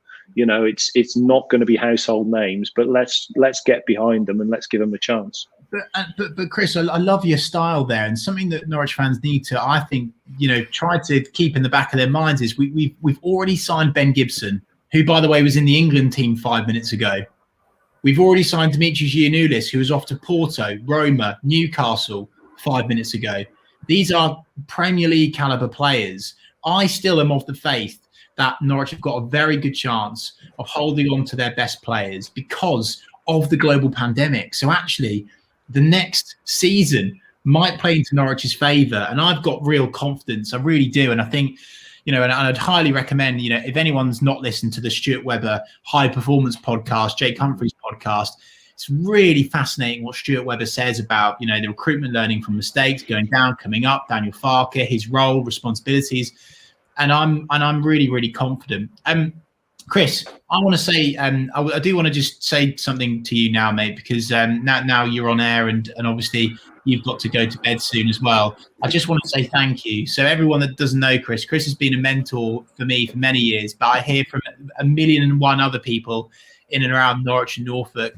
Mate, you help so many people through your charity work and through just you being you. And so I just wanted to say, mate, thanks for being my friend over the last few years. You've been phenomenal.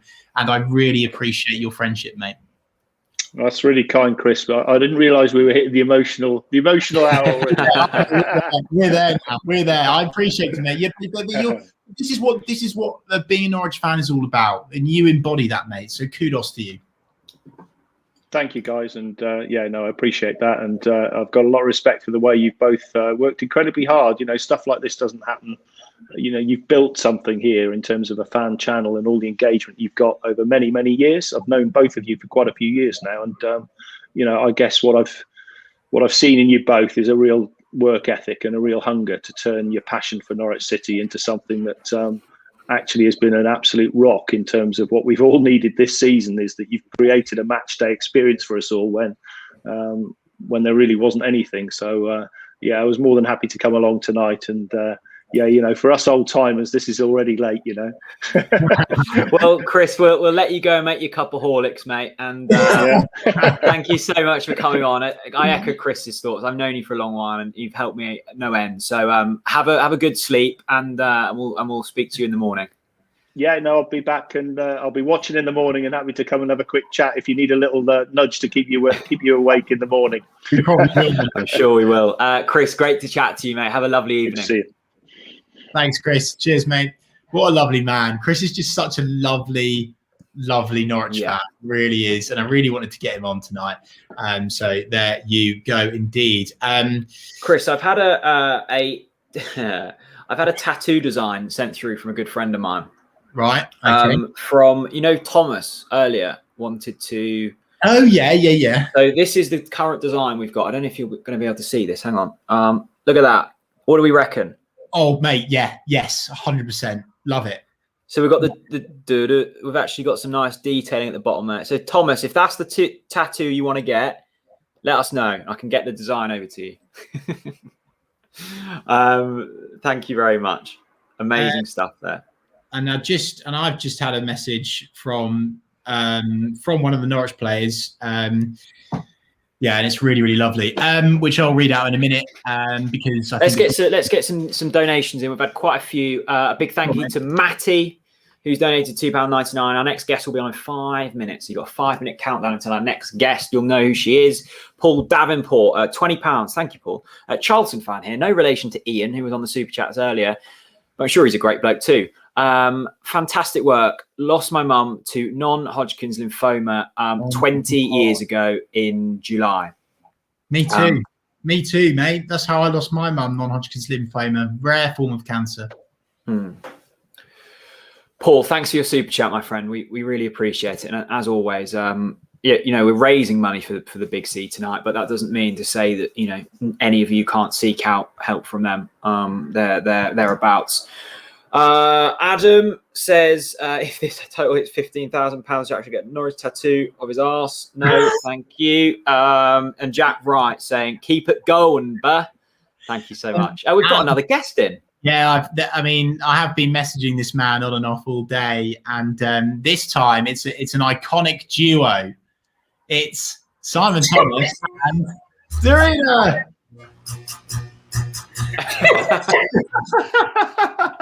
It's Zombie Nation. How are we both? Simon said we were going on a cruise. Shit cruise. It's the best cruise around, Darina. If the music keeps going, we'll get copyrighted. So you better turn it. It's gone. My favourite pair of brothers.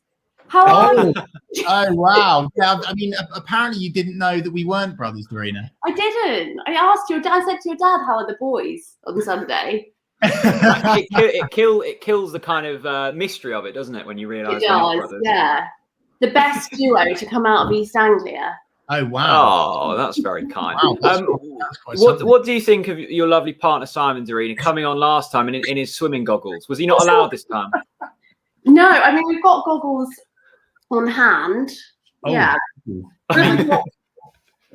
They're still here, boys. I actually found the yellow bikini because Simon said we were going on a cruise, but Darina, was this? So just talk us through the what we're calling goggle gate here on Talk Norwich City. So was this actually planned, or like did you have to have a few words with Simon after that happened, or? No, I could just hear some scrabbling upstairs.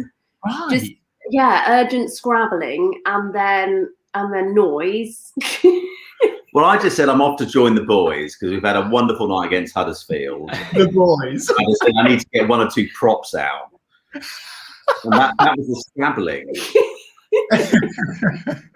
Oh my god, guys! Thanks for coming on. By the way, I'm loving the hashtag OTBC on the end of your name, and I assume Ethan's all tucked up in bed now. What a lovely appearance! Lovely to see Ethan on early. He clearly loves Norwich City, and what an experience he had with James Maddison. And it's lovely that the club got him involved in that. I know. I mean, Darina's this Teflon Chelsea fan. I mean, if Arsenal today, what happened against West Ham? We won 1-0. Who scored? That's good enough. That's good enough. Yeah, you don't need to know. I mean, I'm hoping one day Ethan doesn't work out that the hospital which he was born in South West London is the crow flies. Is that Chelsea as well? Yeah. It's not happening. It's not happening. It might be a 2-on-1 situation then, though, Simon. You're going to have two Chelsea against one Norwich, aren't you? Boys, that's not happening. Not happening. So what's good, actually. I was saying to Chris, I hit a terrible slump around 4 o'clock, and I was genuinely worried that I might struggle. But lots of food, lots of terrible E numbers, lots of tea. Yeah. But yeah, we're good, thank you, mate. We're good, and it's these chats that are keeping us going through the night. We feel like sort of terrible disc jockeys, really, like poor man's Radio 1. Now, boys, I need to clear something up, okay? Because I watched your dear dad, Chris. Rafa was on, legends. Actually, you met him at church for the first time on Sunday, didn't you? No, I have met him before. Yeah. And he's such a good guy. Lovely. Now, I just want to clear something up. Go on. He was claiming credit for getting Darren Farley on. Now, I think your dad did ask him as well. But when I came on early and said, contact. So I know Darren a little bit. He's such a lovely, lovely guy, apart from being bloody funny, but he's just a genuine lovely guy. He's been so nice and lovely to me over the last 3 years. So I dropped him a message after we came off with you guys this morning. I just said, can you do anything for the boys? And I just posted your little picture. And he messaged me and said, I'm so sorry, mate, I'm away. My Wi-Fi's terrible. I'd love to join them, but I'll send them a video. So I gave them your number, Chris. Oh, right. Okay. That's taking credit for it. And I'm just like, well, who got it sorted, you know? Maybe it was a duo, because Dad sent me a screenshot of his toing and throwing with Darren, and now you've told me that you've had some. So maybe it was a team effort. I think it was a Rafa meets Thomas 2-pronged attack. And that's something. And actually, Jack, let's get that video up on screen, shall we? Because that's a seriously special video for the people that haven't seen this yet. You need to see this Daniel Farley. Yes, of course, I have a very important message for two of the greatest Norwich City legends of all time. Not Pookie, not Wendy, no, of course, I'm talking about Jack and Chris, of course, from Talk Norwich City, for the great job they're doing to raise money with a 24-hour watch-along.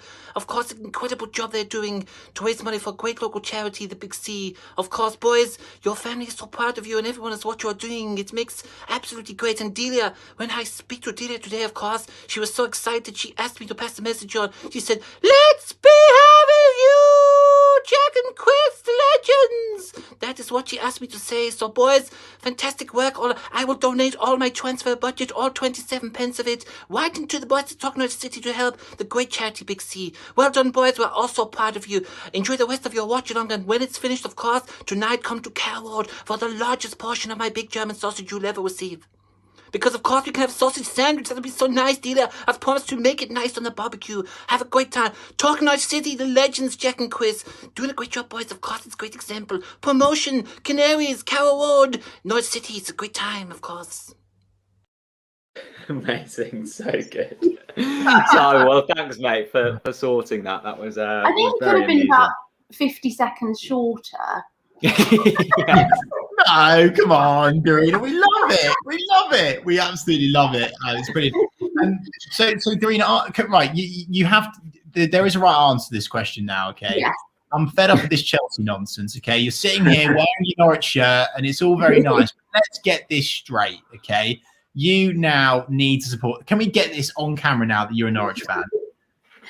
I mean, she's an absolute bandwagon fan. So the 2 games she's been to were in the promotion season 2 seasons ago when we walloped QPR at home. Yeah, we walloped them. And I said, I think when goal number 4 went in, I said, if they score again, I will rip my top off and run down to the front of the Gerald stand. So she was just willing the ball over the line for the rest of the game. Not because she had any interest in Norwich, but she just wanted to see Thomas with his top off. Hardly blame her, can you? I mean, look at you, mate. You're in fine fettle these days. Can you just log that? And then the second game she came to was the one golden jewel moment of the season before last when we beat Man City, because I was there doing. Oh wow! I mean, it's this amazing day. We went to Soccer AM in the morning, and then we got taken up in the car to Carroll Road. I played this stupid, weird Zorb. I remember that, the Zorb football, yeah. Yeah, at half time. But we watched this most incredible performance when we wiped the floor with Man City. But, you know, just dreamboat stuff. An atmosphere I haven't heard for years, actually. it was, yeah, that was good. And you were like, "Oh, I love Norwich. I love that." But it's about being there. When we get beaten by Watford, you know, that's what being a Norwich fan boys is all about, as you know. Yeah, and also printing things as you go up and down the Premier League. Yeah, well, come on, we'll ignore that comment. Well, I'm sure you've got an invite for our pub crawl in the summer if you want in on that. So yeah, but I'm trying to educate Dorina actually and a few others who jokingly call us a yo-yo club. It's actually very, very hard to be a yo-yo club because what it involves is having the high of being the Premier League, the low of a disappointing season, and then having the character to come back up again. And I think it gets disbanded around about, oh, you're a yo-yo club, like it's just just very dismissive. Actually, it's really hard to be a yo-yo club because many aren't. Loads come down and do nothing for years on end. We come down, we regroup, and as we've done this season, we go back up again. So Dorina Jet being a yo-yo club is, if I'm being honest, I'd rather it wasn't a name associated with our club, but actually it's a really hard thing to do. And kudos to the teams who can do it. Oh, Simon, I'd rather be a yo-yo club. I'd rather be a yo-yo club than have my soul sold to just a bunch of billionaire people that don't care about me. But that's just my opinion, Dorina. But we won't go into that tonight. We won't get into that. Guys, I just want to say thank you so much for checking in on us again. It's really lifted our spirits. It really has. And as you can see from the below, since you last came on with Ethan, Simon, the fundraising total has gone through the roof now. We're probably almost at £12,000 now. Oh, well done. But boys, I've got a little something that I hope may push it up a bit more. Ooh. Pass it over. Oh my God, what's this? Oh, so no. This, I've worked with Clyde Tilsley a few times. And he very kindly, so he runs an Instagram account called Commentary Charts, and he puts together commentary notes from various games for lots of different clubs. This is, as any Norwich fan will know, a piece of remarkable history. It is. I was sat on this day in my student digs in Birmingham a little bit three sheets to the wind, watching this most incredible game away to Bayern Munich in the UEFA Cup after our remarkable debut season in the new Premier League. And this is basically Clive's notes from the game. So we've got the whole Norwich lineup, gun in goal. Then we've got Culverhouse, the remarkable, brilliant keeper that's Culverhouse, Bowen, Butterworth, Spencer Pryor. Remember that name? Hey. Yeah. Rob Newman, Mark Robbins, Ian Crook. Oh, Chippy, what a player. What a player. He could smoke 60 a day and still stroke it around the field with seemingly ease. Chris Sutton, Rule Fox, and the legend Jeremy Goss. And then below here is all Clive's notes by all the players, his notes as well. So amazing. Clive very kindly gave this to me, and I want to give it to someone over the next few hours who'd be prepared to bid a really healthy sum for this. This is a piece of amazing Norwich City history. And sorry, Clive, I didn't put you behind Clive's No, you don't belong there. You know, you belong forefront. But when it comes to Norwich, but you are a Chelsea fan. So I'm very happy to donate this to you guys. But we want a really good sum for this because it's a wonderful piece of Norwich history, and I'll very happily pack it in some bubble wrap, get it in a nice package, and send it Simon, to that's whoever wants it. That's so kind, mate. So we might, I don't know if this is okay with you, we might auction it next week because I think we could get a bit more money. We've Gunny gave us his 03-04 winners championship medal today, so we can auction it alongside that, and it just means we don't have to do the admin tonight because my brain can't take it at the moment. But that's so kind. That's a lovely gift. Nothing all day. We've had to think of questions for you. On a serious note, that is unbelievable gesture, Simon, and says everything we need to know about you and Darina and the Thomas collective family and Ethan as well. So thank you so much from the bottom of our hearts. It's you guys have played your part today, and it really means a lot. Thank you so much. Pleasure, guys. And I've really got no advice for getting Darina will have advice. Darina, give us some good energy. Give us some sort of inspirational message, please. Well, it'll be a low at 3, I imagine. But you can't say that. That's not inspirational. Just see yourself like Norwich City, going down, but the only way is up. Oh wow! Wow. Okay. And there's 11 hours left, so you're good to go, really. Ladies and gentlemen, that is your profound contribution from Helena. I love it. The only way is up. Who is shortly coming over to Carrow Road. I mean, she loved Etty's sausage rolls. How do you wear that? Good old Etty. Big up, Etty. It is a good atmosphere. I'll give you that. And also, it feels smaller. No, it feels. Oh. Sorry, I'm thinking of something else. No.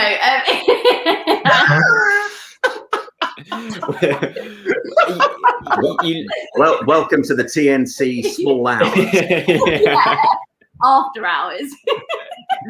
Simon, Darina. One of my partners at work watches this, Gary, so he probably, I'm really hoping he's not watching it at this very moment in time, but excellent. Thank you so much to both of you. Have a lovely evening. Are you off to bed now?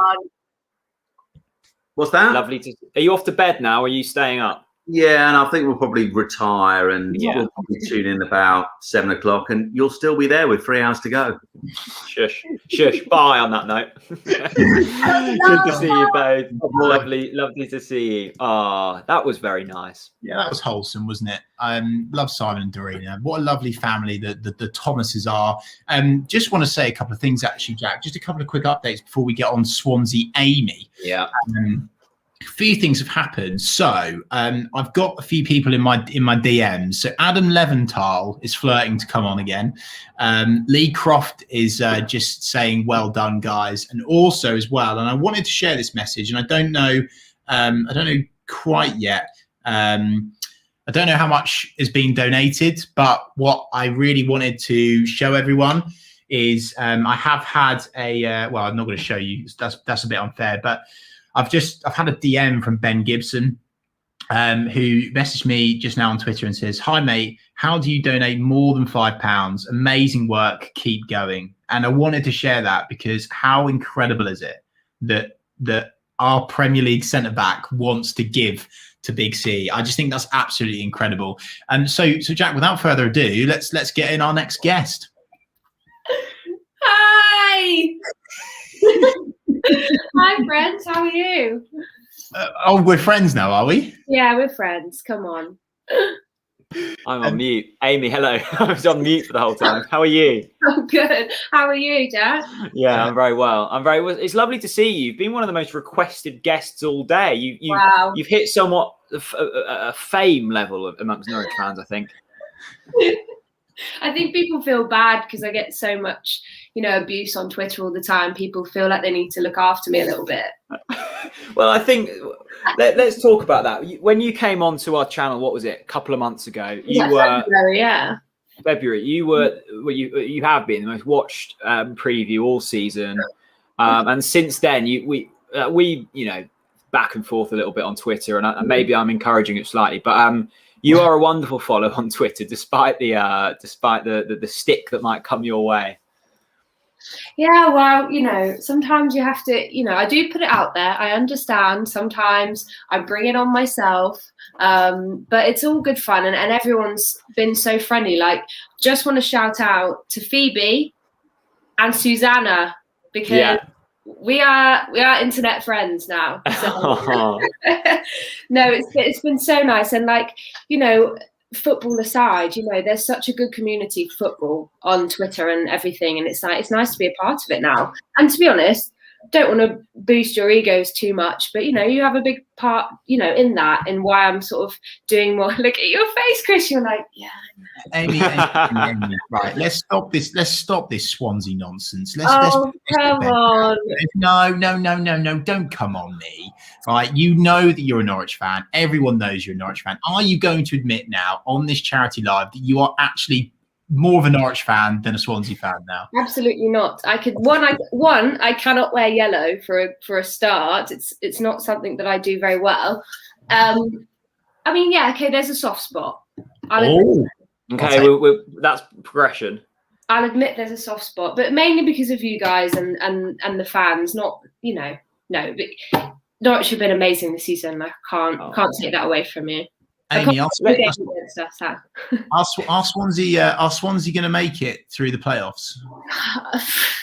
I'm very a bit down last few weeks, haven't you? It's been a weird time, to be honest. I don't really know. No one really knows what's happened either. It's just sort of happened. Yeah, literally. And it's sort of been like, oh, no. Oh, yeah. Oh, no. It's been one of those. But, looking at it from a whole season perspective, we're in a much better position than we could have hoped for, really. So, it's been one of those.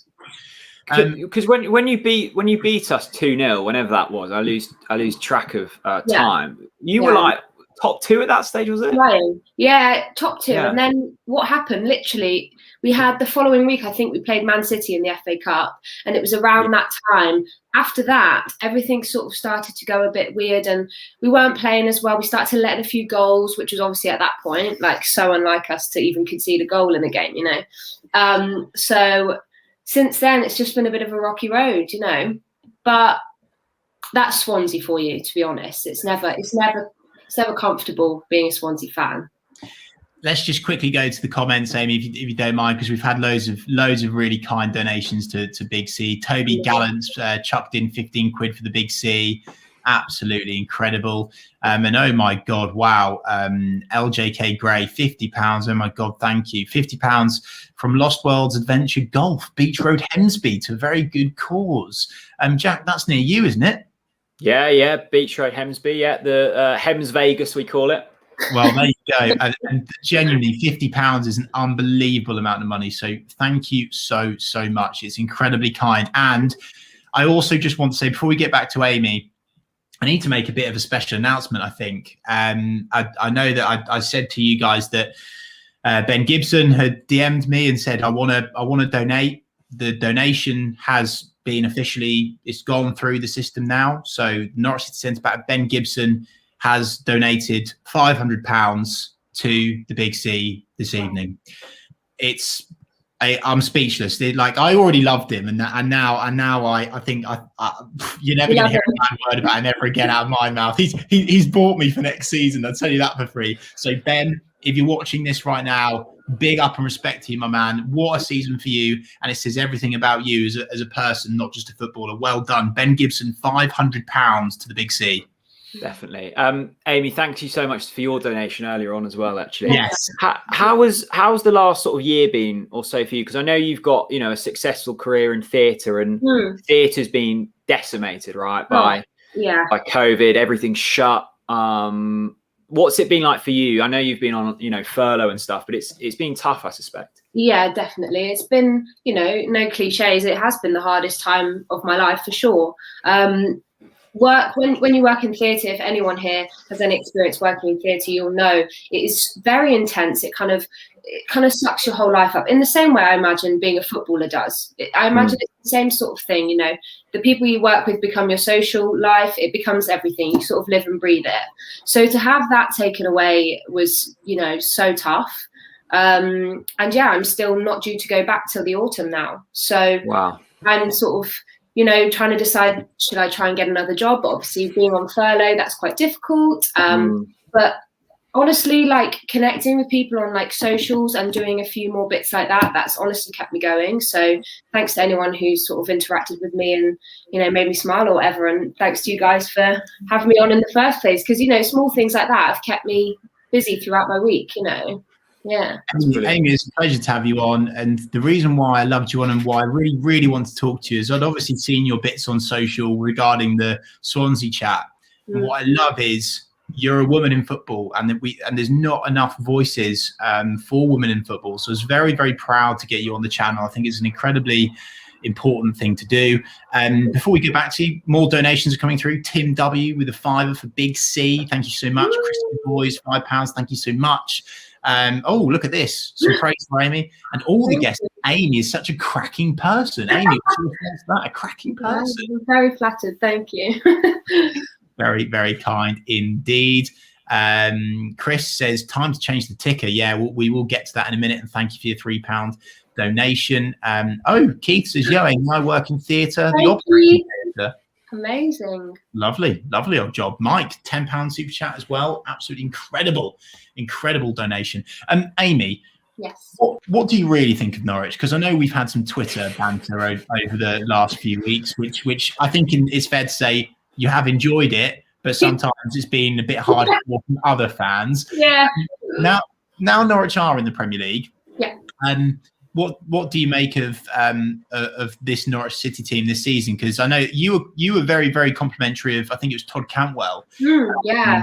Throughout the season, which is nice to hear from an opposition fan, because it's normally all about Timu, all about Emmy, but Todd doesn't get as much praise. What is it about Todd Cantwell for you as an opposition fan that makes him so good? I think he really just looks like he wants to play football. I know that sounds silly, and but when he's on the ball, he is so energetic, and he's always looking for a pass, for something, and I love that, because there's so many midfielders that just sort of like pass around and it's a bit placid, but I think he's got a bit of a little bit of spice about him. Do you know what I mean? A bit of fire. Yeah. And I love that. You like to see people passionate about stuff, don't you? And he's obviously, this is what he wants. He loves it. And that's great to see. And it works with your other midfielders, obviously. So that's good. No, definitely. He's got that pizzazz, hasn't he? Yeah. I think there's work to do, don't get me wrong. But he's so young, isn't he? He must be like 21, 22. I don't know, actually, Jack. Yeah, I think he's 22, 23, yeah. Nuts, isn't he? That, even another 2 years, particularly now we're coming up to some Premier League experience, he'll be awesome. Yeah. Amy, are you a wee bit worried about Swansea, right? Because is Ayew not still injured? And is that a worry going to playoffs? Definitely. We've heard today that he should be back by next weekend so we've obviously got Reading tomorrow, 12:30. I imagine you'll be tomorrow, is it? Yeah, I will definitely be asleep. Yeah. And then we've got Derby the following weekend, I think. So apparently we've heard that he should be back by then. Obviously, we'd rather now. All we need is 1 point to secure playoffs, right? So ideally, if we get a point tomorrow, I would just leave Ayew out for the last 2 games. Just wrap him in cotton wool, you know. Ready for the playoff push. Well, yeah, and hopefully, you know, build some momentum, get some confidence, and see what happens. Where are you in the world at the moment, Amy? I know you're in London most of the time. What's London been like in lockdown? Has it just been dead, or? Yeah, well, I'm at home at the moment, which is Northamptonshire. If anyone from Northamptonshire, big ups. London has been a bit odd, but again, the last week or so, it felt a little bit more normal with things reopening. But it's not the same. London's not. It doesn't have that feel that it normally does. But recently, it's picked up a little bit. But hopefully, it will get to normal soon. Definitely. Amy, you're an absolute superstar. Thanks so much for coming on and showing your glorious face. It's given me a lot of energy, and I'm looking forward to collaborating with you when we meet you in the FA Cup every now and then. Every now and then, maybe in a few years when we eventually get there. Amy, thanks for coming on tonight. Really appreciate it. And thanks for your donation as well. It really does mean a lot, and it says a lot about you. So thank you so much. Thanks for having me, and so proud of both of you. What you're doing is amazing. Oh, thank you, Amy. It's been a pleasure. Thank you so much. Have a lovely evening. Are you off to bed now, or are you? Probably another glass of wine, to be honest. Just keep watching us until 10 a.m. I have been watching quite a lot. I'm not going to lie. Mum's like, I know. I've seen you. I'm still going. We'll go and have a glass of wine. I wish I could join you, but we've got things. A few hours to go. You can do it. Amy, have a lovely evening. Thanks so much. Oh wow, that was really lovely. Really, really lovely. Okay, right. I'm going to do a quick. Yeah. So Gibbo's donation has gone through on the page. Absolutely massive from Ben Gibson. Thanks for Swansea Amy for coming on as well there. That's absolutely incredible. Just so you know as well, guys, I'm actually not getting tired, but I am just trying to calm my voice down a little bit now. I'm trying to like monitor my voice just a little bit. Next up, by the way, in the next 6 minutes, oh yeah, I'm about to say it, Dean Ashton, the Dean Ashton, will be arriving on camera at 11:30. I can't quite believe I'm actually saying that. Dean Ashton's just casually dropping in. Ben Gibson has just donated £500. Jack, is there any chance we can get an update from the charity here? Yeah, there will be. Let me quickly. I'm going to just do some admin. We've got 6 minutes before our next guest. We have a lot of super chats have come in, and you have to understand it's really difficult for us to get through them all. So if we have missed any, my sincerest apologies. But just know that all of the money will be going to charity. So that's that's going in there in the pot. But if we have missed some, we're really sorry. We're trying to keep across everything. Let me go through some now. Thomas Ingold has donated £100. Thomas says, absolutely love your work. Been dropping in and out all day. Great entertainment for a great cause. Thomas, thank you so much. I really appreciate it, my man. Thank you so much. Rafa Reeve, get Ben Gibson on. Come on, Ben. I don't know if the club will let us, Rafa, but if you head over to the Big C link, you'll see his donation on there. He just put amazing work. Keep going. We've talked all day about, selfless acts of kindness from past, my voice, and present Norwich players. And Ben has epitomised that. So, yeah, amazing from him. Joe Parker, from an Oxford fan, good luck next season. If you keep the squad you have and add some good players, you'll be a Premier League side. Hope Oxford can get there soon. Well, I hope Oxford can. I had a bet on you this season, Joe, and you've just fallen short, haven't you? So best of luck next season. A sexy motherfunker with a £5 super chat. Thank you so much. I always get scared when you read out that name. Have you read out these? Dubai Canary? No. Thank you, Dubai Canary. Posted by Callum. Thanks so much, mate. Posted by Callum. Thanks so much, mate. Top man. Thank you so much. So many donations coming in now. I'm really struggling to keep up. Sons of Mark, by the way, are in. Hang on a minute. Toti Tete. What's Toti Tete saying, Jack? Well, we're going to have Toti Tete on in a bit, which I can't wait for. He's very kindly. I saw this actually. He won his his bet today. He's a little hacker, and he's donated the winnings to Big C. That's so my God, wow. Thank you, mate. Yeah, speak to you in a bit, buddy. I hope you kick in, because you're going to be doing a lot of the talking at 1 o'clock this morning. Totally Tete, the brilliant Totally Tete. Follow him on Twitter for the This Is Norwich videos. They're very good fun. Can't wait to speak to him. Sons of Mark, we had them on earlier. Thank you so much, Sons of Mark, for the donation. You really helped us out earlier, so thank you so much. Richard says, being in the fine city today, you two are incredible. Thank you, Richard. I'm very jealous that you're in the fine city today. Sons of Mark have already said that one as well. Oh, hang on a minute. Someone's just dinged on the doorbell. Who is it? Hello. Who is it at the door, Jack? Hang on, let me open up. I wonder who that is. Ryan Bennett. Ryan. It must be Ryan Bennett. Yeah, it's Ryan, I think. Yeah. Hi, Ryan. Quality defender. Oh, no. My God, wow. No, it could still be Ryan. Yeah, it could be Ryan. Is it Ryan? He's back again. Hello, mate. Oh, Elliot Bennett's back for more. You couldn't resist, could you, mate? How's the curry? Oh, delicious. Yeah, beautiful. Beautiful. Local curry house. How are you getting on? Feeling good? Yes. How much did you manage to get? Perfect. How much did you manage to get out of Russ? Oh, we didn't actually find out. Russ did say he would donate, though. I'm pretty sure he said he would. So we need to check that at some stage, Jack. But Benno, your finding sort of tactic worked. So well done. But Benno, you would love to play under Russ, because he doesn't actually fine the players. He lets the players decide themselves how much to fine each other. Interesting tactic. Yeah. So if you want to use the Dons and you want to be late, I quite like the sound of that fine system. It sounds like a good one. I just wanted to jump on real quick before I go to bed, just to say, well done, guys. Keep going, and good luck. Thanks, man. Great to see them. Great to see them shirts in the background as well. Glorious, mate. Some great memories. Benno, just quickly, just describe the emotion around that playoff final day, mate, because that was one of the best ever. But what was it like? And what I want to ask you really is, what was it like being in the changing room before kickoff with Seb the Song sharing a prayer with the Norwich team?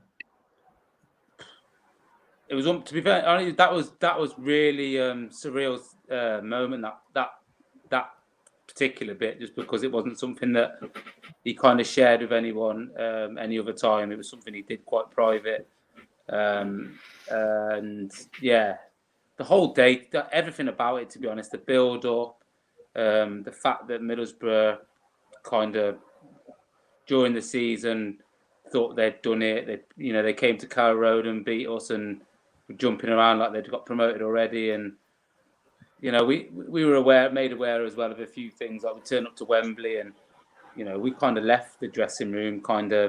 It was just the Wembley dressing room.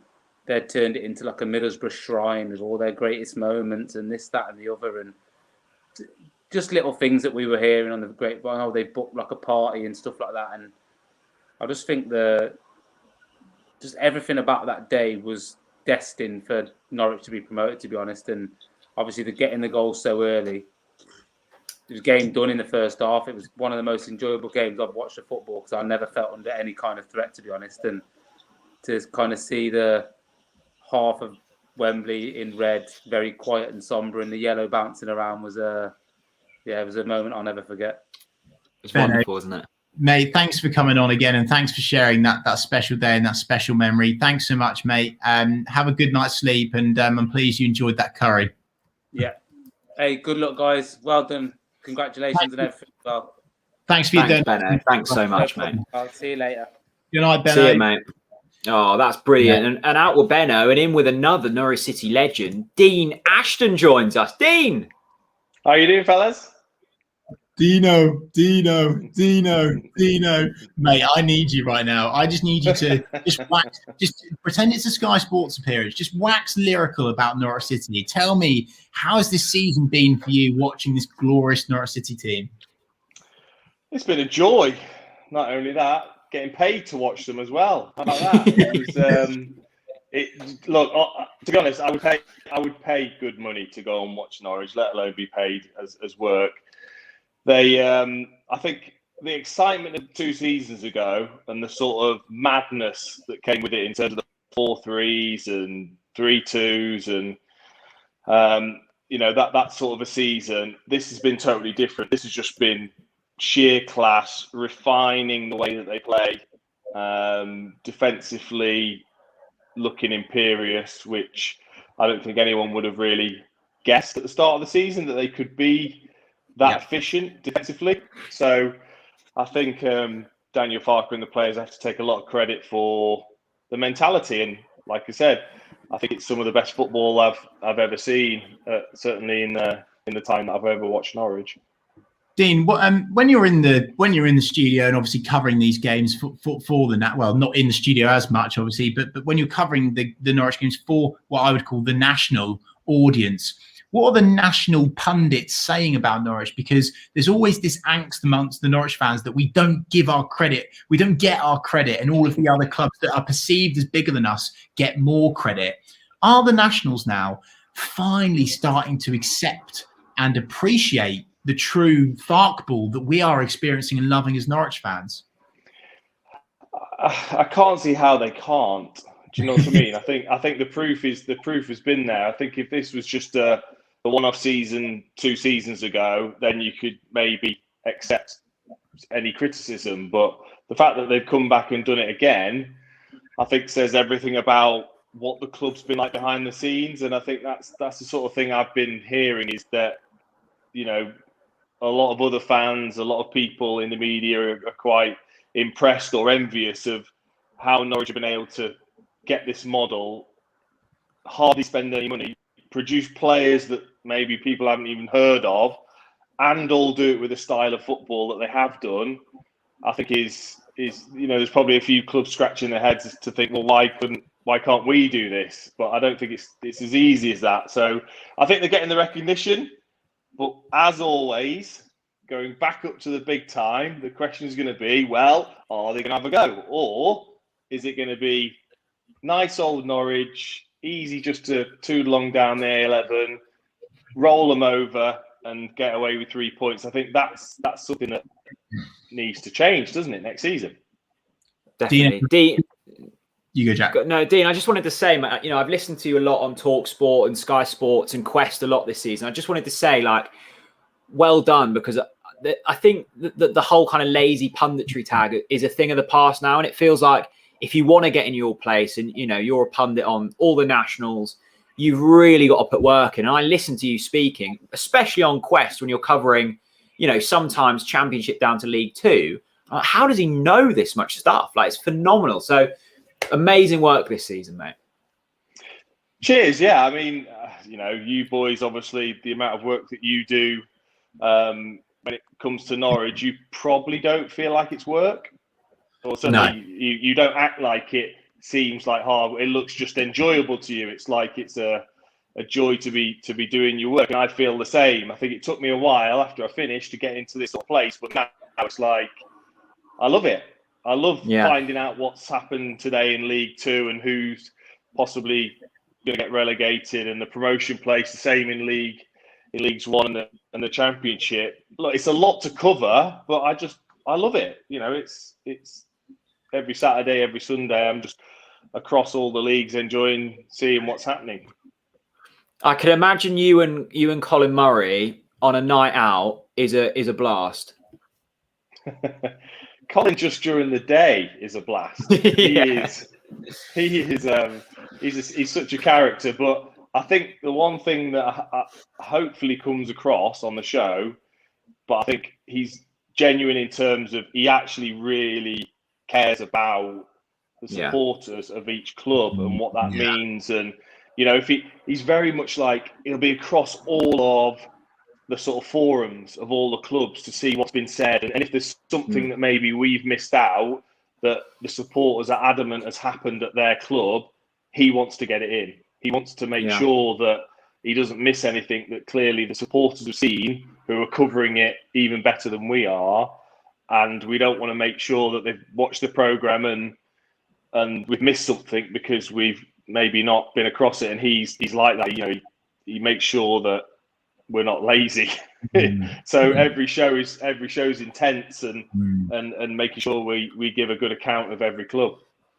I feel like you even look, Colin Murray's been on the channel. We love Colin Murray, and I think it's very evident, like what you said there, Dina, about the amount of research and effort that's put in, because they know that if you don't get it right, it does annoy supporters, and particularly of clubs that don't get a lot of media coverage. And I remember just a few weeks ago, you messaged me and you were like, look, Revo, I know that everyone talks about Timu and Emmy and Todd, but tell me actually, how is this team actually functioning? What are the fans saying? And that's the difference, I think, in my opinion, from boring, traditional, classic dinosaur commentary to the modern day pundit. So kudos to you for that. Dino, I just want to go to the comment section because the comments are going wild for you at the moment. Callum says Dino, Dino, Dino. Simon says Dino. James says Dino. Absolutely love it.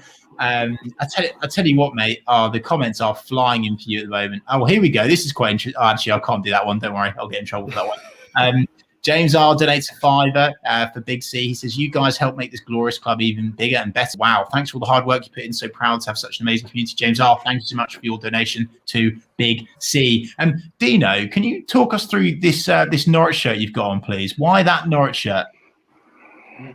Well, obviously, being a sort of a 90s kid, I would say, obviously my biggest memory of Norwich is Bayern Munich and Jeremy Gosson and Rule Fox and Brian Gunn, Crookie, all the players of that era, and that famous kit that obviously they wore. Which is that what? No, that's just all side. But and when they brought out this one, I just said to my kids, like, how cool is that? Like, shall I get one of the shirts? Like, and they were like, no, I want a Real Madrid shirt or whatever. And they secretly then bought me this, knowing that because I probably wouldn't buy a football shirt myself. Do you know what I mean? So yeah, they bought it for me, and obviously I wear it on special occasions.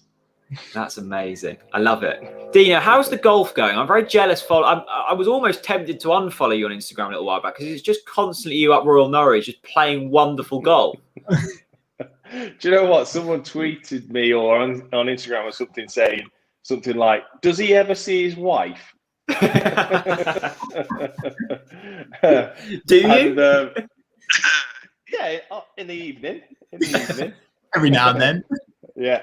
No, look, it's one of the perks, obviously, of retiring early is having plenty of time other than the media work to get out and play golf. And with my larger and more aging limbs and my ankle, it's so much easier for me to play golf than it is to. I've tried I've played five-a-side where people just want to smash me, my mates want to try and egg me, all of that nonsense. I tried that and my back's sore. Then I tried squash and my knee was sore.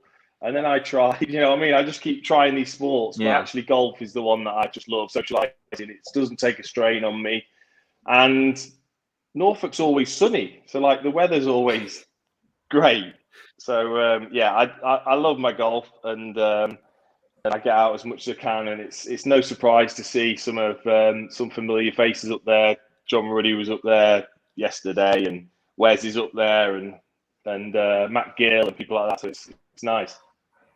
Dino, we've had an amazing donation, a very kind donation from Ross Bullard, actually. And he wants to get a question directly to you. And he said, would you rather play up top with Grant Holt or Timu Pukki? So this is a classic 4-4-2 situation. Who are you playing with? Is it Grant Holt or is it Timu Pukki, and why? Go. Can you imagine how slow me and Grant would be? Can you imagine that? Do you know what? I've only ever run past one defender in my whole life, and that was Malky Mackay when he was at the end of his career. Like me and Grant, me and Holty would just be too slow. Be too slow. It'd be too physical. I think Timu would be great, wouldn't he? Because I could come short, pretend that I'm a player, and let him take take the centre backs and stretch them that way, give me lots of space to play. I think that would be quite nice. I think me and Grant would just be too similar, wouldn't we? Two absolute units up there. Yeah, Ross has responded to your comment almost immediately, actually, saying that Dino and Holt up top stinks of bullying. So there you go. It would be outrageous. It really would be indeed. And we had a lovely donation from Charlie Miller, chucked in £3 for the Big C. Thank you so much. I really appreciate all of your lovely, kind comments and donations tonight. Craig Brown is in on Facebook watching. He says, Dean Ashton is a legend. You're damn right about that. That's for sure. Here we go. This is the story of all stories. And actually, Dino, I've got you to thank for this because this was an iconic story. So Dad's in the house again and he says, ask Dean about the Middlesbrough game, my #1 moment to watch with Chris Revo. So that game, Dino, that was that famous 4-4 draw with Middlesbrough. Written off, not a chance. What a special game that must have been for you to play a part in. Yes, it was. Are we allowed to swear on here, by the way, or is it all clean? Post watershed, Dino. We'd swear what you want. Do you know what we're fucking shit.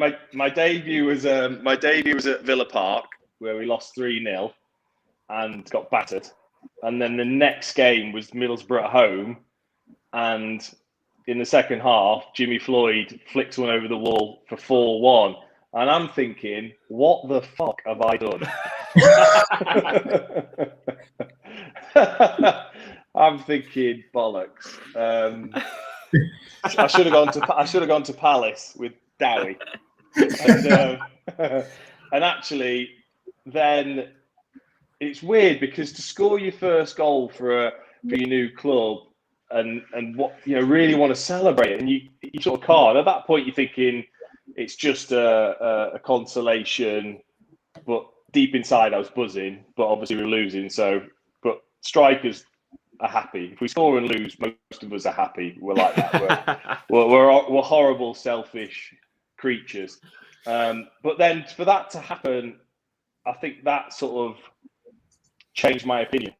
Just that last 10 minutes, the character in the team, the atmosphere in the stadium, it changed my mentality on the club that I joined and made me actually realise, hang on, this place is special. Actually, I can see, where if we could continue in this sort of showing this sort of character, what a place this could be. Because the players were great. The likes of Hooks and Flem were fantastic in terms of trying to put me down as soon as I got in the squad to make me feel welcome, which was great. No, amazing. GS on YouTube says I left at 4-1. Sorry, fatal error. Fatal error. Never leave early. Never leave early. Exactly. Dino, exactly. No, go on, mate. No, go on. I was just going to say that's something they surely will never forget.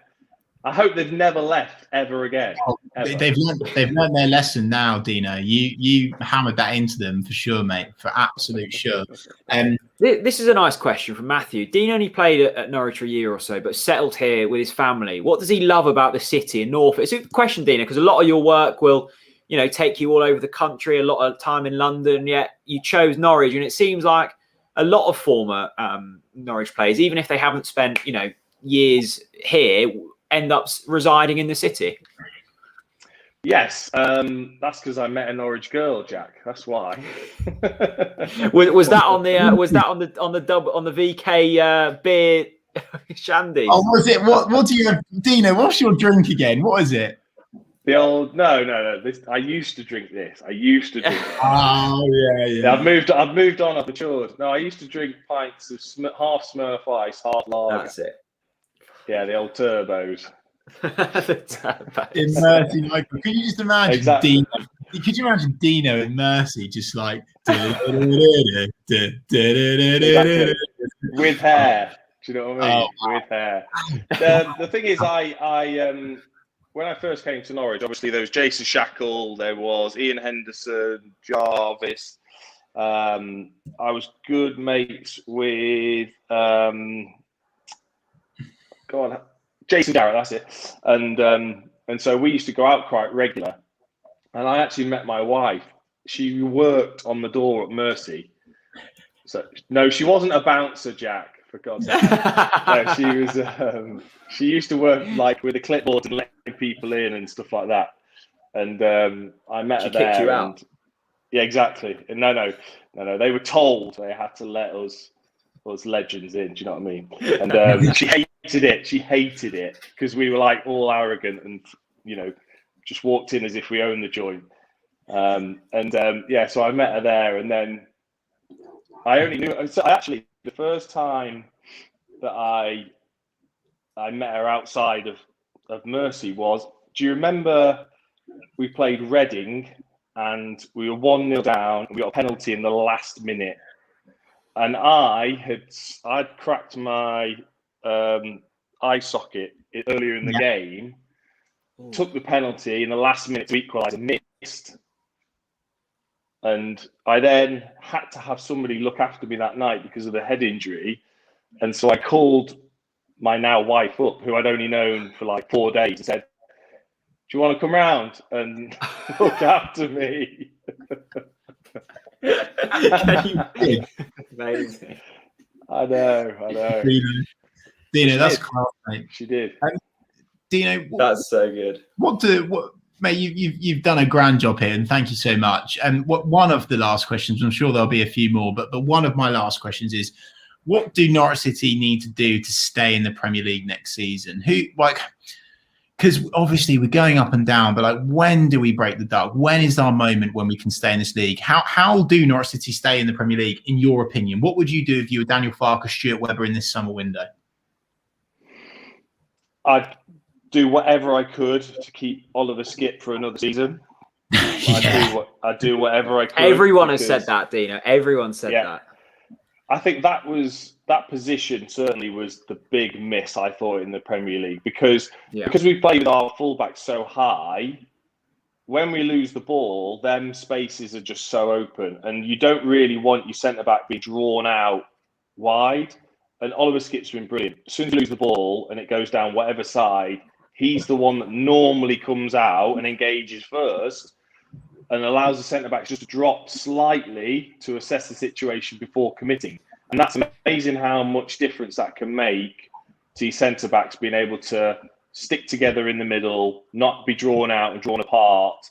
And we just seem to let teams run right through the middle of us. Now, I've still seen the odd sign of it, but him in that position has made such a big difference. And I just think depth of squad. Do you know what I mean? It's if we to lose a couple of players already, you think with the squad that we've got right now, if you lose a couple of key players, can you really cope in the Premier League? And there's no experience. There's no real, older players with experience from Premier League experience that maybe might be really good for the group and be able to maybe manage games a little better, because there's no doubt in the Premier League that Norwich will get in the lead, that they'll cut through teams, that they'll score goals. But then you've got the players that can maybe manage the game a little bit better, but that's difficult with the recruitment, because I think the recruitment's more younger, a certain player that's going to fit into that definite style of play. But I think that's where they've got to work hard in trying to just get a bit more of a mix, I would say. Love that, Dino. Dan Bardell's here. He says, Dean Ashton, class act.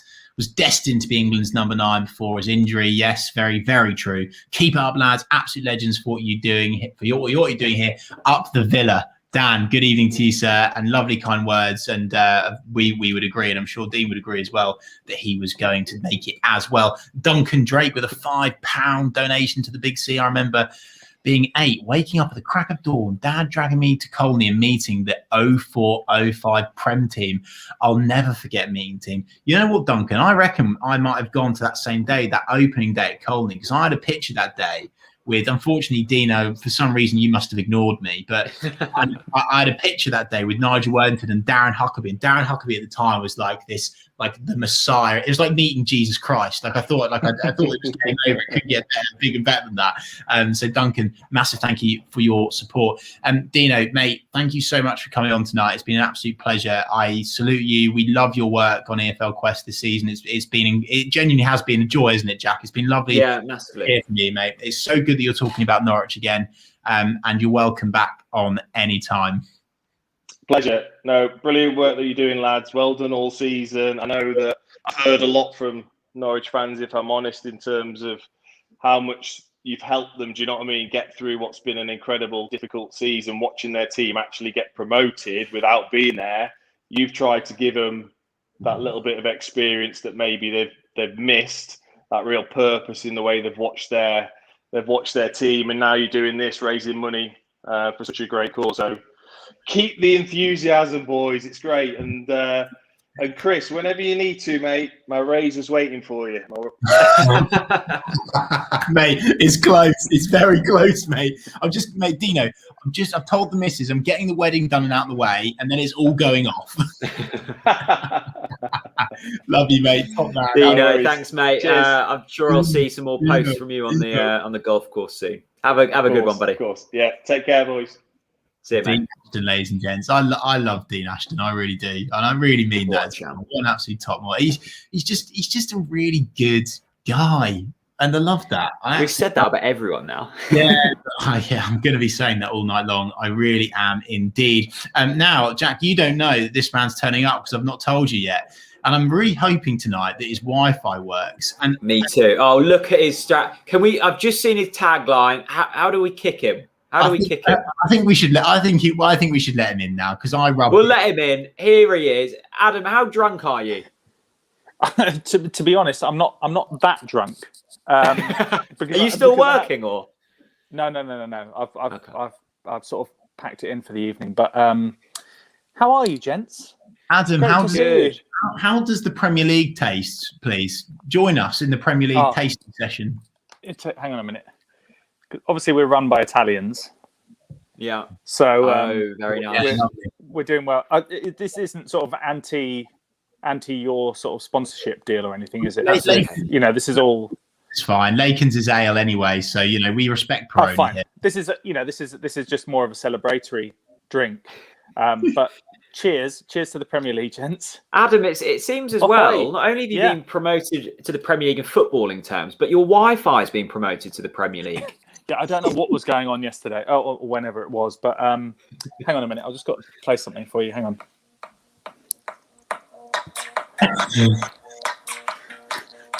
Come on, this is what we need. Just coming up to the 12 o'clock hour. Yeah, we are. Come on.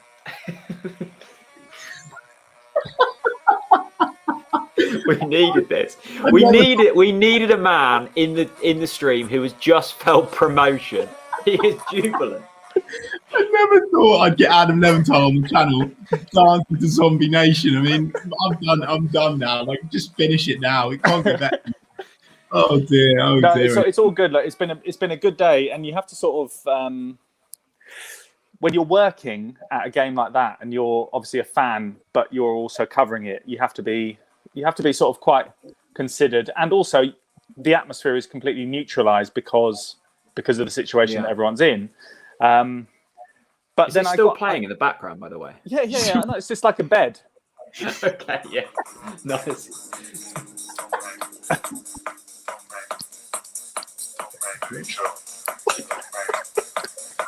Adam was definitely a raver back in the day. Why not? Of course I was. You know what? Here's something you didn't know. I used to have a show on Kiss 100. Did you? Yeah, Kiss 100. Yeah. I would have never put you on Kiss. You see, that's the thing. People don't know about my my deep connection with house music from around the world. Your misspent youth. Yeah, I would have loved to have seen you in IB back in the day. I reckon you loved it back in the day. Yeah, I did. Yeah, I really did, actually. Yeah. It was all good.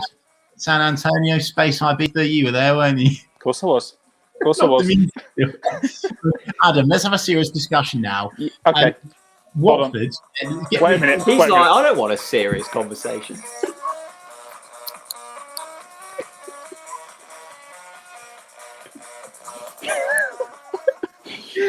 He's so drunk. It runs. I'll just restart it. I'll just pause it for a minute. Right, serious conversation. Right, just very quickly. Watford are now back in the Premier League. Yes.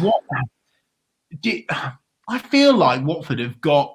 I know this sounds a bit weird. I feel like Watford are used to being in the Premier League more than Norwich, and therefore will find the step up easier. Is that just nonsense from me or not? It's going to be interesting because, you know, I felt for your boys on Tuesday or whenever it was, because genuinely there was a feeling of like maybe you were just a bit rusty.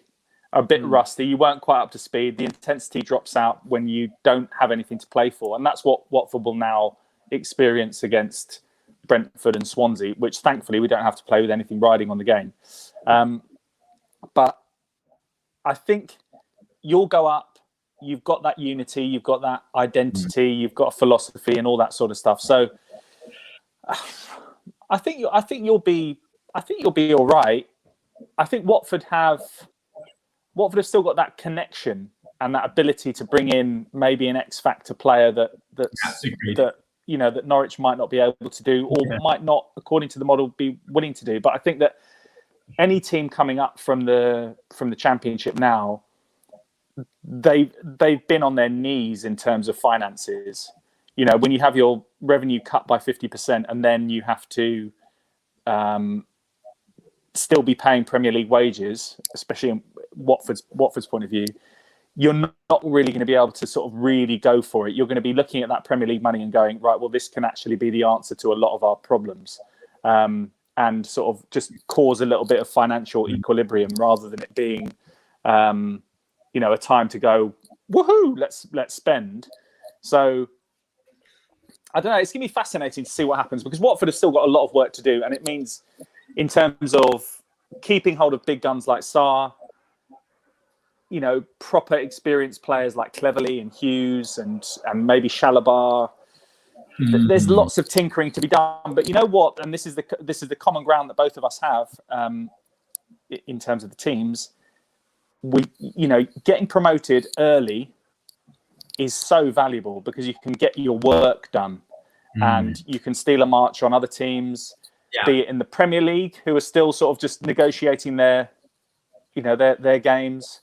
But especially the ones that are coming up as well. So I think, you know, we're in a good situation. It's going to be tough though, isn't it? Because we're not allowed to swear on this, are we? But the poor teams from the Prem have the shit teams have gone down. So you know, all the tough teams are not the shit teams, and that's been disrespectful.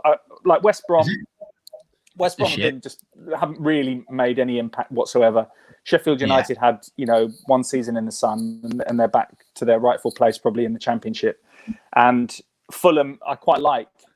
I like Scott Parker. No, I wasn't being horrible to Sheffield United. I just think they're not a Premier League team. They had a great season, but you know, and Fulham I like. They've brought in some decent players, but they've just sort of petered out. I like Scott Parker, so I don't know.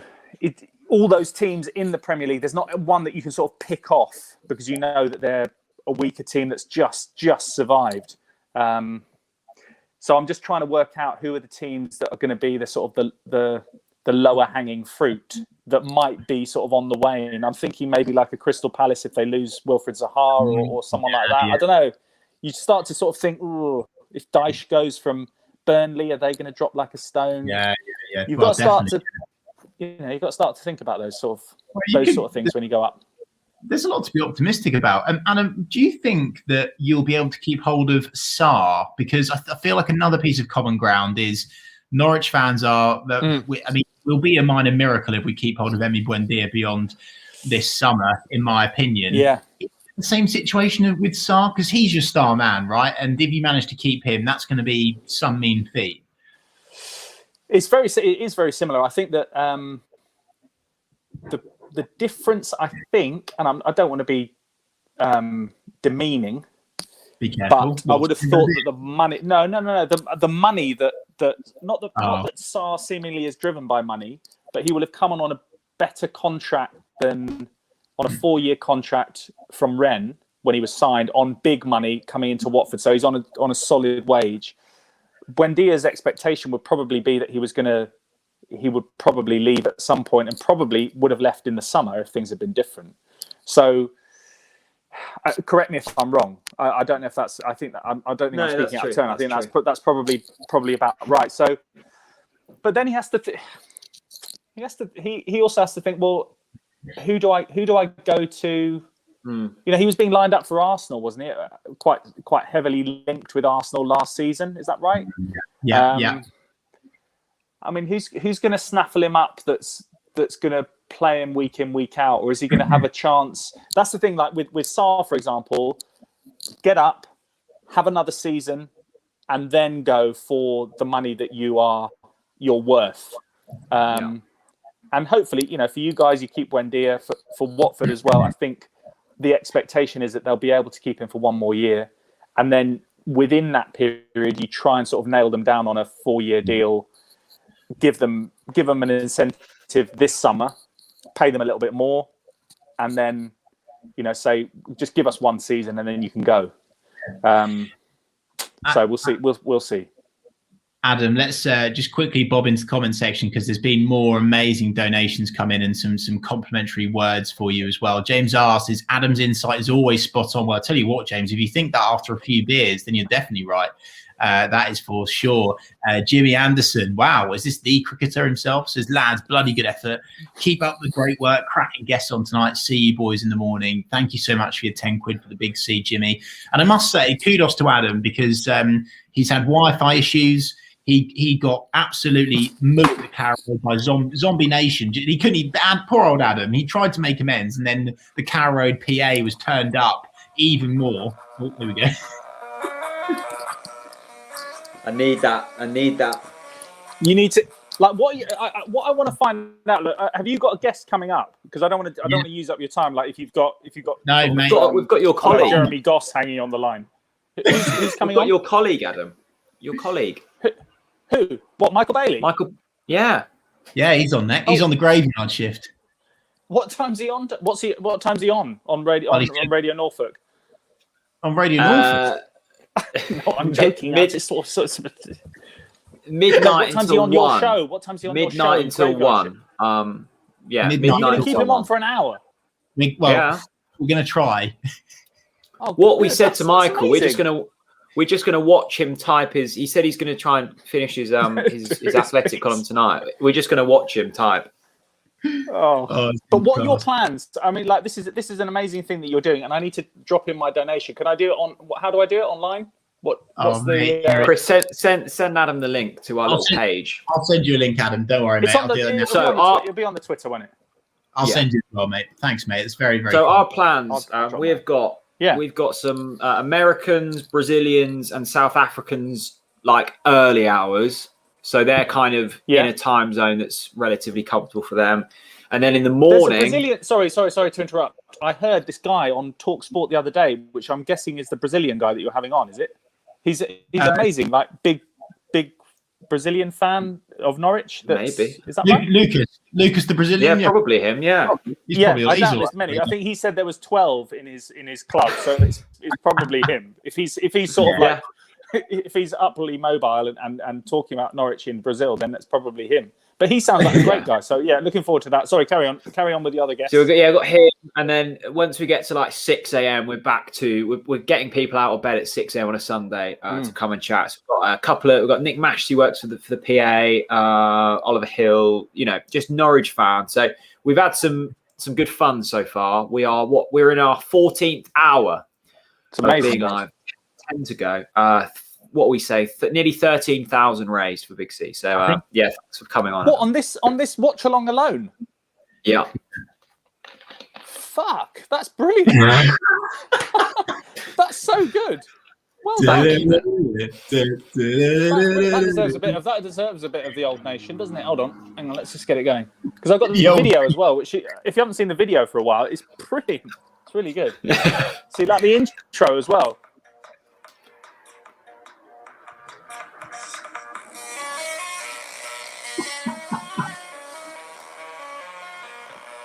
Amazing. Cut that out before we get copyrighted. Amazing. Right. We'll say goodbye to you, my friend. PRS isn't on. Thank you so much. Well done for your return back to the Premier League. I'm sure we'll talk a lot next season. Absolute hero, mate. Well, you know what? I'm looking forward to seeing you boys in person. I think the last time I saw you actually in the flat. I know, Chris, I met up with you in Norwich. Really? But I think the last time I saw you was at that Tales from the City gig. Yeah. When we were there in the where your boys were partying after they won promotion. So yeah, that's right. Yeah. Brilliant. You don't remember it. You're so big time now, Jack. You don't even remember it, do you? I do remember it. I do remember. We had Mick Dennis on earlier, and I showed him. I've still got my copies of Tales from the City. We've done Tales City. Yeah, we've done it, mate. We've done it. Nice. Adam, Look, you're a hero. have a good Thanks. evening. Legend. Take care. Good night, and send me that link, and I'll ping through the donation. Already done. You're a hero. All right, wicked. Take it easy. Cheers, Thanks, guys. Adam. Thanks, mate. There you go, ladies and gents. There we go. Half cut Adam Leventhal. I'd never thought I'd see a drunk Adam Leventhal on us. There you go. This is the sort of exclusive you get on Talk Norwich City, and this is where the fun kicks in. This is where the vibe. This is where people loosen up. This is where professionalism goes out of the window. And my God, Jack, there are still 800 people watching. Yeah, I know. It's remarkable, isn't it? We're into Sunday, Chris. We are into Sunday. Get in there. We finished today. Come on. We're into Sunday. Will Brazier. I always love this. I always love seeing Will pop up. Not only for the hair, but the fact that Sergio Aguero is lovingly looking into his eyes. Up the lads, says Will. Thank you so much for your $5, mate. Mr. Radio Floyd, 10 hours to go. Yes, we are 10 hours to go. Matt's in with a £5 as well. Love that. I've just about made it to my birthday. 47 in 3 minutes. I'm crawling upstairs next. Matt, big up. £5 for the Big C. £4 from Michael Brigham. This makes my donations £1 for each of the 24 hours. Love that, Michael. Absolute legend. Thanks so much. Wow, so many kind comments flying in. By the way, a great fan channel, the Toffee Blues, Everton fan channel. I've collaborated with them a number of times, and the best Everton fan channel. Love them, absolutely brilliant. Big up to you guys. Welcome aboard to the TNC 24-hour live show. 10 hours to go, and oh my god, the donations have come in, and the dono train has began. Simon Alexander, a legendary Norwich fan. When you talk about a legendary Norwich fan, this guy embodies a legendary Norwich fan. He says, lads, I told Chris I would donate some money for each goal and another if we won the league today. We didn't, but it's coming next week. I know your stories. It's a fantastic charity, and I know a lot of people will benefit from your efforts. Simon, mate, 50 quid is an unbelievable amount of money, and I really, really, really appreciate it. Thank you from the bottom of my heart. Simon, you're a hero. Thank you so much, mate. Jack, what are we on now? Come on, we've got to update this ticker, surely. We do need to update the ticker. So the Big C have gone to bed. So we're not going to get like a proper estimate. But with that being said, what's our latest on screen? 11.5. Well, it's 11.5 on screen, yeah. Okay, well, I am saying quite confidently we can change that to £13,000. What? You joking? 13K, mate. Are you on the Big C page? Have you refreshed the Big C page? We've got £10,500 from the raffle and on the page, and that was an hour ago. We've also, that's excluding super chat, so £13,000.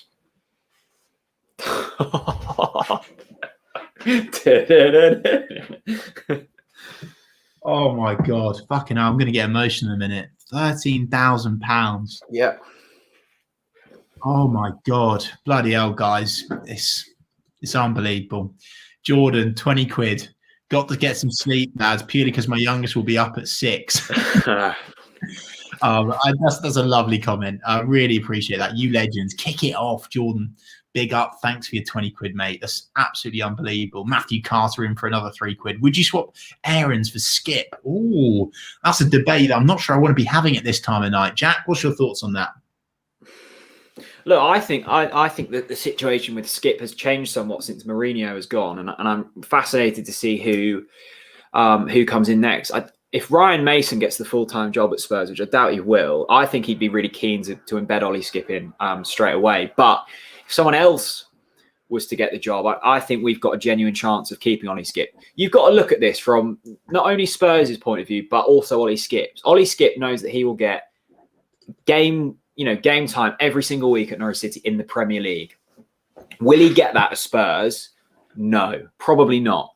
So for his development, and also from the club's point of view, in terms of Tottenham wanting to progress Ollie Skip, I think another season in the Premier League would be incredibly beneficial. Norwich would be willing to pay, the majority, if not all, of his wage. I think we've got a good chance of keeping Skip without having to swap Max Aarons. If you're asking me, would I swap Aarons for Skip? You know what? I probably would. Oh, would you? Probably would. Yeah, probably would. Oh, interesting. I think Ollie Skip, both are fantastic players. I think the success, certainly the defensive stability of Norwich City has been hugely based on Ollie Skip, and it's not a coincidence that every single player and Journo and whoever we've had on this season has said that the man they would keep is Ollie Skip. Chris, we've just had someone join. Is that who we were expecting? Because that doesn't look like. Who is that? I think it might be Bailey. Michael Bailey. I think this could be Michael Bailey. Should we let him in? Let's get him in. I think it's froze, but we'll get him in. Hang on. Michael?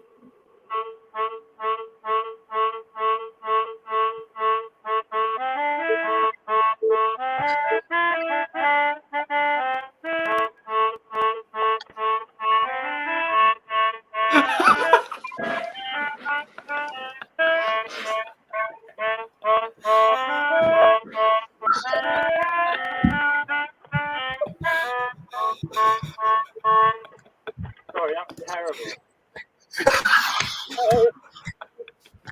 Michael.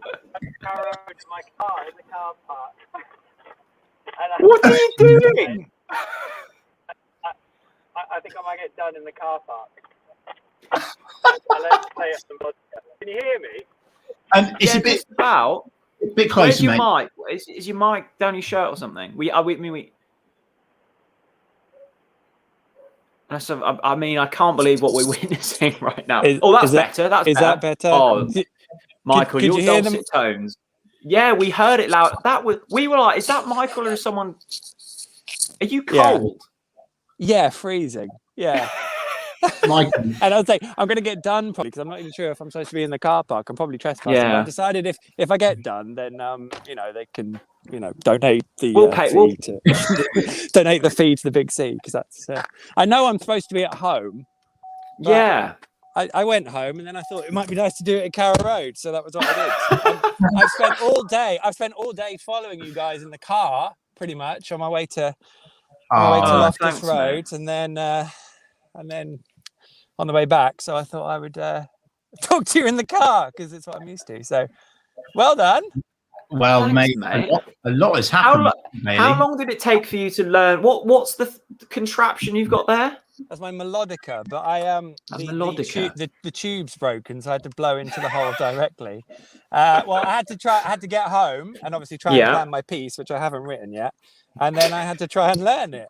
So I did, and I was hoping it would reverberate nicely in the car park, but I don't think it really. It seems like the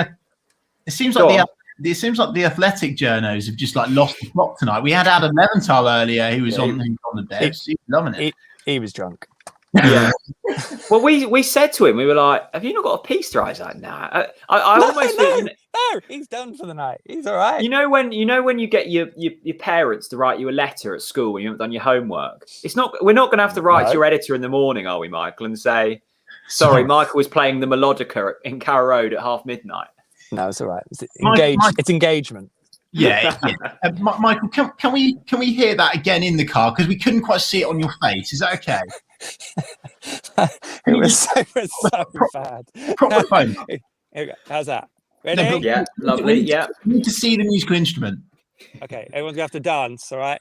Because this Okay, took me I'll 5 minutes to try and learn.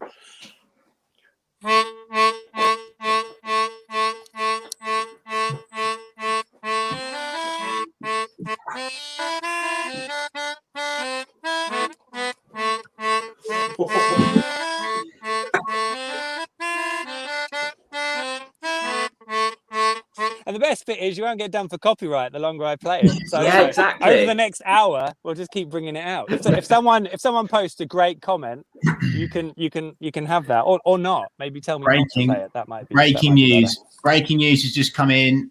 Just got this through from Big C. Adam Leventhal has just donated £200 to Big C. Now that is a man that is enjoying promotion tonight. Adam, I know you're watching still, my man. Respect to you for that, and absolutely salute you. Michael, sorry, Chris. We've also just had a message from Tom from Big C. He said we've also had noise complaints from the NR1 region of a man playing the melodica. If we find out who's up to that, then please do let the Norfolk Constabulary know. Yeah, they're already here to evict me from the car park for trespassing, so don't worry. So, Michael, talk us through your day then, mate. When did you get back, and how long was your journey, and how's your day been? I've literally been to London, watched a football match, and come back in the time you've been live streaming on YouTube. It's mental. Well, I was actually here about 9 o'clock. My little boy goes to mini kickers, so I got to watch him have a kick around this morning, which was nice. Because that's only just come back for the last couple of weeks. So I squeezed in a bit of that before me and my wife did a quick switch over so I could get on the road. I had your stream on. Obviously, I couldn't watch it, but I could hear it while I was driving down, which was lovely. I got on the tube for the first time in 18 months, which is pretty horrible, to be honest. It got quite busy around Oxford Circus. Yeah, I had my bag on one seat, but then someone came and sat next to me on the other. Oh wow! And the odd person without a mask. So there we go. All the finer details. You did ask, Chris, so I know this is filling. Don't worry. No, keep going. So then I departed the tube to walk upon foot towards White City, which has obviously been done up since I was last there. I sat down for a sec and then wandered to the ground, where I bumped into the delightful Chris Gorham and Rob Butler, who were both extremely excited about coming on your stream, which I think they did in the following hour.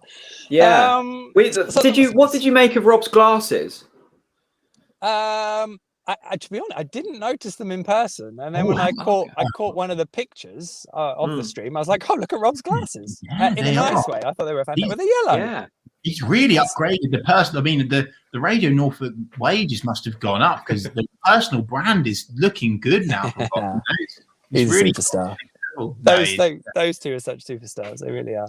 And I bumped into them at Birchhanger Services on the way home. So there you go. It's all happened today. Then there was a football match. And then I went Michael, let's just quickly go to the comment section just to get some reaction to your.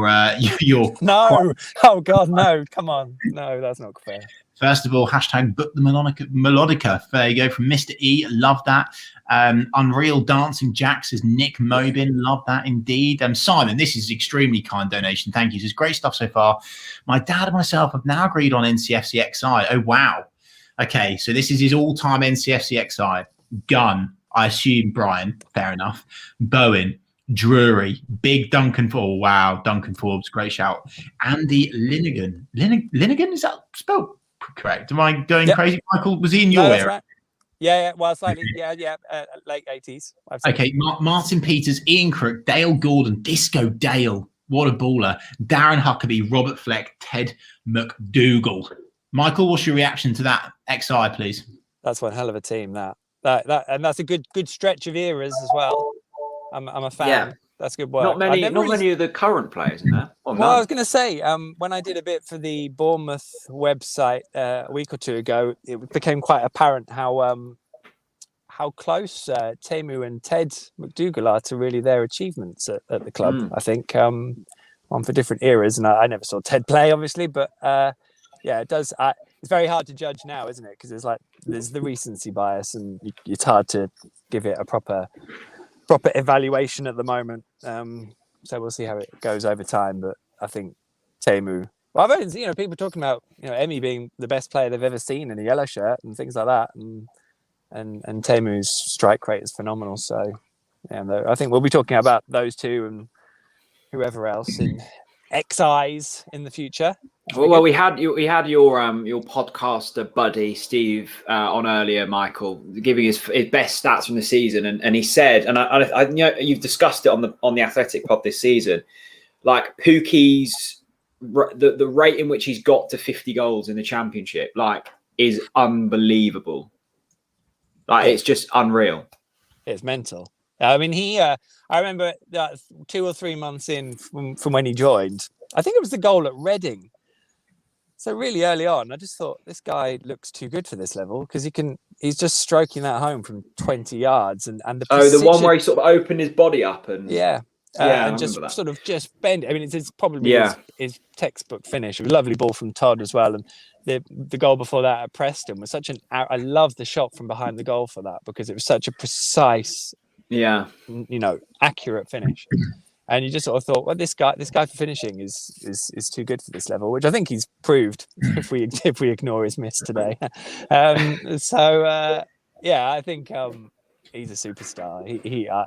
I love him to bits because he's so much more than just scoring the goals. I think just who he is as a person, I think taps in exactly into what Norwich have been over these 3 years. And it's such an era now, isn't it? It's going to be defined as this era, whenever it ends, wherever it ends. This is a proper era that we've been watching unfold, and especially given how we've basically taken it in all our different circumstances. I think in the long run, we'll have, even from the most bizarre points, we'll have the most fond memories of it. Yeah. Even if it's just literally sitting here watching you two talk about it. I think it'll be lovely.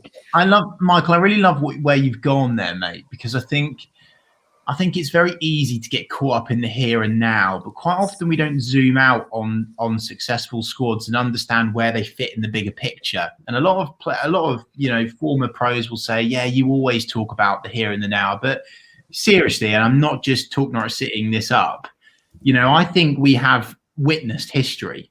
Literally, statistically, we have, as NCFC numbers would say. Big up if you're still watching, Steve, by the way. He's in bed. He's definitely in bed. He's a man of beauty sleep. I know. But really, mate, I mean, you what you've said there is bang on. And thinking about that Norwich City XI, I think I'll be telling my grandkids about Tim Krul, the Dutch duvet, Timu Pukki, the goat, and Ollie Skip, Emi Buendia, like these are a bit like Todd Cantwell, like this does feel like an iconic Norwich City squad. And I don't know about you, Michael, but I've never bought into a team as people this much. And I'll give you an example of why. And I need to share this. And I don't want people to feel sorry for me, but I want people to know how much these Norwich players care. So as you know, Ben Gibson made a ridiculously kind donation earlier on, £500 for those that weren't watching then. Ridiculous. Ben messaged me saying, I heard about your mum. Extremely sorry to hear that. She'd be very proud of what you're doing. Keep up the good work. That doesn't happen at other football clubs. This is Norwich City players in this era of the Norwich City squad. And I just think, Michael, I don't know about you, I've never felt like I love a Norwich team this much as this one. Is that fair, or have you been connected to other squads as much as this one? Well, I think there's different facets to that. So, I think you find that the football club, and I'm staring at Carrow Road obviously right now because I'm still in the car park, is built on these different eras and memories, and we all, especially in the profession I work in, you almost become obsessed with ranking them. And I've tried not. I don't like doing it. I don't. To be honest, I don't want to put together a best 11 because there'd be too many great players that I loved who wouldn't get in it. When Paul Lambert took the club from basically the bottom of League One to the Premier League and survival, I was in that thinking, well, I'll never see this again. This is incredible. Nothing's going to touch this. But it didn't matter whether something did after it. And actually, when I think about being 12 and watching the European football, it doesn't matter that it was possibly better or not quite as good. They're all formative steps in the journey of following the football club, and they're such special moments. And that's exactly what this is. And this will have its own, part of that building of what we love about the football club. And you know, it still blows my mind now how it's all connected to, you know, one solitary badge and playing at the same location, you know, every other week. It's just those threads that run through the history of a club and a community in that way. So, so it is entirely special what's been happening. So I think that is absolutely fantastic. That's you can't. I mean, you know, I've had a long day too, boys. I'm just going to go to bed soon. But I can't remember what the second part of the question was, Chris. What was it? So that's how I feel about the era. It is what it is. Oh yeah, and the players. I think with the players, I think they're having to process. They're having to process something sort of similar but different. You know, that someone like Ben Gibson hasn't played in front of a full Carrow Road yet. Yeah. Part of the reason why he moved here was that, you know, playing in front of 27,000 fans. So obviously he moved here when, you know, in the closed season behind closed doors football. He'd have been desperately hoping that by the time March comes along, you know, he'd be playing in front of all of the fans. And he is having to, you know, absorb the gratitude and also share his feelings in that manner. So you know, you've got a different connection that's having to be fostered. And I think, you know, what we spoke about it when I spoke to you about the piece for the Athletic as well. I think a lot of the fans want that connection, and what you've done over Watchalongs is provide the best possible example of a match experience for the players and supporters without them physically being in the same location. I think that's been really important to them. So we all hope we get back to where we are, obviously, but I think that they're all dynamics that have made it very tough for everyone. But I do honestly cling on to the fact that I think once it's all processed and maybe we've got back to a bit of normality, I think we'll be able to digest it for what it's been, you know, more favourably, hopefully. Michael, I just wanted to say thank you so much, because through at BevDog with 2 Gs _NCFC, Jack Reed is currently going viral. I am. Yeah, on Twitter. And I will just show you all the video now. Why? Well, you'll find out. Thanks to God, it's not my melodica in the background, is it?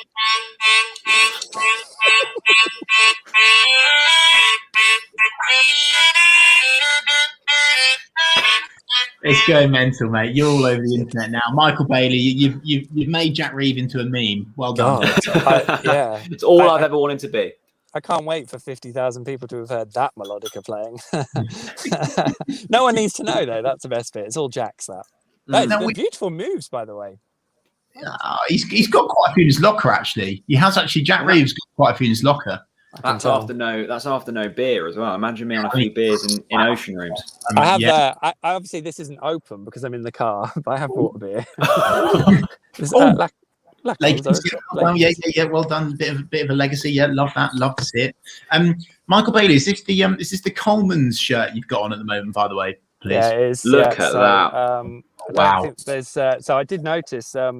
Ben Walden, I used to have a season ticket with him for 7-8 years in the Lower Barclay. I've still got one of his fag burns in the shirt from celebrating some mediocre equaliser in the middle of Division 1 in the late 90s. What a moment. It has got my name on the back, but I can't really figure out the logistics of showing you that. What number? What? 16. Because I always considered Keith O'Neill a better player than Darren Eadie. Sorry, Darren. Never materialised, and I was thoroughly proved wrong. And I think that sort of judgment is the bedrock, really, of my professional journalism career.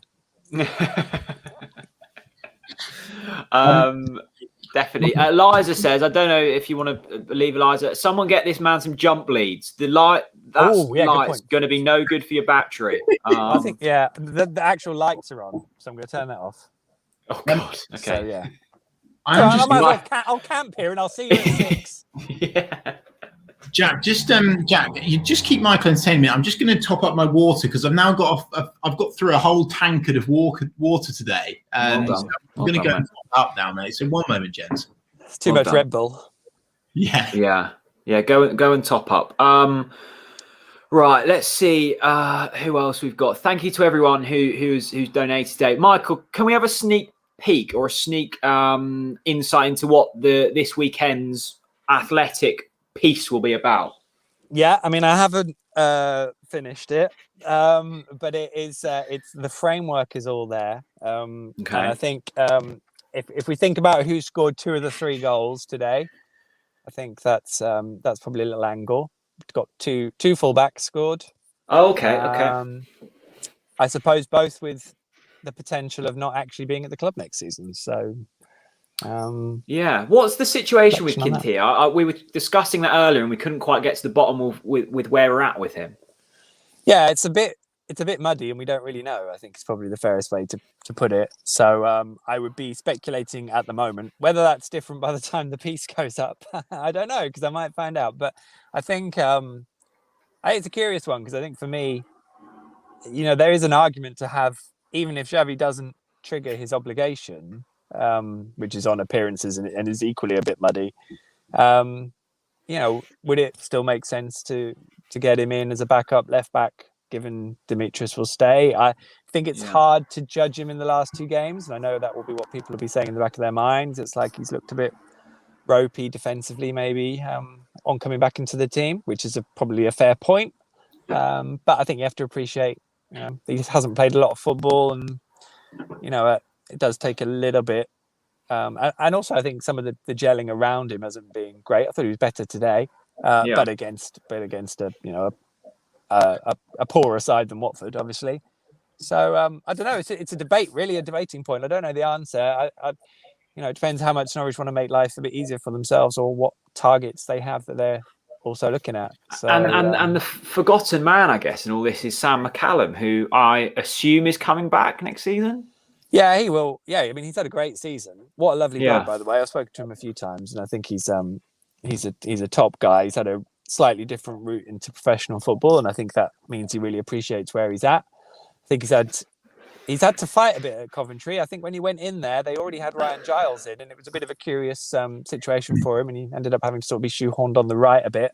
But I think he's learned a lot, and this is his first season at second division level, so I think he's done really well. I think it's a bit of a gap for a lot of the players who've been out. They'll get pre-season, I think, to show what they've got, but we all know what the gap is between the Championship and the Premier League, and that's just the top of the Championship to the Premier League. So I think it's very difficult to see anyone who's loaned out being involved. But I always think back to Todd at the start of last season, and he came on and just looked so hungry, and just looked like he'd risen a level by getting his head around what he wanted to do that season, which is incredibly impressive. And that was a big step forward for what he's done since. So you never know, but they will have it all to prove, all of them. And I know, we've already started to see the transfer rumours circulating, mainly around Max Aarons' future, whether it's at Norwich or at West Ham or Everton. Is it him and Buendia who there'll be, a bit of a circus around this summer? Yeah, can't wait. Todd as well. Can't wait. Yeah, probably those 3. I don't, and then I guess we see what happens around Ollie Skip and where his future's at. But I think that's probably it. It's going to be fascinating. It really is. There are no answers. No one can say anything definitively now because there is nothing definitive to say. So that's the reality. I think, like most of these things, when something comes forward that's really likely, or you feel it, I think, or something's taken a step forward properly, I think that comes out really generally quite quickly, and it doesn't really matter who gets there first. It tends to come out. So he was sort of wait and see.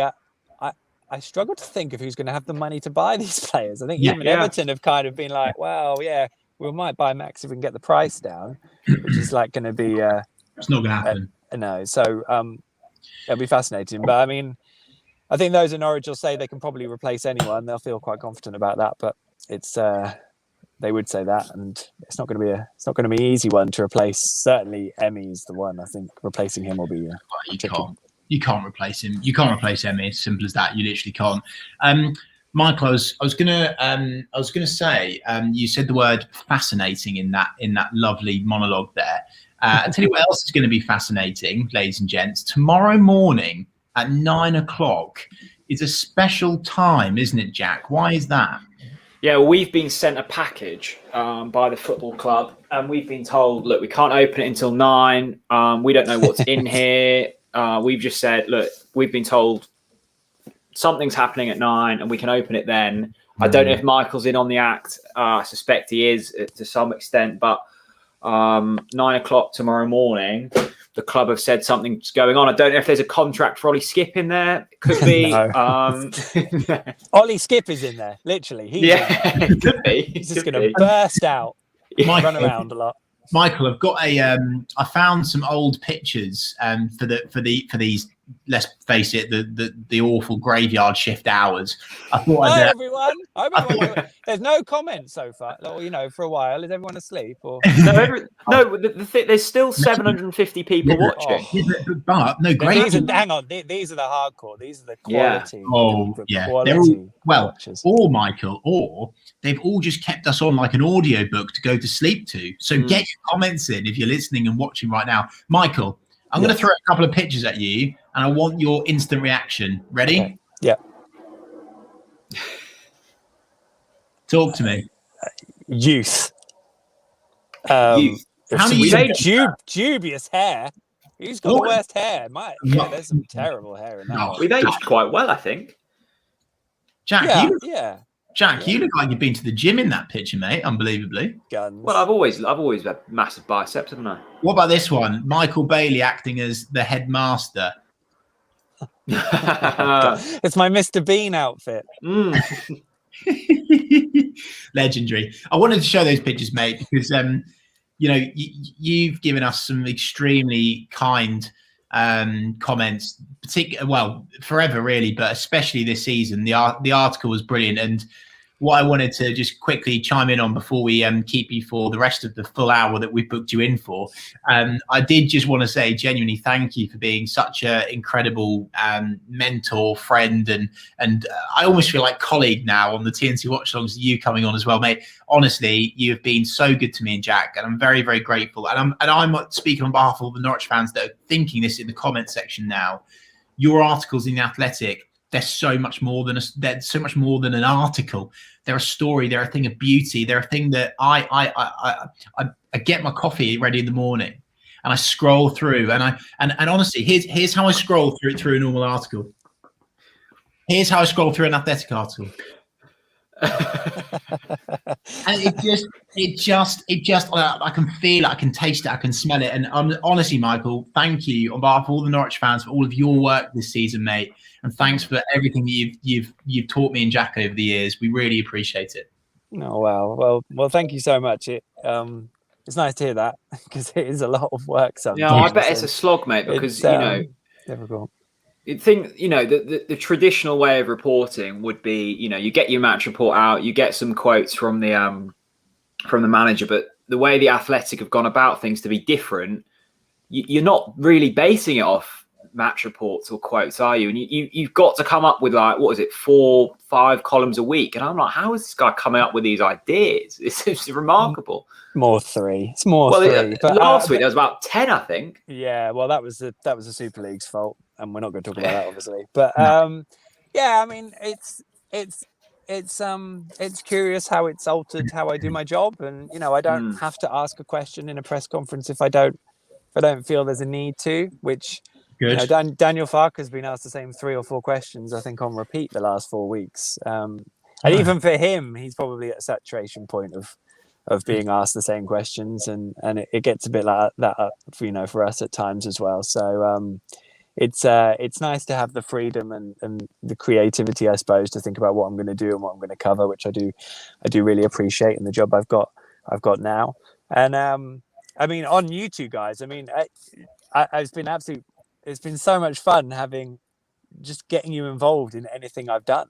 It's been just brilliant. And I think we had lots of fun on the Pinken show when that happened. And the piece on The Athletic is purely in terms of deserving that highlight. I think it was exactly that, because as I've said, what you guys have done for Norwich fans over this season and at the end of last, which was a joy, is phenomenal, and it deserves highlighting. So, and this is the culmination. I mean, what I was thinking about this on my drive, obviously, both of us. This is absolutely ridiculous. You were 2 hours on going, how long we got left, boys? Oh yeah. 22 hours. I I was coming home and you're like, how long we got? We're nearly halfway. I was like, yeah, halfway. Not even there. Amazing. And it's just phenomenal. So fair play, because the levels are good. I tried to give you a pep talk during the game. It's like, good. That really got us good. That got us going, Michael. It really did. It really, really did. That's actually quite a good way to actually say to the people now, this is where it gets serious. Okay, this is where me and Jack have both said this is the moment where it's going to be tough. So, how you can help us? Go over to our social media accounts and share everything. You can afford to donate. You can donate in a number of different ways. One of those ways is by texting to donate. If you text OTBC to 70970, that's text OTBC to 70970, you will be entered into a prize draw to win a signed Norwich City shirt from the champions elect. Or you can just go direct. Head over to the Twitter account and make a generous donation there, or drop a super chat. Michael, have you seen the Darren Farley video today? Yes. Yes. You just reminded me I was going to make a German sausage joke because I was at Carrow Road. And I didn't. But, he does it better than me. So yeah, I feel like you might get in trouble for that as well. So we best to avoid that. Move on. Well, what should we talk about now? Well, I just can't believe that we've managed to get Michael Bailey in his car in Carrow Road car park at near to 1 o'clock in the morning. That's iconic.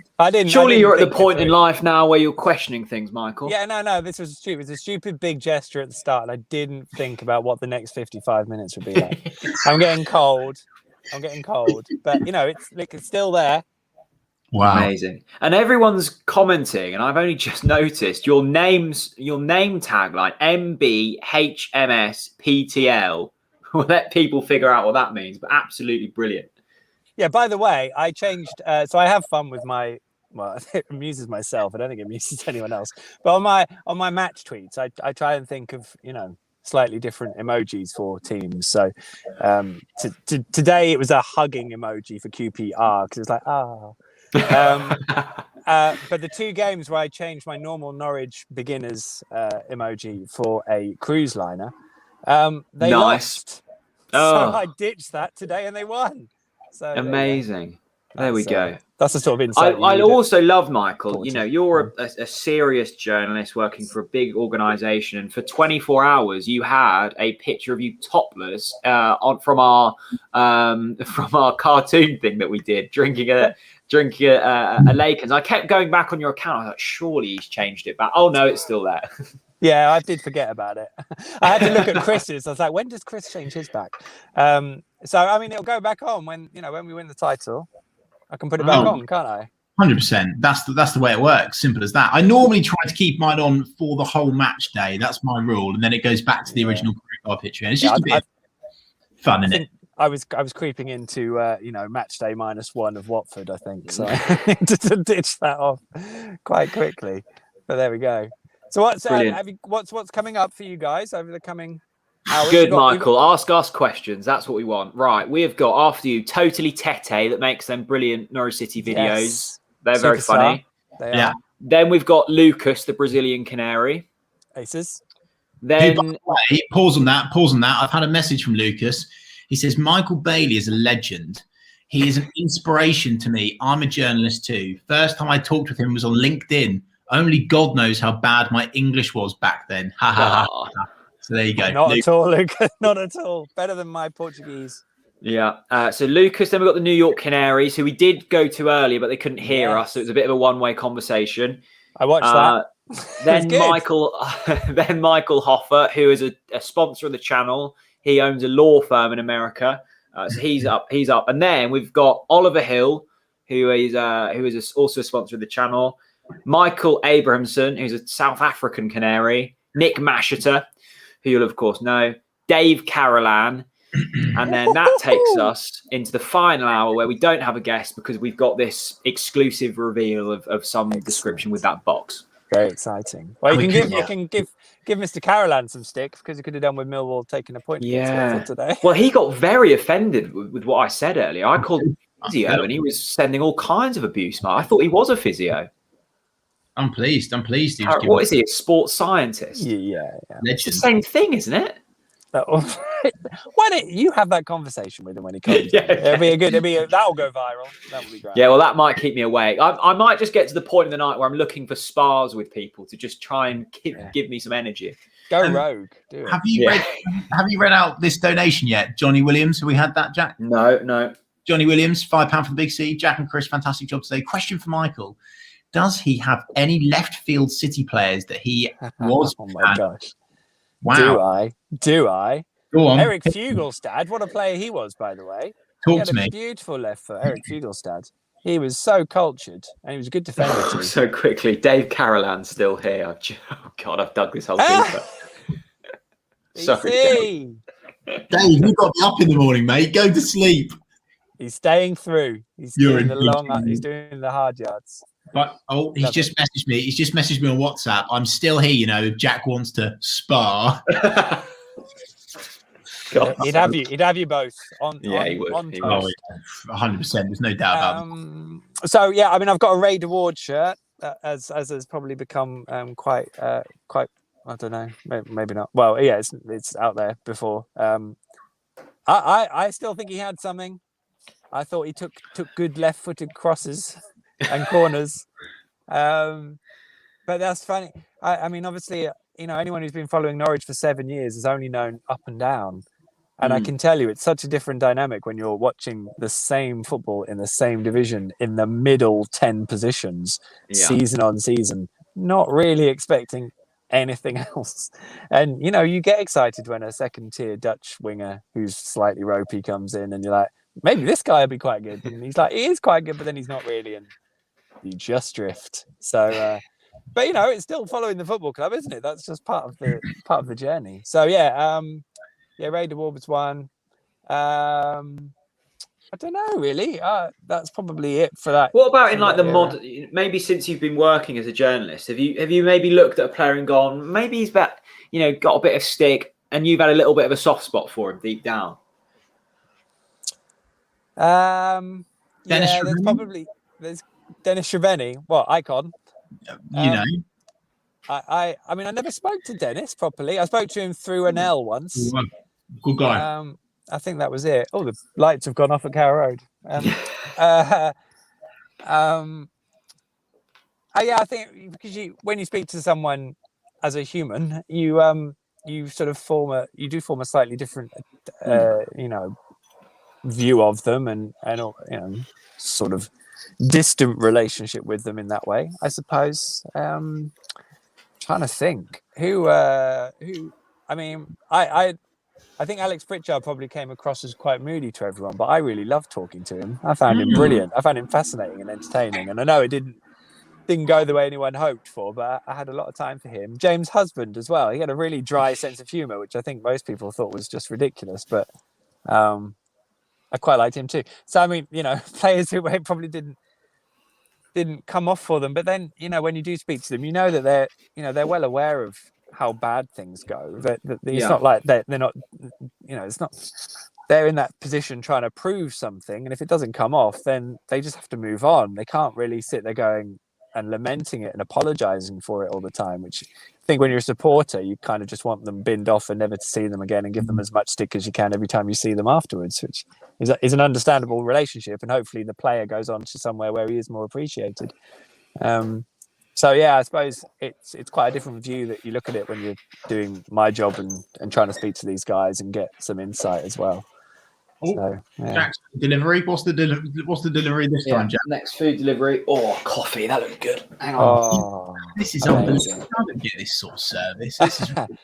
I did see your pizza though, Jack, Chris, and that looked nice. I've got a little platter going on here. Look at that. Oh my gosh! Oh my god! Yeah, I've got a couple of dips, veggies, sausage roll, and a coffee as well. You are. You owe your mum a I do. A lot of money. I tell you what, you're doing house chores for a month, mate. I'll be donating to the Alison Reed Foundation, I think, after this. Big time. Michael. Yes, Chris. Defer. What is the most important area for Norwich City to strengthen? And by the way, I'm flagging. What is the most important area to strengthen next season? Go. I'll answer that in a second because I think you've asked a lot of people that question, haven't you? And I'm probably going to say the same thing as everyone else. Okay. Can I just ask, because there's obviously no one listening at the moment, are you allowed to tell me who the guest was you were going to get in, but then didn't come on, or is that like a secret that no one's No.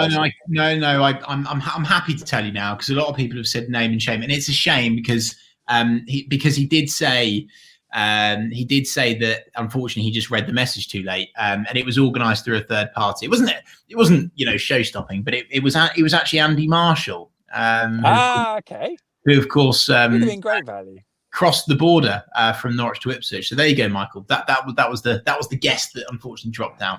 He would have ruffled some feathers. It'd have been good value though, I think. Oh mate, he's a very honest guy. Remarkable when he came here for England under-21s, an England game at a home England venue, and him just getting absolute pelters because he was an Ipswich player at the time. Remarkable scenes. So that was that. And then also the South African guy, what time are they on? I'm just conscious that, isn't that like the same time zone? And I'm just worried that they're going to be up at 4 o'clock in the morning. And no, he's on it. Michael Abrahamson's on at 6, I think. Yeah, 6 a.m. Yeah, they are the same times, aren't they? Yeah, 6 a.m. Couple of new donations to the flag. Michael Dilly with a gorgeous £10 for Big C. Keep up the good work, boys. Levels, love that. Yes.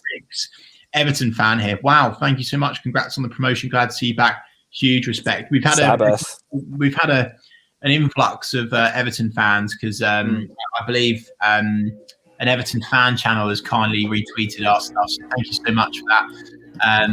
Wow, the comment section is popping off. Susanna says, "How are we feeling, Jack? How are you feeling now? Honestly, how are you feeling now?" Yeah, tired. Tired. But I have to remember, like, Michael's been up probably the same amount of time as yeah, go on, get that going, actually.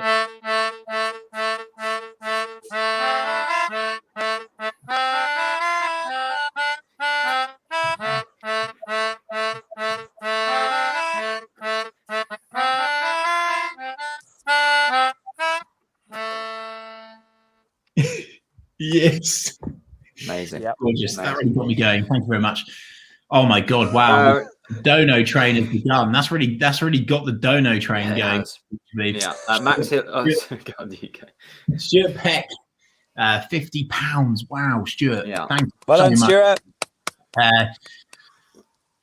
Been watching all season. Thank you to all three of you for giving us that match day feeling we so badly miss. Keep up the amazing work, Stuart.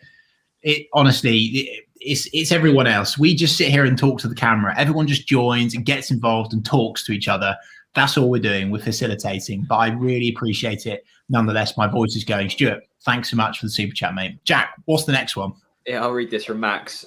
Good old Max. TNC's given the fans so many outrageous memories. Mine, a Stuart Webber taking the piss out of Chris's bed sheets, Onel's Argos catalogue, and Alan Gow's run-in with the Iranian mafia. Brought tonight. Tonight's something else, legend. We, of course, when we were doing face-to-face podcasts, Michael, I think you've been in there. We used to film in Chris's spare room, and we bring in the sporting director of Norwich City, and he's like, "What are them bed sheets?" We were like, "Oh, this isn't a good start." This isn't a good start. Yeah, right. But he did say he liked my cup of tea, so fair play. That's my claim to fame. Simple as that. Impressive. That's impressive. He's a difficult man to please. Can I just say, like, the moment I have this slither of doubt that the TNC community don't deliver, they deliver. I mean, there are people in the comment section chanting right now, "Keep it low." Yes. Splendid rush. Bravo, win or die. A nice little OTBC comment train going on. Love to see it. Michael, what are you thinking? Are you trying to... I'm thinking when I did my occasional live Q&As, I was trying to work out how much of On the Ball City I could play, but I haven't played it in so long that I probably go on, give remember. it a spin.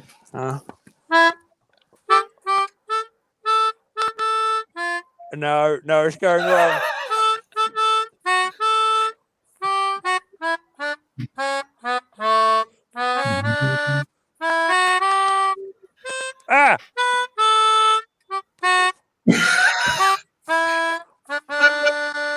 Close enough. That sounds like my On the Ball City after 8 pints. If Amazing. Right, Michael, we'll let you go, mate. You need to drive home and You're great. You are a hero, and thank you for doing one of the 6 graveyard shifts. You are a TNC legend. Thank you very much. Well done, boys. Keep up the good work. I never answered your question, Chris, which is Ollie Skip. You need to replace Ollie Skip. Who gives a shit well about done, football? my friend. There we go. Well done, everyone. Thanks, well Michael. done, mate. You legend. later. Michael Bailey. Bye, my friend. Bye. Michael Bailey. Brilliant stuff. That gives us 5 minutes for our next top guest. Chris, how you feeling, buddy? My brain's not working completely. I feel like my brain. I feel like my brain is starting to numb a bit. Like I'm not reacting to things. Like I'm missing comments and things like that. Like my brain isn't reacting as fast as it was when I first started. Sure. I'm telling myself now to speak quieter. Yeah. I'm not quite sure how I'm going to continuously talk into the night, the depths of the night, because it's now 1 o'clock. Now, this is the time where the UK heroes say, you know what, TNC are top boys, but enough's enough. I'm tired. So there you go. But don't miss this, folks, because the man, the myth, the legend, Totally Tete is joining us in 3 minutes' time. And quite frankly, we're just going to give him the keys to the channel. He can just talk. He can just do a monologue of the season. No, Henry Todd outlines a great point here. 650 people still tuned in at 1 o'clock UK time, which is remarkable. I've just read a comment from Joe. I'm not going to put it on screen. He's outlining how long we've got left. Thought it wasn't that long. There we go. We've also, in a bit, after Totally Tete, we've got to change streams again. That feels good that we've got through another 8 hours. So that feels positive. Mr. Radio Floor, I love... When I need a man to deliver, Mr. Radio Floyd comes through. He comes through. He always does. We all break the barrier, and you know what? I've hit the barrier once today. That was at 4 o'clock, and I just went, "Oh, I need to do this. I need to." And I've just seen Mr. Radio Floyd there, and he's gone, "Yeah, we will break the barrier. We will." Yeah, I love that from you, Joe. I really love it. God, that's really got me going. Yeah, I tell you what gets me going as well. Josh T, yet again. Last one for me, fellas. Keep going. You'll be in bed before you know it. Thanks for keeping us entertained for so long. Josh T, I salute you, sir. You've been in the chat for so long today. Good night and farewell. Thank you very much for watching. John Massey, $10. Was it over when we were 3-0 down to Nottingham Forest on Boxing Day? No. Oh, my God, I love that. God, I'll tell you what, John. There's been some good comments tonight, but that's comment of the night. That is, you've literally just got passion.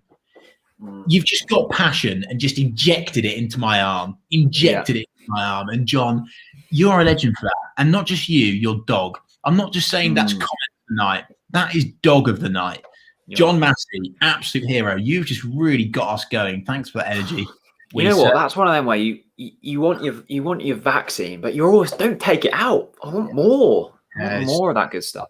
We've got Totally Tete coming on in a minute's time. Does Totally Tete have the link, Chris? Have we sent him the link? Yeah, he's got everything he needs. I've done everything, mate. Thomas Wheatley, amazing work, lads. Get some Red Bulls down. I think I'm gonna crack out.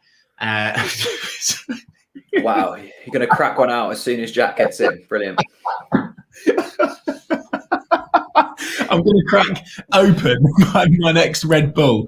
And ladies and gents, without further ado, let's introduce to you someone that has come into Norwich City fame this season through his wonderful This Is Norwich videos. The man, the myth, the legend, Totally Tete.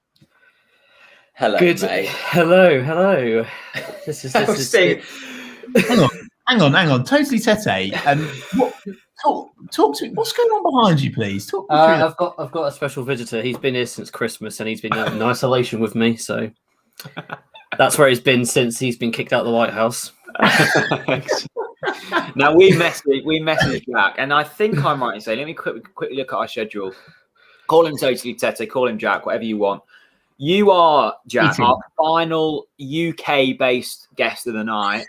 And we messaged you and we were like, do you want to do the 1 till 2 slot? And you were like, let's do it. I'm fine with that because I'm now off for a week from work. So, you know. Oh. Now you've had a bit of trouble, this season. There's been certain days, hasn't there, where you've been working and you've missed Norwich games or whatever. Have you rose to a point in Norwich City fandom now where they let you off work?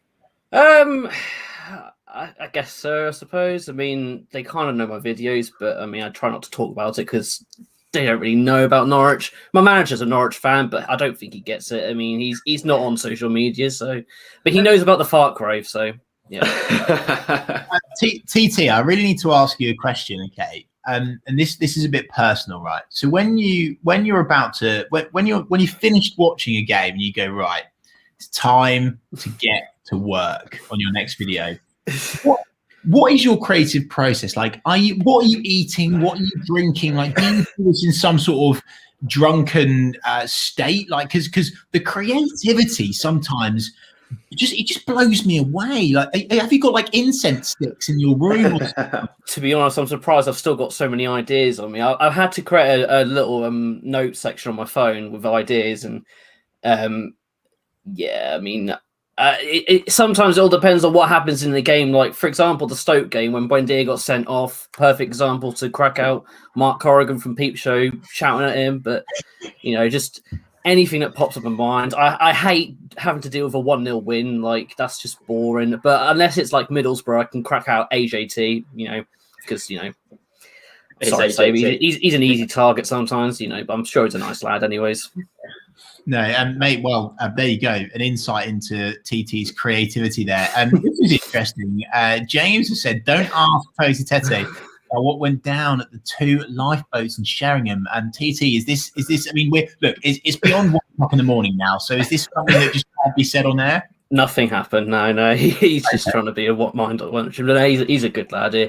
We just watched the game down at the 2 lifeboats. First time going out of the pub since God knows when. And oh, is that a pub? Is it? I see. Yeah, down Cheshire, right by the seafront.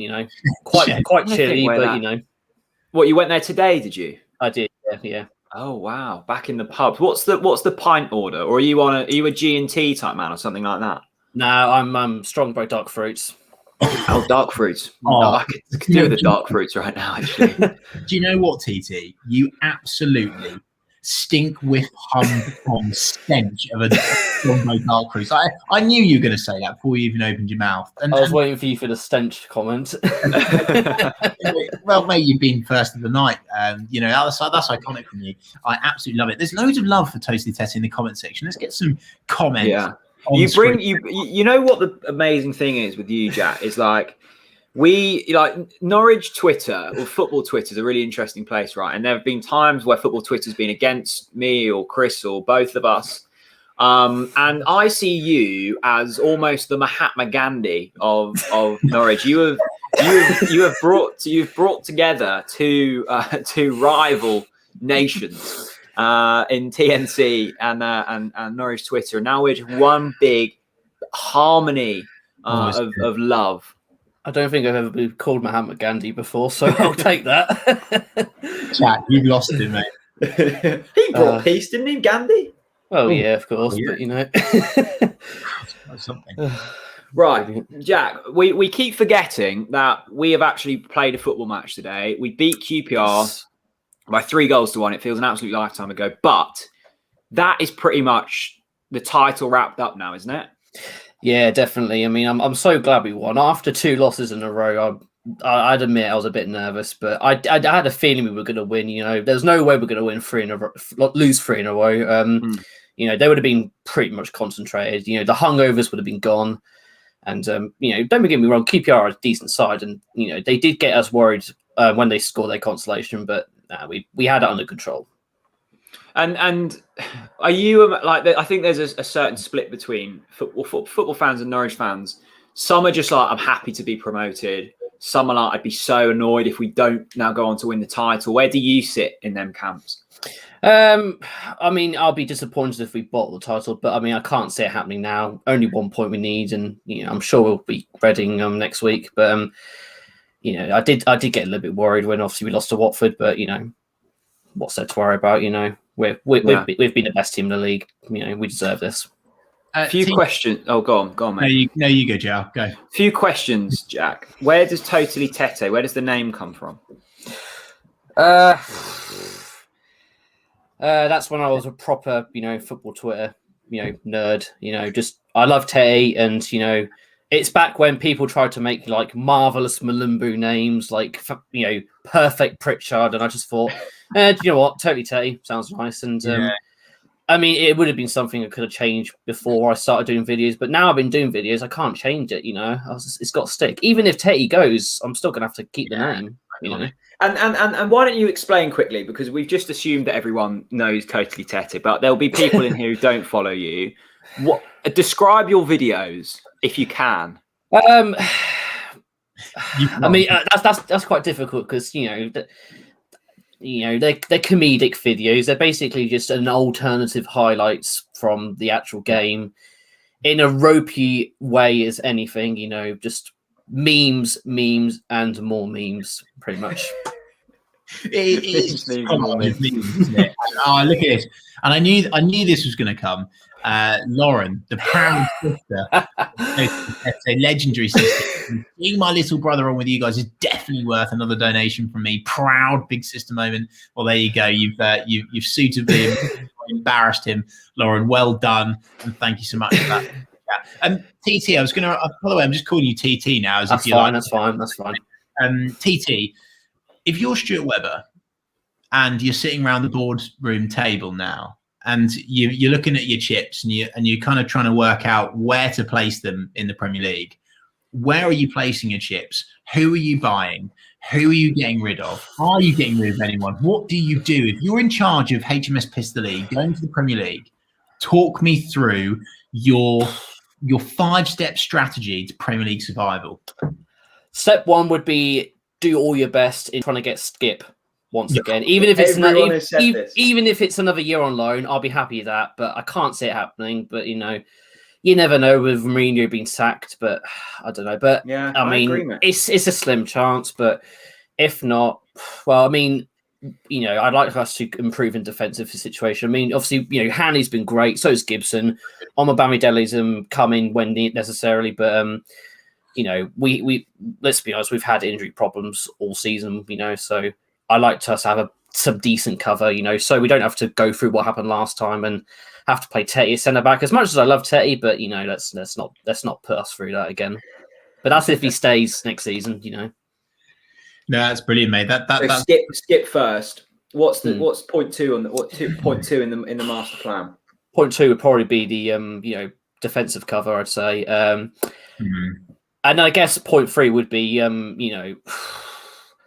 as much as I like Hugo and Ida, I think we need some competition up front for Pookie. I mean, we can't just. I don't want us just to rely on Pookie, because what if he gets another injury? And as I said, I love Hugo and Ida, but I don't think I can trust them. Being up front. But as harsh as it is, but yeah.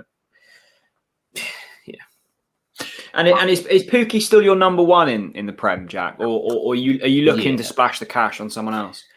I'd stick with him as number 1. I mean, he can't. He obviously proved last season that he's capable of it. I mean, let's ignore the Project Restart, because obviously we all knew he had a toe injury, and that was he was not at his best. But beforehand, he was decent for us, and obviously I guess it all depends if we can keep hold of Buendia and Cantwell and Aarons. But I mean, it's going to be an interesting summer, but I don't know. It's going to be interesting. Love this comment that's just come in from Lynn Coombe on Facebook. You're doing a great job, lads. Totally Tete's a legend. I love listening to them over and over again. There you go. You've got a massive fan in Lynn.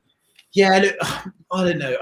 I'm kind of. I'll be really honest with you, gents. I'm trying to not think about the Premier League. Like I'm just enjoying these final few games of glorious championship title winning goodness. Like I'm just going to continuously enjoy the this is Nodge Totally Tete, and I'm going to enjoy it, because when it gets into the Premier League, it's going to get dark.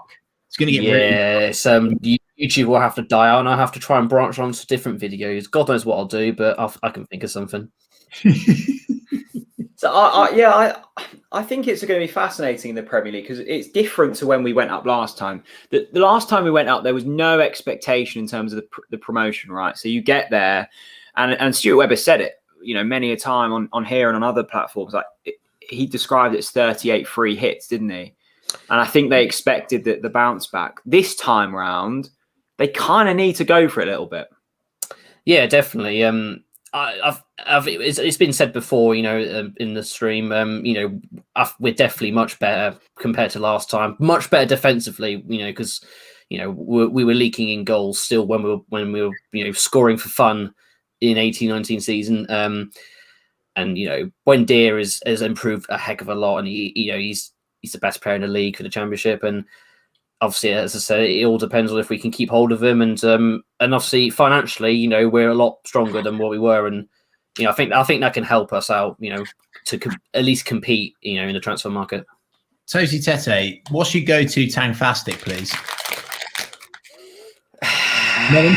No interest. Cherry. Oh yeah. Yeah. I haven't had Tangfastic in ages. I'm a crazy sour Skittles fan. Oh, crazy sour. I haven't had a Skittle in age. I've got left. I'll tell you what I've got left. I've got Jelly Babies, which I'm not on. I mean, I like them, but they're good sugar sauce. And then just the classic Star Mix, which you can't go wrong with a pack of Star Mix, can you? I've got a bag of that in my bag. I've got in the back somewhere. So have you? So what have you been up to today, then, mate? Have you been pubbing it all day, or? Not all day. No, I had work 8 till 12. Oh, did you? Was fire. Busy. Yeah, to say the least. Yeah, I mean, it's a tip. Town is heaving. Typical. Savers busyness. Having to jump on the door because obviously limiting how many allowed in, and obviously the tour. We've hit tourism season now, which is fair enough. It's expected, but I'm just glad I've got the week off now, so I could just rest up and And what if people are piling in savers, right? What are people buying in savers that's so important? Everything, literally everything. What's the most common purchase in savers for the foreign viewers who don't know what savers is? How would you describe savers? Sell us savers, please. Yeah. It's a cheap retail chain, pretty much. That's all it is. It's got everything. It's got bath. It's got dental. It's even got food and wine. It's got shampoo. It's got everything you need. It's got wine, has it? Yeah, dead serious. Yeah. Really? Yeah. Yeah. You got your straw hat. You got your Lindemans. You got amaretto as well. That's a popular seller. Wow. Yeah. Decent price. Okay. So, all right, you've got me in savers at this point. You got me in. All right, you told me with the dental, the booze. What do I buy? Come on. I mean, a typical customer, when I'm serving them, they'll come in, they'll pick up a basket, and they'll come in for one thing, and they'll come out with like 2 baskets full of stuff. Oh, nice. They come, yeah, pretty much. They're coming in expecting to spend like a couple of quid. They're coming out like with 40 quid transactions plus, pretty much. Okay, so all right, I'm in savers. Right. Hi Jack, nice to see you. I loved the video the other day. I need some toothpaste, and I'm also in the market for a can of Coke. And you're like, Jack, great to see you. Brilliant. Welcome in. We've got a special offer on this. Upsell me something. I mean, the only thing I have to upsell is fragrance because that's what we have to do, So right. Are you on commission for that? What sort of fragrance am I buying from Savers, TT? There's lots of different fragrances. I mean, there's a mixture. There's Ted Baker. There's for men. There's Dupe. There's Michael Bublé for women. Rihanna, just to name a few. Vera Wang. I'm basically just plugging. So if anyone goes to Savers, and help out with the SAS, I mean, I don't think I should be saying this, but I don't care, I mean, I didn't really expect you to come out with that, TT, but I really am very impressed with the sheer range of perfumes there. Jack, have you got any interest in heading up to Savers now? Well, I was wondering, what does Michael Bublé for women smell like? It's quite mixed. It's one of those. Oh, has he got a range? Has he got a range of them? There's quite a few, yeah. And but I mean, what's the bottle? I mean, I can't picture it because I'm not there to see it. But I mean, with us being Sheringham, you know, we've got a lot of locals, so they're not interested in our fragrance. But if you go to a Norwich, you're going to get more people interested in it, and they can sell better. We struggle, but sometimes we do well. But that, you know, I guess that's why I'm plugging it, really. Yeah, no. And if you're a local, are you getting? Are they asking for you, Jack? Are they saying, can I be served some the finest Savers delicacy by Jack? Well, they just come in, and you know, whoever's at the till, they get served by. You know, I mean, there's certain people obviously who know of me now because I'm always there. But you know, there's a lovely little lady. I think her name's Janice, and she I don't think she has any like sort of ties of football, but because I once said that I was going to the football one day a couple of years ago, she now talks about Norwich every time she comes in, which is nice because you know, it's you know, I don't mind talking with Norwich with customers, you know, and obviously sometimes if I see someone like someone was wearing a Norwich City face mask, and I was like, what do you think the score's going to be today? And obviously, you know, little 5-minute conversation, and you know, you know, make the customers happy. You know, that's one way to make them come back. You know. It is. It's not the Michael Bublé for women. It's the taste of customer care or customer charm, as we might be saying it now. Put that in the fragrance. That really is quite something. Right, back to football. Sorry, went on an awful. I don't mention BAM and BAM with the Savers. I'm fine. Right, Jack. Excluding Tete, we asked this question to Michael Bailey. So, like a left field player, so not like a Pukki or a Buendia, who over the years you've really like loved. So for me and Chris, it's probably Srebeni, or for me, Yannick Vilchkut. Who for you've backed to the hill despite them not being very good? I mean, I can't see the comments, but I can probably sense a few people screaming this. A certain LR7 Lucas Rupp.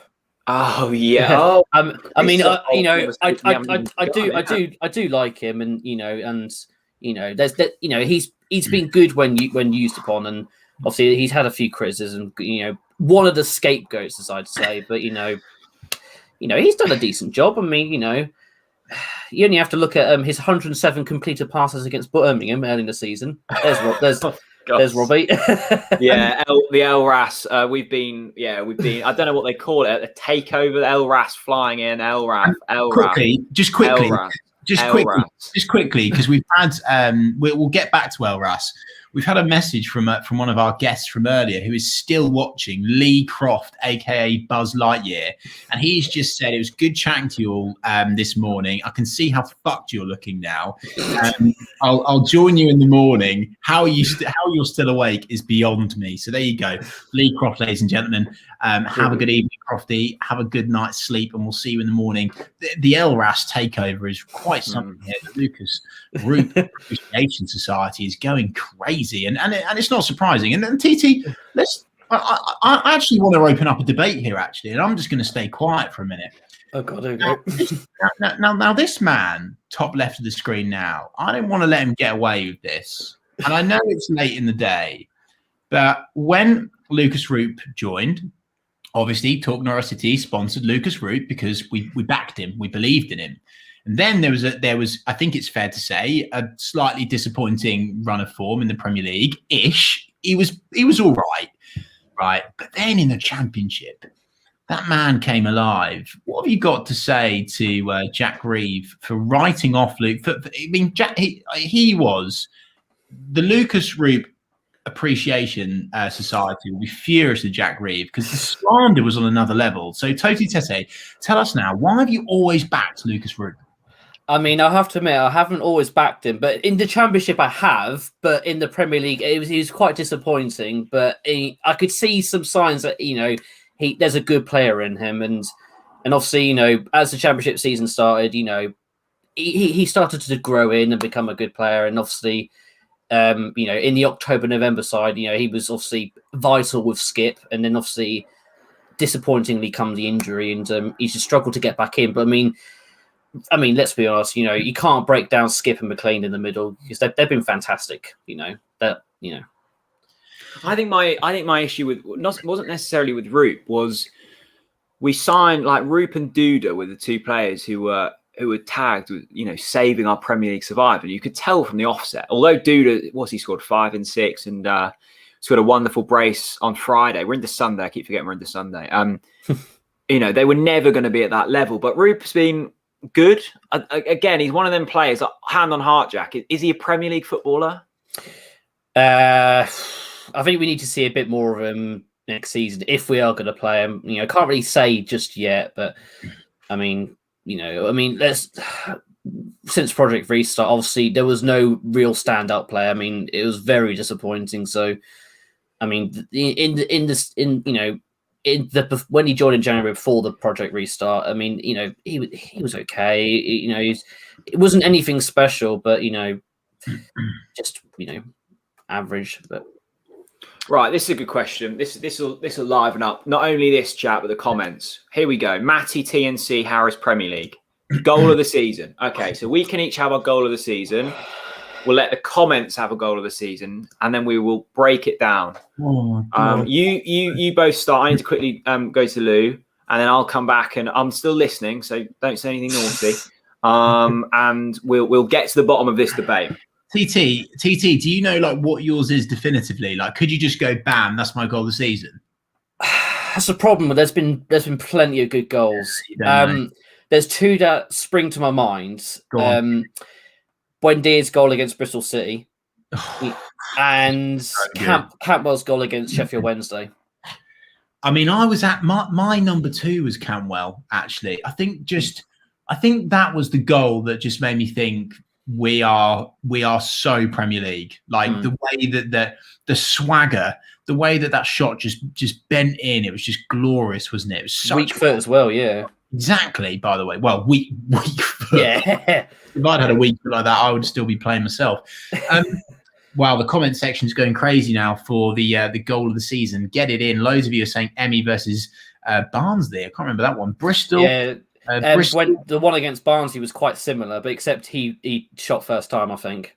Okay. Whereas Bristol City, he took a fantastic touch and then controlled it beautifully, and rest is history. I'm going to need you to talk through all these goals, TT, because my brain is now complete. I don't have a brain anymore. Do you know what I'm going to say? I really, really loved going to the potato field at Birmingham, where their pitch was dreadful, right? And the game was a bit shaky. It was a bit shaky, and Lucas Rupp finds himself through on goal, and honestly, the screen was shaking, and I was thinking, oh my God, Lucas Rupp's about to score. Lucas Rupp's about to score. And if you remember the TNC commentary, I screamed, "Pass it, you little!" because I was about to go mental. And he slides it to Skip. Skip gets the first goal. Honestly, in terms of a team goal, I actually really enjoyed that. Yeah, it wasn't stylish. Yeah, it wasn't a Dowaldinho versus Derby, for example. Great shout, by the way, Cameron. But I just thought that goal was just such a good team goal, TT. That must have been a highlight for you as part of the LRAS, right? Oh yeah, admittedly, with a 3-on-1 situation, I was really wanting him to pass it, and thankfully Skip got it in there and he got his first goal. Because imagine if he went and missed that 1-on-1 chance. I think the LRAS would have to take a few weeks off as a break, because that would have been there would be no coming back from that. But a fantastic run, and then it gave me a good excuse to use Chariots of Fire, whatever it is, the slow motion in the This Is Norwich. And mate, that was absolutely brilliant. Let's go to the comment section. By the way, great shout. Maxi Aaron's goal today is a brilliant goal. What did you make of the goal today from Maxi Aaron's? I've watched it on repeat about a few times. It's a fantastic ball in for McLean, and Aaron's at the right place at the right time, and it's brilliant. Premier League class. Totally agreed. Totally. Well, Premier League class, Champions League class. I don't care about no, mate, I don't care about saying anymore. He needs to be playing for a Champions League team. It's as simple as that. 100%. Jack says, hey lads, 2 a.m. gang. Oh yeah, it's getting to that time. We are almost there. It's the graveyard shift. There are still 500 people watching this. I think we're now going to get into the Brazilian takeover zone, which is going to be coming soon. I'm very much looking forward to that. At 2 a.m, we will be joined by Lucas, the Brazilian Canary, absolute nutter, absolute legend, and we'll probably just sing and dance for a whole hour. I'm totally okay with that. Jack, Jack Reeve, what's your goal of the season, please? Jack Reeve. Still on mute, I think. Yeah, he's still on mute. Yeah, I was just thinking about this on the loo. And I'm coming up with a goal that isn't aesthetically pleasing, but I'm going to say if it wasn't scored, we would have finished 6th. And my goal of the season is Jordan Hugill's last-minute penalty away at Rotherham. But honestly, because that was the game we were poor up until that stage. We just beat by Derby, and we were kind of poor in that game. I think we went 1-0 behind. They had a chance to go 2-0 up. I think they missed a penalty. I think that's right. And Hugill steps up in the last minute. That kick-started the season. Now it was a penalty, right? So, but for a player that isn't a first team starter to step up in a big moment like that and tap it home, I was like, yeah, this guy's got some balls on him. And that was mine. That was mine. Though, yeah, but do you know what though, Jack? I like the fact that you singled out that goal. But I would say actually the lovely part of this season is, and we've had it shout for it earlier, Darryl Dino against Derby felt equally as important. There's been many goals this season. What about Max Aaron's Sheffield Wednesday at home? There's been goals this season where we've not actually quite been at. How many times have we seen this season? And TT will agree with this. How many times have we been in gear 3 this season, but we've still nicked those wins? And that's what a title-winning team does. Would you agree with that, totally, Tete? Yeah, especially the first half of the season. Second half of the season, you could sense we were a lot better, especially after losing to Swansea and winning. I think was it 9 in a row we won, and I mean that's first half. The amount of games we won by 2-1, 1-0, and 3-2, and we were good. Obviously, I just knew we could have been better, and obviously they've proved that, and I'm glad they have done. I love this coming in from Robbo Zini, of course, a great friend of he says, thoughts on that burger? Right, talk us through this burger then, please. So I mean, Two Lifeboats have just gone under new ownership, so they've got a new menu, and it's decent. A bit pricey, but I can understand that because obviously, the pubs have just reopened. They need to get a bit more revenue in. I don't think. How much is the burger? £14.95. Oh wow! Yeah. It's steep. It is a bit steep. Yeah. It depends what the sides were, TT. So hit us with the hit us. Yeah. It was a decent sized burger. It's a little bit pricey, but it was good quality. I'd get of it, and I feel like I have to create my own food review channel now at this rate. Well, amazing. Go ahead. We've got all night, mate. I mean, the burger was nice. Bun nice and toasted, cheese, nice and melted. And the one downside was the bacon was a bit too crispy. It almost felt like it was proper crunchy. And I have to knock off a few marks. And if I have to give it a rating out of 10, 8.5. Whoa. We haven't. We need more. We need more insight here. We need more insight. So was it one patty or two? It was one. It's one patty. It was fairly decent size. A chunky patty. And okay, so we've got the burger. What salad and sauce is in there? Didn't have salad. None in there. No. Okay. No. I'm not a salad person. Onion? No. Okay. No, what about salad. So what's with it? Chips Hang on, anything else? Jack. And Tete, can we just have a quick pause? We've got a very, very special. I want him to go to sleep now because he needs to serve us. Michael Bailey's just given a very generous donation to Big C. Wow. 50. Wow. Michael Bailey made it home. Covered Jack up. Car battery intact. Tell Totally Tete he's brilliant. And here's to the morning when I get up to finish writing. The Big C's a brilliant cause close to my heart, and you're doing brilliant things. Remember that over the coming hours. Michael Bailey, ladies and gents, what a man, and a very kind donation. That's £50. Jack, we need a new total. We're on with total. The problem is loads of people have donated to the page and text, and Big C have gone to sleep, so it's not refreshing. So what are we on there? 13. You're going to need to do some math. Yeah. Okay. So Totally Tete's just gone through his questionable burger order. Oh no, we have. What chips? Did you have chips with it? Okay. Yeah, there was chips with it. Yeah, Right. yeah. Neil Harvey, 30 quid for the Big C. Before we go back to your burger chat, boy. Neil Harvey, 30 quid. That's so kind. And you've helped Norfolk and Waveney's cancer charity. Thank you so much. Oh, and by the way, TT, thanks for your donation today, mate. No worries, no worries. Yeah. Well, I appreciate you spending your acca that you were going to feed the kids on that. Yeah, it's going to be McDonald's because it's the new one in Cromer just recently opened. Oh God, we've got so much to catch up on. I forgot there's a new Mackey's in Cromer. Yeah, well, I've only been there once, and it was a good experience. Apart from the fact that my girlfriend's car nearly broke down in the drive-through, so yeah, we just about managed to get home back to Sheringham. So, but she's got a new car, so all's fine. Okay, interesting insight. Azaka Spacehead. Hey boys, hope you're keeping well. Big ups to the Chattery Massive. Wow, I mean, I'm not sure what that is, but big up. I think that's a place. Big up, Azakar, top man. Right, Jack. Let's finally get to the bottom of this burger. Oh, the God. burger is okay. So chips with it. Anything else? Any onion rings?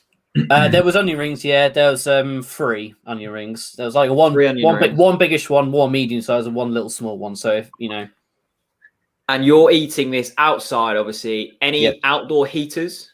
There is, yeah. There's massive umbrellas, and it's quite clever.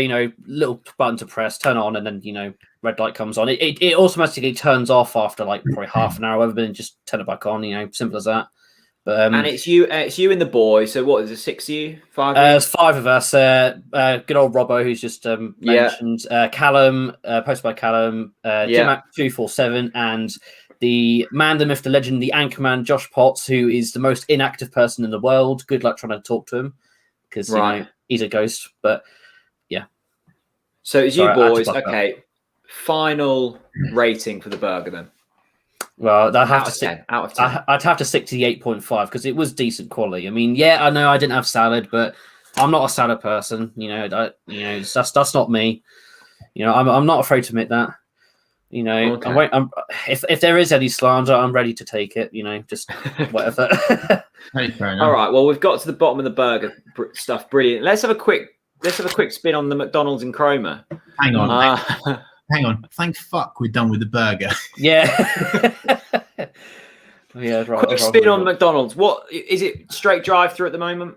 It is, yeah, and you can go in to pick up, but you just can't sit down, and right. But the problem when we nearly broke down is because we didn't want to wait in the drive-through to that's right, yeah, and there's a penguin on the shoulder. TT, can we? Is it possible to actually get Donald Trump like really in on the shot here? Like, is he movable? Yeah, he's a life-size cutout. So hang on. Bring him forward, please, mate. Bring him forward. Thank you. Appreciate that. Tosi Tete doing some fine work for us. Absolute legend. Bring it on. I mean, I'm now at the point where I think this might be a big cheese dream. I mean, wow, Donald Trump with the penguin on his shoulder. Wow, that really is something else. Thank you, TT. Yeah. Wow. Jack, there's still 474 absolute nutters watching the TNC 24-hour live stream. We are now 7 hours and 35 minutes into part 2. Tosi Tete is our big final guest of part 2. We are now about to break into part 3, ladies and gents. What does that mean? It means in half an hour's time, we are going to be jumping onto a new link. Now, this is where we could see a drastic drop-off in viewers. But I believe in you lot. I know for a fact that you will be there for part 3. So if you watch on YouTube, make sure you've got it all set up and ready to rock. Tosi Tete, I want you to do this, please, actually, whilst you're on. This is part of your booking fee. You can't come on to Talk Norwich City and not do this, okay? And personally, I think it should be a part of your next Norwich video. It's a report that's come in from Jack, and what a second name. If the second name doesn't deserve it, then nothing will. He says, Zombie Nation. Right, let me just ask Donald for the scarf. Yeah, here we go. Quick. I know James is friends with Jack. I must admit, I wish I went for the burger myself. When I turned up at TT's this afternoon, Trump was at the window. There we go. What did Jack? Oh, he's not. Hang on. Quick question for Jack. Sorry, I got headphones and I missed that. What did James get for lunch? Because he's saying he wished he got the burger. What did he get? He got scampi and chips, I think. Oh, cool. He stinks of scampi. He admitted he was basic. Yeah. Toji Tete, Zombie Nation, please. Let's have it. Come on. All right. Have you got your scarves ready then? I actually don't have a scarf. I'll get my I'll just dance. I'll dance. Oh yeah, dance like you did with Michael Bailey, because that that that's going in the news as Norwich, so 3, 2. Come on then.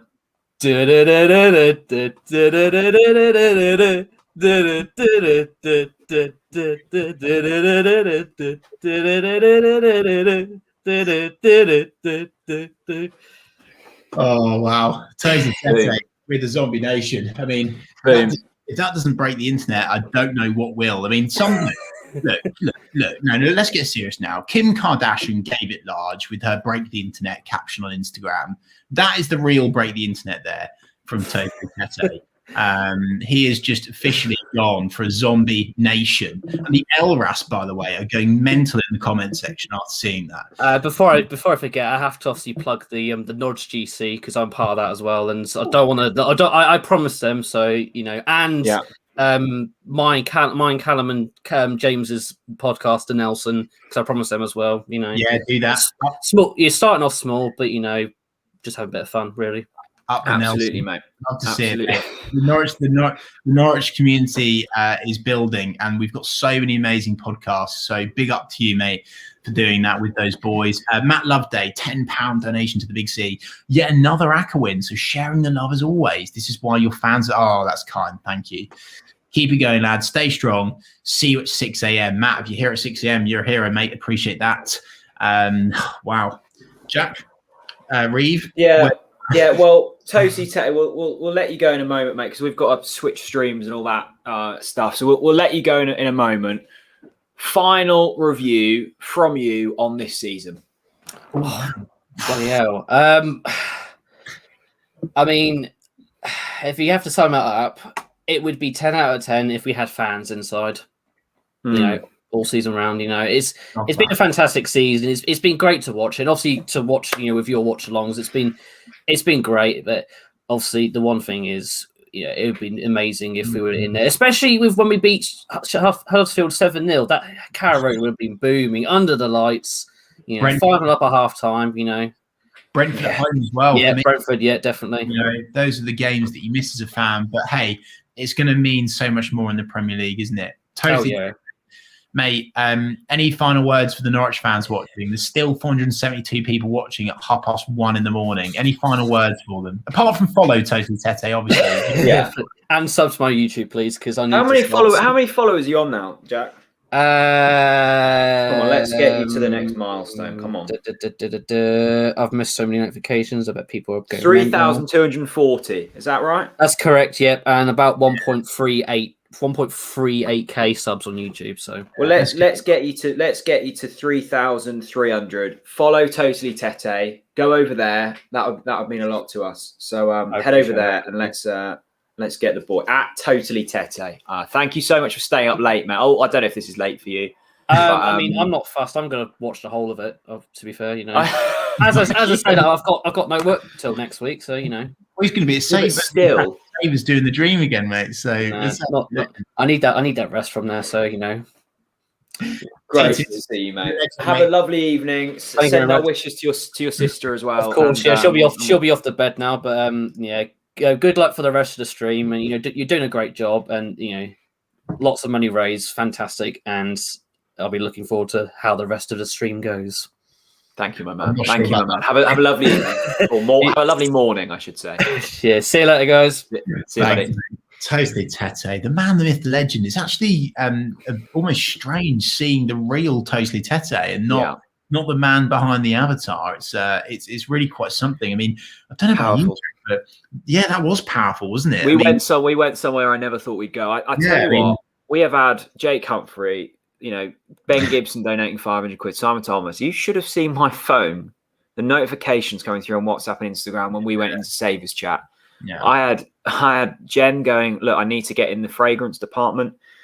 I had people in my DMs going, I never knew Savers had, the fragrance department. Loads of females saying really keen to smell out the Michael Bublé for women.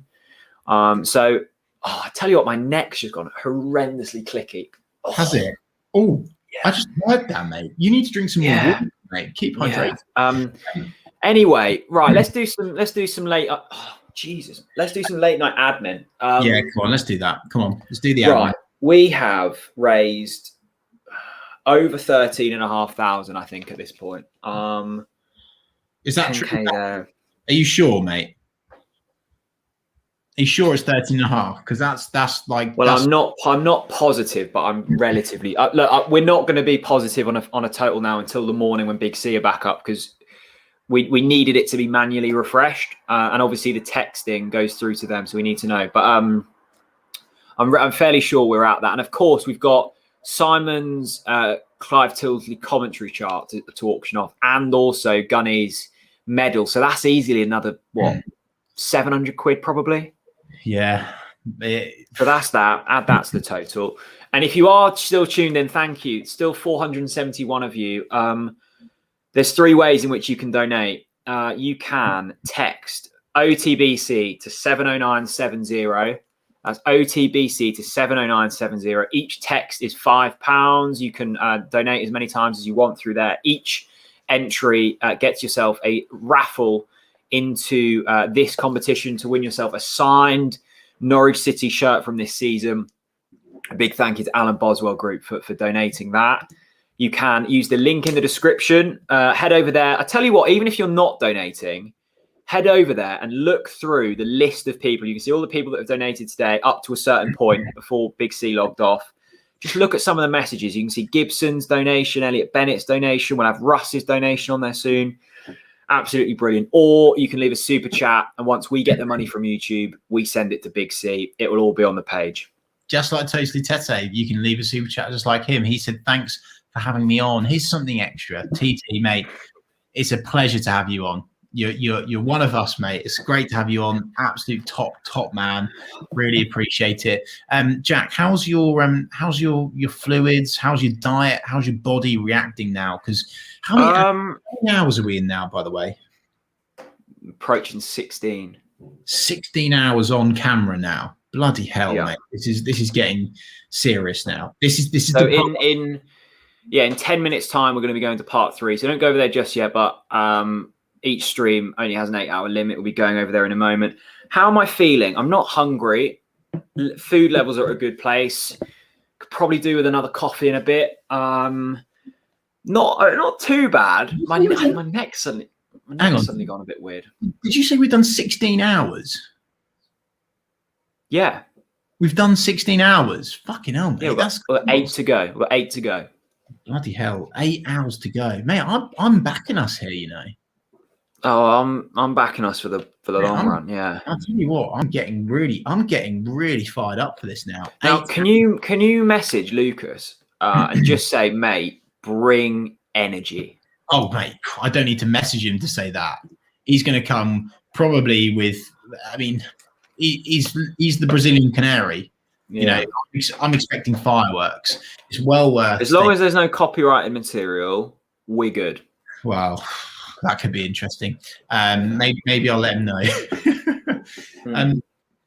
So I would say, oh, by the way, I love this from Carl, by the way, who's tuned in again. He's probably gone to sleep and then woken up again. He says, you're on the home stretch now, chaps. Keep it going. Yeah, we are trying our best. As you can see, the energy levels have dipped a little bit, but the conversation is still flowing and the donations are still coming in. We think now we have hit £13,500. We think we've hit that. We can't get official clarification on anything until tomorrow morning. Is that right, Jack? Yeah, pretty much. Yeah. Okay. So this is blind faith until the morning, and then we will have official confirmation from the charity, and we can all have a party. And don't forget, people, that Jack and myself are armed with a box from Norwich City Football Club. In that box is something that we will reveal at 9 o'clock tomorrow morning. I've got something to loosen my neck up. Oh, I've got my like a hot beanbag. Oh my God. Oh, that's unbelievable. I mean, your service is ridiculous. So good. Ridiculous. It smells. The problem is though, Chris, it smells of lavender, so I think it could send me to sleep. Oh no, that could be bad news. That could be seriously bad news. It suddenly went all stiff and weird. Maybe that's just the effect of that's my neck I'm talking about, not anything else. Yeah. Stiff and weird. Good. I'm actually going to have a bit of a glasses clean, actually. Yeah. All right, mate. Right. Eliza woke up for a quick drink and thought I'd check in. Top tip: splash some water on your wrists, and you'll be good as new. Be very proud. Thank you, Eliza. That's a good tip. Yeah, we might do that in a bit. Actually, a little splash of cold water on the old wrists. That could work wonders. Do you know what guests are currently left? All right, this is a good question from Cameron. All right, we're nearly at part 3, the final part. We've got Brazilian Canary, New York Canaries, Michael Hoffer of Hoffer and Webb, Oliver Hill in the morning. He's just going to really get us going. Michael Abrahamson, the South African Canary, Nick Masherton with all the latest transfer news, Dave Carolan, who's fuming with me, so that should be fun. And then something very special at 9 o'clock tomorrow morning. Oh, no, 9 o'clock this morning. That feels good. 9 o'clock this morning. This morning. Yeah. So Right. that's what you've got. Right. I want to ask the audience. It's like, who wants to be a millionaire? I've done one Red Bull. I've got 2 left. One is bigger than the other one. Now, I really want some advice here. When do I crack open the next Red Bull? Do I go for it now? Do I hold off a bit longer? Do I go for the large one or the smaller one next? Let me know in the comment section. Now, I'll give you my advice. Go on. I would go large now, because what you don't want to happen is a massive caffeine kick when you want to fall asleep at 10 o'clock tomorrow morning. Imagine if you get to 10 a.m. and you're like, I'm buzzing. I don't know if that's going to happen. No idea. Robert Zini's still in the stream. A £2.50 donation to the Big C. Had to analyse that burger. Sorry, boys. OTBC. No. I love it. I love it. Yeah, we absolutely loved it. We loved it. Look, the thing is, right, the people still tuned in. You're the hardcore at this point. Yeah, I agree. The 440 views, salute. And we need conversation starters, right? We're going to have Lucas coming in from Brazil in about 10, 12 minutes time. Yeah. We're going to need some because otherwise it's just going to be him firing and we're going to be firing blanks. So we need something. Jack Berry. Proud of you boys. Been here since 10 this morning. Played cricket and back since 7. Both doing such a great thing for a great cause. Thank you. Thank you so much, Jack. That's really kind of you. Well, Jack, we have got our random discussion points list to break into. Don't forget. Have you got any more photos? Oh, mate, I've got Come so on, many. let's do 2 more photos, then we can get on the third part. But before the photos, for the people that weren't here earlier, check out this that was sent to us today from the man, the myth, the legend, Darren Farley. Yes, of course, I have a very important message for 2 of the greatest Norwich City legends of all time. Not Pookie, not Wendy, no, of course, I'm talking about Jack and Chris, of course, from Talk Norwich City, for the great job they're doing to raise money with a 24-hour watch-along. Of course, an incredible job they're doing to raise money for a great local charity, the Big C. Of course, boys, your family is so proud of you and everyone is what you're doing. It makes absolutely great. And Delia, when I speak to Delia today, of course, she was so excited, she asked me to pass the message on. She said, let's be having you, Jack and Chris, the legends. That is what she asked me to say. So, boys, fantastic work. I will donate all my transfer budget, all 27 pence of it, right into the boys at Talk Norwich City to help the great charity Big C. Well done, boys. We're also proud of you. Enjoy the rest of your watch along, and when it's finished, of course, tonight come to Carroll for the largest portion of my big German sausage you'll ever receive. Because, of course, we can have sausage sandwich. That'll be so nice, Dealer. I've promised to make it nice on the barbecue. Have a great time. Talk Norwich City, the legends, Jack and Chris. Doing a great job, boys. Of course, it's a great example. Promotion, Canaries, Carrow Road, Norwich City. It's a great time, of course. I love the idea. I love the idea of Darren just saying to his missus, I'm really sorry, babe, but I've got to get my Darren Fark. I've got to get my Daniel Farker wig on to do a video for the TNC boys. Love it. Toby Gallant, £2 donation to the Big C. Thank you so much. And oh my God, wow, Connor Dunga with a £50 donation to the Big C. What's he saying? Connor, yeah, keep going, boys. You're doing amazing. I don't think us NCFC fans could be any more proud of you guys. You are truly incredible. You showed by having such a great guest, and then we're complimenting you both on the amazing. Yeah, that's been really nice, actually. We've been look, I think it's a mutual respect with all the guests. We've invited people on that we look up to and we respect, and hopefully the reason they've said yes and doing it for free is because, you know, they think the same back. So that's been really lovely, actually. So I've really enjoyed that. Did we get Toby's Gallant? If we did, we're going to get it up again. You're still going strong. Love to see it. We've also had Jack. Still here, lads. Keep it up. Thanks, mate. Right. So just to explain to the people that are watching this now, this is where it could get fruity. Okay. Yeah. So we are coming up to the end of part 2. YouTube only allows you to stream up to 8 hours in length. So we've got a part 3 ready to rock.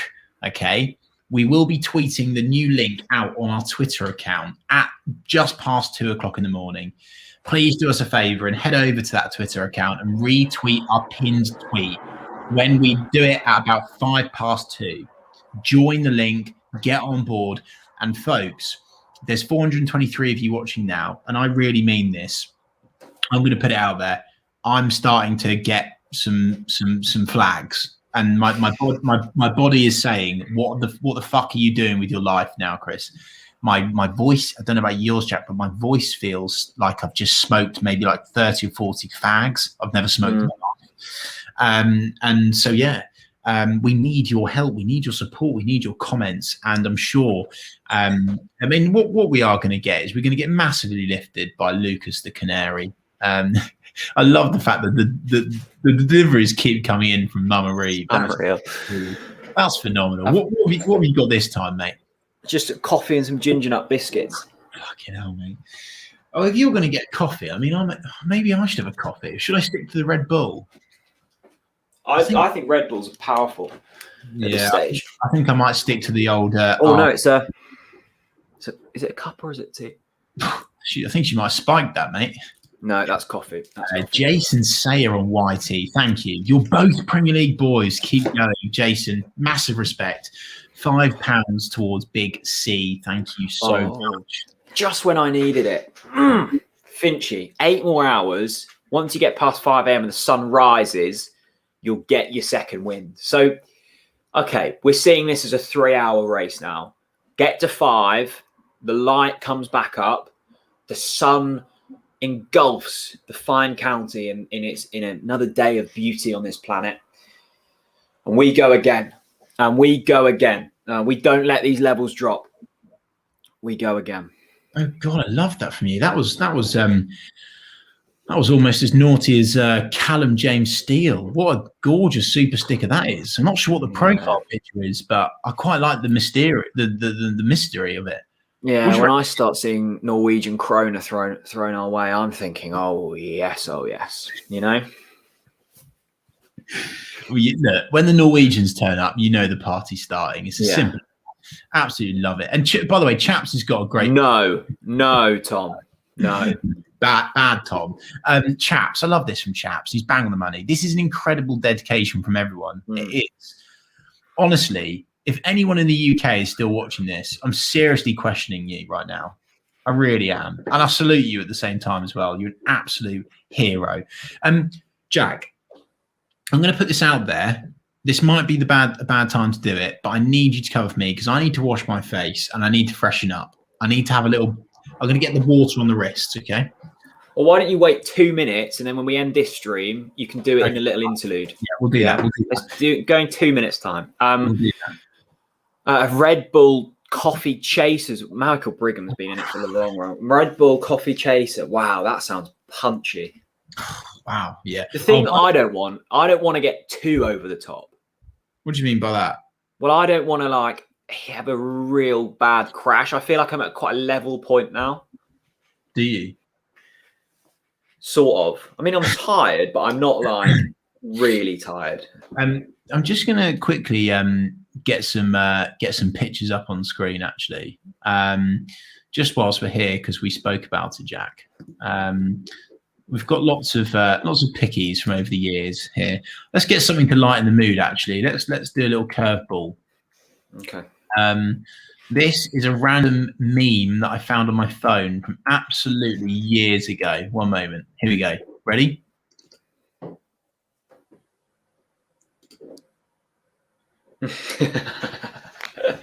Very good. Very good. Very good. They really are. They really are indeed. Nice little meme for All you right there. then. Right. Okay. Part 2. We have brought part 2 to a close. You know what this means, everyone. Like the BBC, sometimes we've got to switch channels, but we're not switching channels. We're switching stream. We have reached our 8-hour limit on part 2. Part 3 is on the YouTube channel. This will end. Move over to part 3, and we're on part 3 of 3 for the 24-hour stream. We will see you there. Tom Saunders, we'll answer this in the next one. Let me write this down. Top 3 Norfolk pubs. Fuck me. Top 3 pubs. Okay, right. See you on the other side in a couple of minutes. See you on part 3 in 120 seconds. As Jeff Stelling said, you can count them.